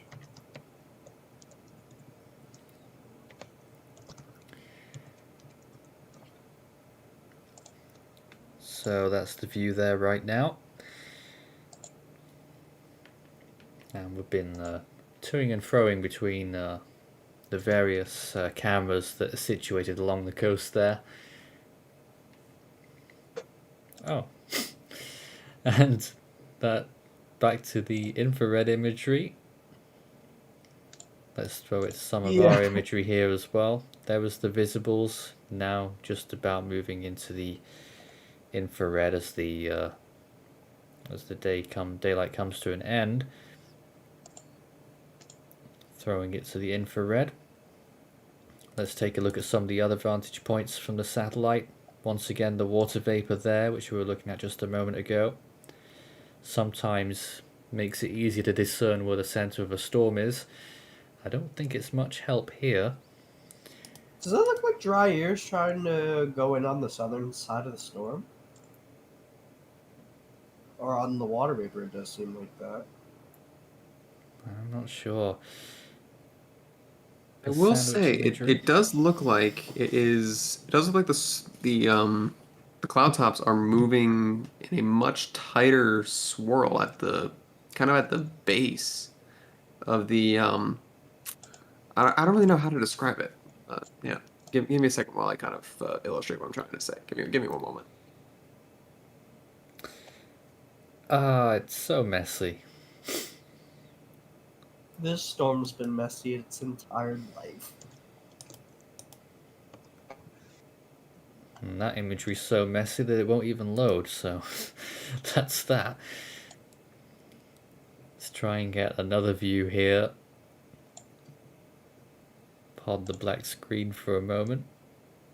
Nope, Yeah, it's not having it. The LLC is definitely covered again. Was exposed for a period today, and This kind of reminds me of the last stream I was on when it was by Haiti, when it was just these the LLC and the MLC were just not stacked, and it was doing a CCC, trying to do a CDL, and it ended up weakening. Except this time it looks like it's probably strengthening, or it could be weakening. Who knows? I mean, Elsa's just been a mess of a storm its entire lifetime. Back to the view at Englewood there. Still people out there, even though it's starting to get dark now, along with the imminent threat of the tides and the surge.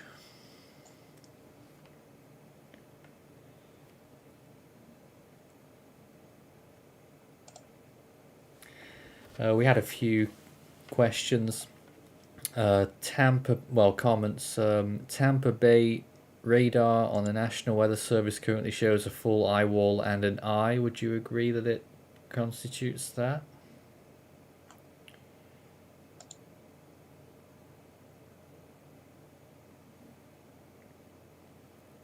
To an extent, I think that might be the case.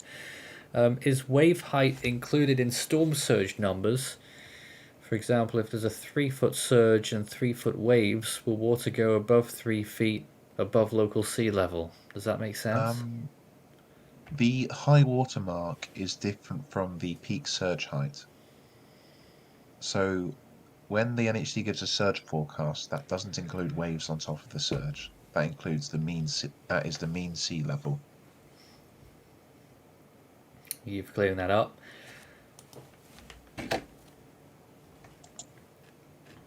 So I guess you're just all analysing the information from recon and waiting for new numbers?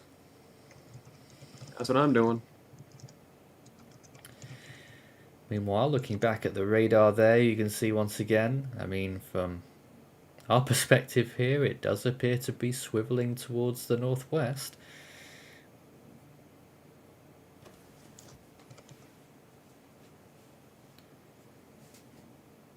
Whether that's the case or not, if that is the mid-level centre moving northwest, do you think it could be the case that it might be drawing closer to the low-level centre now?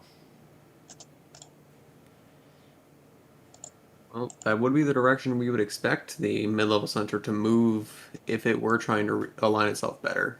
But it's weird though, because the mid-level center is where most of the convection is, whereas the low-level center is the one that's more displaced. So we would expect the low-level center to move toward the mid-level, wouldn't we? I don't even know at this point. Partially exposed earlier today, and yet it's managed to pull off hurricane status this evening. As long as the National Hurricane Center doesn't upgrade it to an 80 mile per hour storm and a special advisory, I think my sanity can be saved from this point onward. Another comment there, does it seem more or less likely that New England could get some type of impact? I don't know what you're comparing it to in terms of, say, 3 hours ago, 6 hours ago, but the threat is increasing, is my take on it, because you look at the National Hurricane Center's forecast map, and this is something you didn't have earlier today, a storm icon right off the coast of New England, so and a significant chunk of Connecticut in the cone, Massachusetts, almost all of Rhode Island. Don't forget the center of the storm could pass anywhere within that cone. Whether it moves east, that might happen, but if it moves west along that cone threshold, then you could be looking at a storm that moves all along the coast there. And still for it to be tropical at that point. And as I said, the Euro model earlier today was calling a low 990s system just south or just offshore of Long Island. So some of the models are, hinting at possible impacts for the Northeast and New England. It's still uncertain, but we'll just have to wait and see what happens there. Yes, indeed. So new recon path data has come out. They are now moving parallel to the Florida coast to the northwest. It looks like they're going to do. It looks like they're heading for the northwestern quadrant, or sorry, northeastern quadrant. So it looks like we're going to get an idea as to what the actual strongest winds are with this, with the next center pass, whenever that happens to be. And you know what's interesting? And I'm reading the last forecast advisory. They're expecting the it's going to be by 6Z. I'm not sure about 0Z. They're expecting the northwest side, and the southwest side, although southwest side doesn't have any 50 knot winds, to basically fall apart to where only those sides will only have 34 knot winds, which is, tropical storm force winds. Right now, they're only going 80 nautical miles out from the center. The storm has definitely contracted considerably compared to how it was in the Caribbean, but that is to be expected, seeing as how in the Caribbean it was moving so fast. It was just kind of aiding its own wind speed with its forward speed. But now that it's slowed down, we really see the true size of the storm. I mean, if it were moving at this pace throughout the Caribbean, I don't think we would have seen it as large as it ended up being. But what happened happened.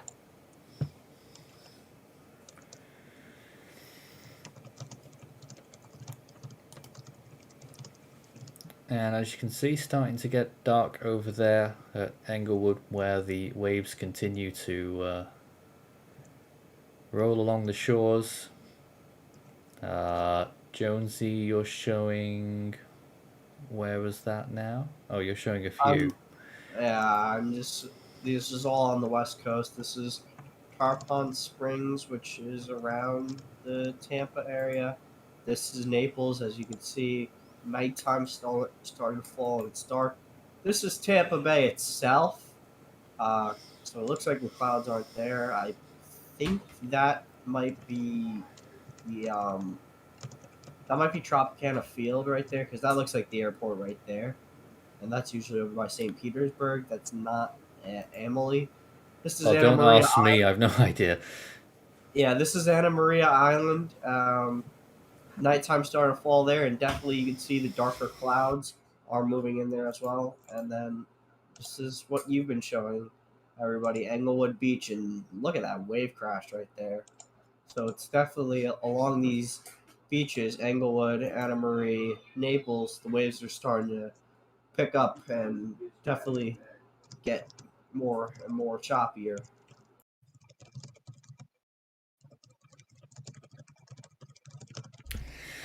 Yep, okay, so that's where we're at right now once again. Elsa, a Category 1 hurricane, 75 mile per hour winds according to the National Hurricane Center, and they're running with a pressure of 996 as they await more concrete data from the recon plane. We're going to take a short break once again. We'll be back in a couple of minutes. Stay tuned and we'll have more up-to-the-minute information, and send in your comments and questions using Force 13 in the YouTube chat. It will light up, tag us big and bright, and we'll be able to sometimes when the flow of comments go through very quickly, we tend to miss the questions, so that's why we ask about that. We'll be back shortly. Over the years, we've done updates and live coverage on literally hundreds of tropical cyclones, and in recent years, particularly in 2020, launching out in other regional channels, doing weather updates and coverages there as well. We also launched our Earthquakes channel in 2020 and are going forward on all fronts in 2021 with a community that's grown remarkably in the last year. But it's not just about you being along for the ride, we want you to enjoy yourself as well as an Ultimate fan, and that's why we've lined up a big chain of benefits for each various stages on our Ultimate Fan program.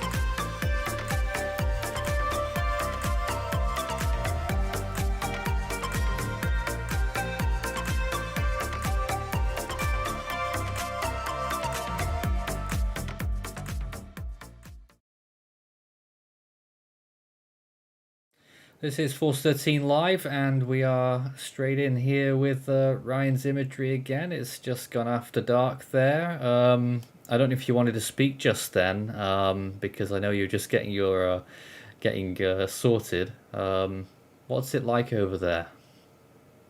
I mean, I've had slight impacts here. I haven't been paying attention too much. Had some issues earlier with the cam, but I got some tropical storm force winds here, probably like 40 miles an hour. I don't have too much here, surprisingly.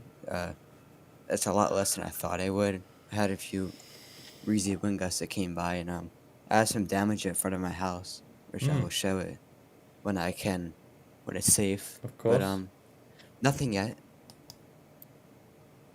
All right, so that's the view at your place, and a few more views here to look at. You can see the top left-hand side once again. That's Englewood, still very windy there and choppy. And on the top right-hand side, the water vapor imagery. I'm going to throw it to the team just for a few moments here, as I have to just drop out just for a few moments. So I don't know if you want to give a recon update or whatever's going on right now.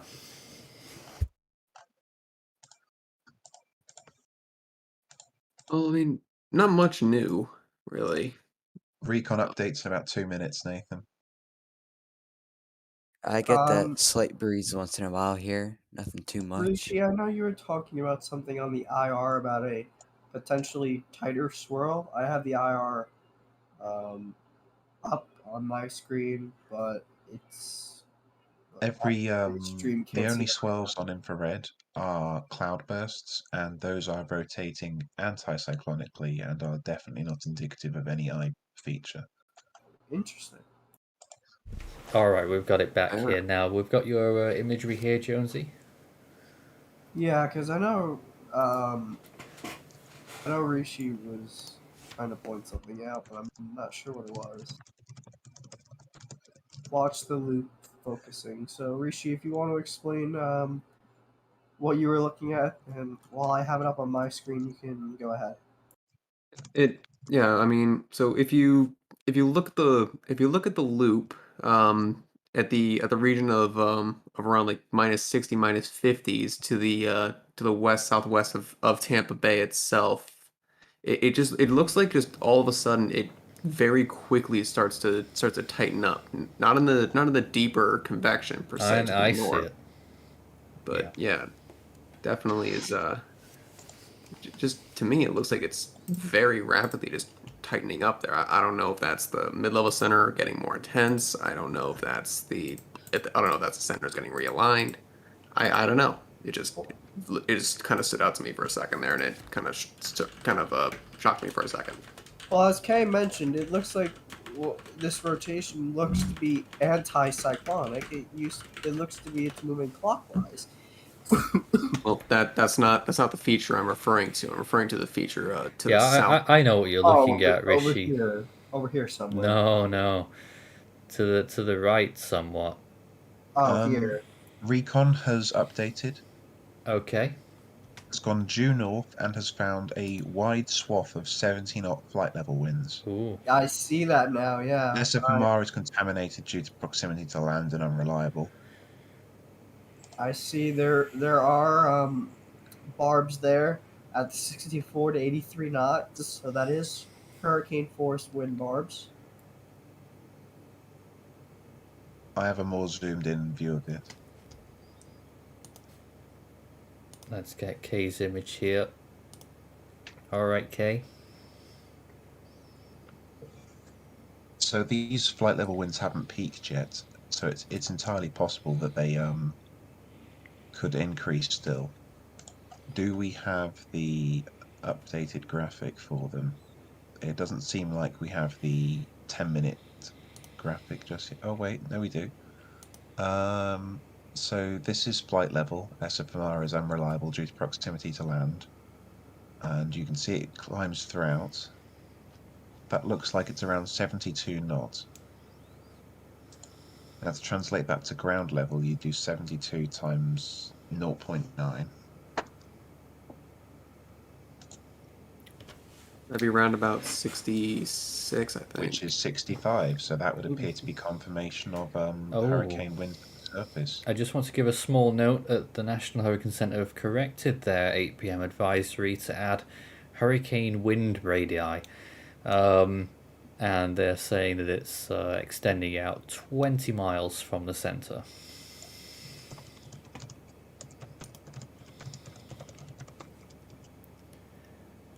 Hold on. Is it 0.9 or are we at a different altitude? Because if we're at 8, that was. Oh, we're at 850. At that point, Kay, they were at 5,000 feet. Oh, I'm not familiar with the ratio. I have to go look it up. Yeah, 5,000 I was using feet, 1,500 700. meters. So it's actually going to be a different ratio. Ah. They're definitely flying extremely low. I'm It's gonna been a while stay since away I've from all that chat personally. It's 80%. So you actually multiply it by 0.8 rather than 0.9. So it's not going to be a hurricane. That gives that. 58 knots surface. So we needed something a little higher yet. Yep. And we may yet find it. Yeah, it's quite possible. Yep, I'm just continually refreshing the recon page so I can hopefully catch the new HDOB, any new drop zones. Because obviously, the quicker we can get the information, the better we will be in relaying the information. Recon is updating around every 10 minutes, ending in 5. So next update will be at 1:45 the hour.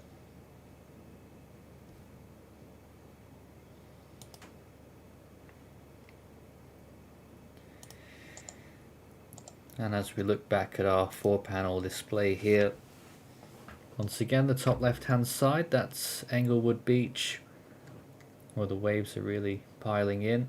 The bottom left there right now is Ryan's screen, Ryan S, who is in Sarasota County, Florida. Has said, I've not caught it yet on the imagery, that they've had some significant wind gusts. I've not seen it live, but we wait and see that. On the top right hand side, again, another look at the water vapor imagery, which shows where the storm center might be. Looks like it's going to be southwest of the Tampa Bay area. We're still here to take more questions. I'm here for the next 20 minutes, and then Xavier, you'll be taking over on Force 13 US, and that will be on our US channel, right? Yep, we will be doing 2 hours of coverage, covering the latest on Elsa, figuring out what more information that we will be receiving on Recon, and then of course we'll be closing it out with the 11 p.m. advisory once that does come out. So for more commentary at the end of the hour, you'll want to switch to the Force 13 US channel. It's a different channel on YouTube. Just search it up, you'll find it pretty easily.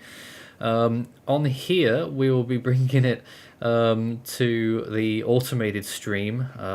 If you're watching on the Force 13 live link, youtube.com/Force13/live.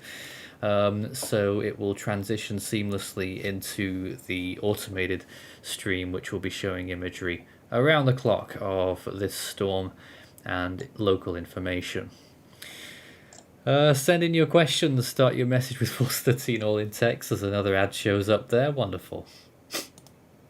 Let's go back to the camera at Northport, as it's getting pretty dark there. Latest National Hurricane Center advisory. This was from 8 p.m. showing you the cone, the watches and warnings that are currently in effect. Very curious that the Dry Tortugas are still under tropical storm warning, but none of the Florida Keys are. Well, I think it's because the Keys are... I think Key West is.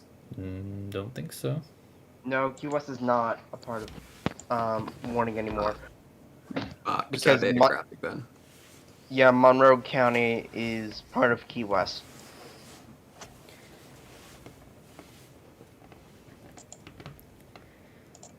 Or Monroe County includes part of Key West. Or includes Key West. And here's as well as southern Florida. an updated map of the arrival times for winds, just for those further up the US coast looking at the potential time for the winds there. So we're talking Wednesday morning for Georgia, lunchtime to early afternoon for South Carolina, evening time for part of North Carolina, the rest of North Carolina by Thursday morning. By Thursday evening, moving up the Delmarva Peninsula, New Jersey, Friday morning, New England region, and Friday evening, Atlantic Canada.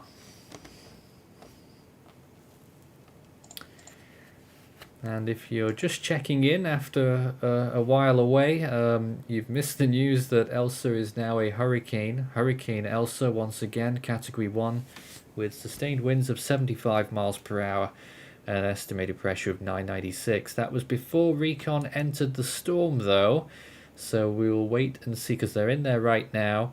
We're just waiting to see what exactly they're going to find inside Hurricane Elsa. As you can see, it's getting dark over there now.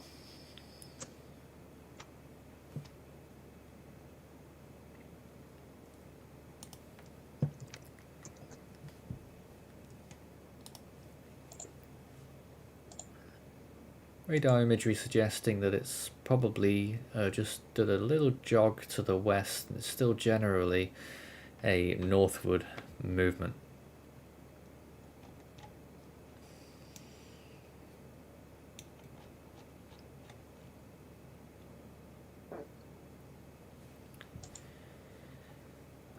Let's go back to Jonesy's imagery. You're showing what was visible, transferring to infrared.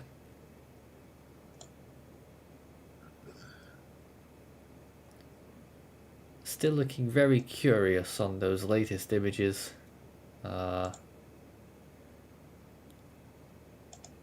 Just that eastern side is just so weird right now when you look at that storm on the infrared. Yeah, I mean, so there is one thing I've had it on my mind. I just haven't really said it. I figure I'll say it before we switch over to the U.S. channel here. Especially up until its landfall in Florida, basically don't really worry about where the center is going. Since it's paralleling the coast so closely, pretty much the entire Gulf Coast of Florida, until it makes landfall and exits the state to the north, will be experiencing tropical storm conditions. There's no two ways about it. So even if you're not in the cone, you need to have your preparations in place. If you're still north of the storm, your preparations must be rushed to completion. If you are currently being affected by the storm, obviously shelter in place. And even if you are to the south of the storm, stay where you are. Wait until morning, ideally, to give yourself plenty of time, a separation between the storm and when you exit your shelter. Because obviously, the more time you give yourself, the better off you will be in general. It's definitely true. And also, as I'm joining again, I want to mention that the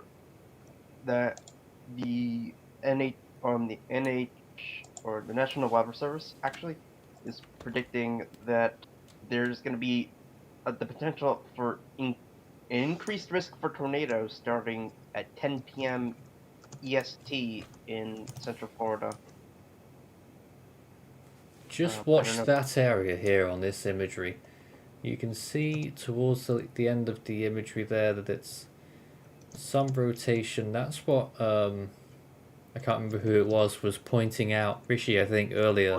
Yes. That big part of the rotation that just happened there. And perhaps that might be where the center is right now.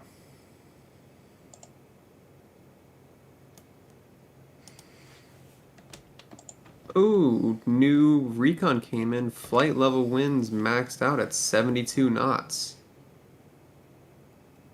Okay. 5,100 feet. Just shy of 1560 meters. although they measured a minimum minimum pressure, not central pressure, minimum pressure at flight level, extrapolated surface anyway, at 1006.7. So they're still on their way to the north, it appears. So, we'll see what they find. Maximum flight level winds of 74 knots, it looks like. Maybe a slight discrepancy between our two sources, but oh well. Which is 60 knots surface. The plane is now going very northeast to southwest pass, which would bring it through where we expect the strongest winds in the storm to be. If there are hurricane force winds, they will be in the path of this plane as it moves towards the center. So this is the path that we will be waiting for with much anticipation. However, I'm not certain. Well, actually, hopefully they should pass through it in the next update, but we won't get to the center till the update after. So winds, then we will finish. It will go to the US team on their channel, and then they will get the center pass.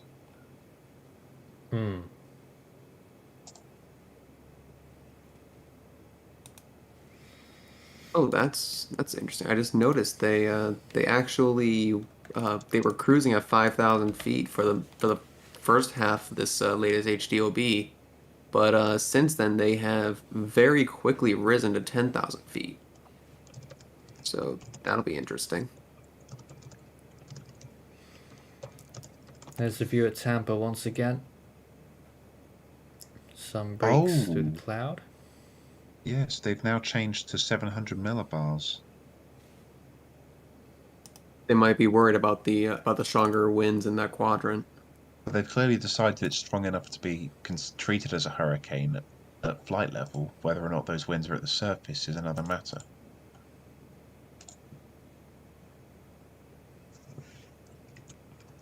But we've confirmed it's at least 60 knots, and the difference between 60 and 65 is only a human classification. The effects from the storm are basically identical in either situation. It's rather awkward when you get a storm that's right on the boundary, and it gets all these fancy warnings if it's 5 miles an hour faster, but it gets nothing if it's 5 miles an hour weaker. The impacts aren't going to change as far as any of us will notice if it's actually a tropical storm or if it's actually a hurricane. Treat it the same either way. Treat it as if it is a hurricane, even if it isn't, because it's going to be damn near close to one. The air mass satellite imagery is one of my favourites for trying to detect where the rotation is in the storm, and I think this shows it quite well.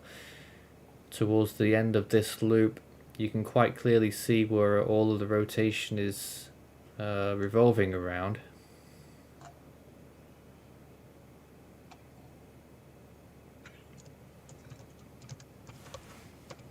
And if I were to just go to the last image to pick out that center of that rotation, it would be here. I know it's hard to see, so if we turn the imagery off, that's a probable center point right there, at least on what we're seeing on that satellite. Of course, things are much different on the ground, but you could call that a best guess at the moment. Educated I think guess. the center might be a bit north of that. I don't know how up to date that satellite imagery was.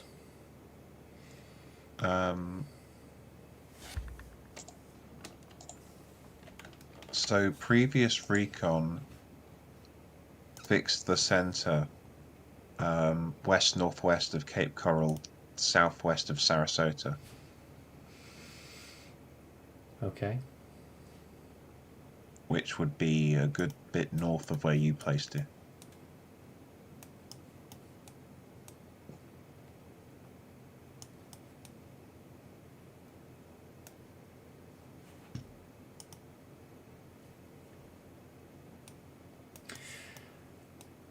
Looking very curious on radar at this point. It looks like some sort of mesovortex cloudburst feature that's decaying. It looks like it. Yeah, it looks like it's decaying right now.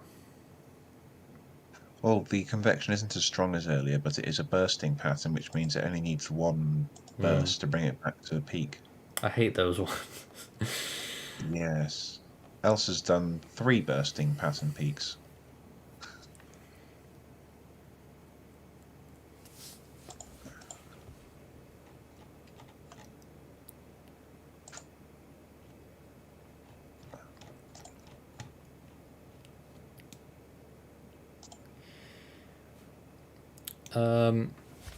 Please send in some more questions if you have any right now. We've got a few more minutes to run here until we finish up on the main channel. We'll be heading over to Force 13 US at the end of this. Those who are watching on the main channel live link, youtube.com/force13/live. It will throw back to the automated stream, and I'm not sure how up to date that is right now, so I'll be scurrying behind the scenes to update the text on there as well, because obviously I've been focusing on our main stream here. But it shows all the imagery and it's automated, so sometimes the imagery breaks up a little bit, but there's always something to look at on there. A question then, could this affect Alabama? Probably not. The only thing I'm seeing over by Alabama right now is rain, but that's from the stall front, pretty much. That's there. I forget. And I think for the last few moments we're now joined by Thomas Schwen. Hello. Good evening. It's rather surprising to see you here. Yeah, I can see how that would be. Yeah, I wanted to stop by with the big news that Elsa has returned to hurricane status. I was rather surprised by that and thought that it wouldn't be a bad idea to come on and just give some thoughts on the situation. Well, we've only got a few more minutes to run here before we go over to the US channel, so I'll let you run with it for a couple here. Sure. So, I mean, again, everyone here knows, of course, that Doppler radar data is found that Elsa's a hurricane. The big thing that we're wondering now is what recon's going to find, right? If I'm not mistaken. Yep. And that is in the storm, and we're finding SFMRs of 50 to 55 knots right now. So nothing too crazy on that front. I am finding up to 75 knot flight level winds, which would support the 75 mile an hour estimate, though.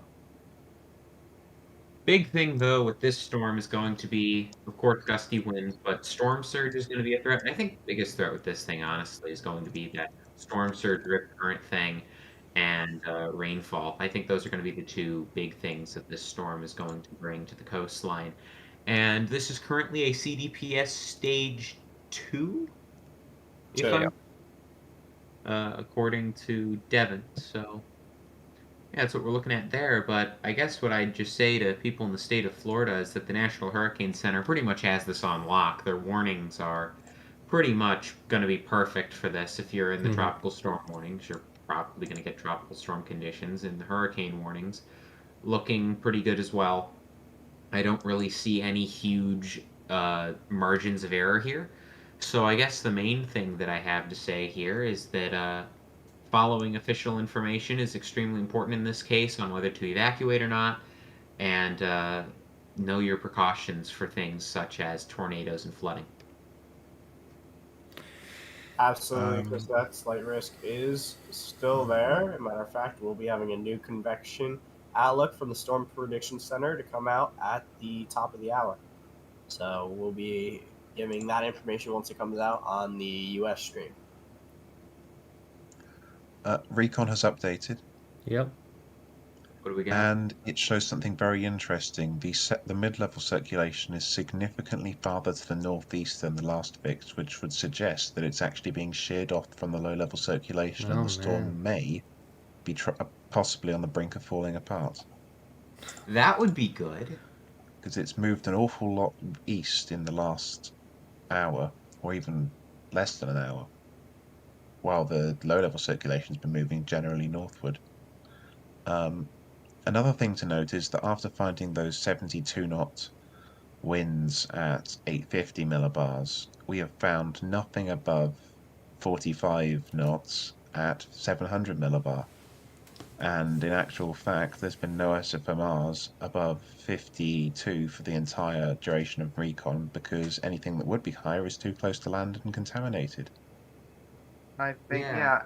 and I believe that the radar, honestly, has also been showing this, because, honestly, the storm more or less looks more like just one lopsided Boeing segment, rotating Boeing segment at this point, compared to a tropical system.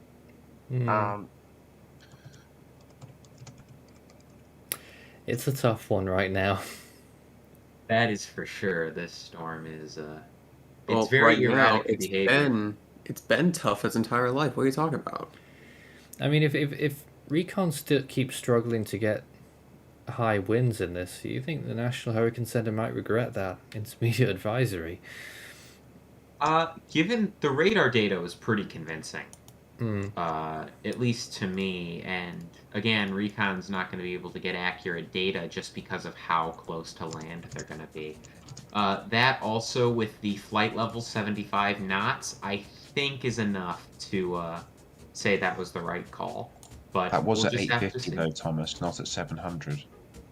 That's fair. So you have to take off 20% from it, Yep. right? So let's see. That gives 60 dead. 60 knots, and then that plus the radar data. Yeah, I'd say that 70 or 75, either one's reasonable then at that rate. Borderline case once again. Guys, we're going to have to wrap it up here. We're moving on to the US channel now. Search Force 13 US. You'll find the YouTube channel there, and our US team will be continuing tonight's part of the coverage there until 11 PM Eastern Time. We're finishing up here at Force 13 main headquarters. We'll be throwing it now to the automated stream, which will consist of imagery and local information, which will be rolling on there, automated all through the night tonight. So, and some chill music on there as well, if you're having trouble sleeping tonight. In any case, Hurricane Elsa is not one to be messed with, of course, with the storm surge risk. 3 to 5 feet of surge expected for the Tampa Bay area. Englewood northwards, which you saw earlier on the webcam, was looking pretty interesting, and there are people out there until after sunset, which isn't particularly wise in this situation. Hurricane warnings out there as well. Our US team will have the latest, but from us here at HQ, good night. We'll see you again tomorrow.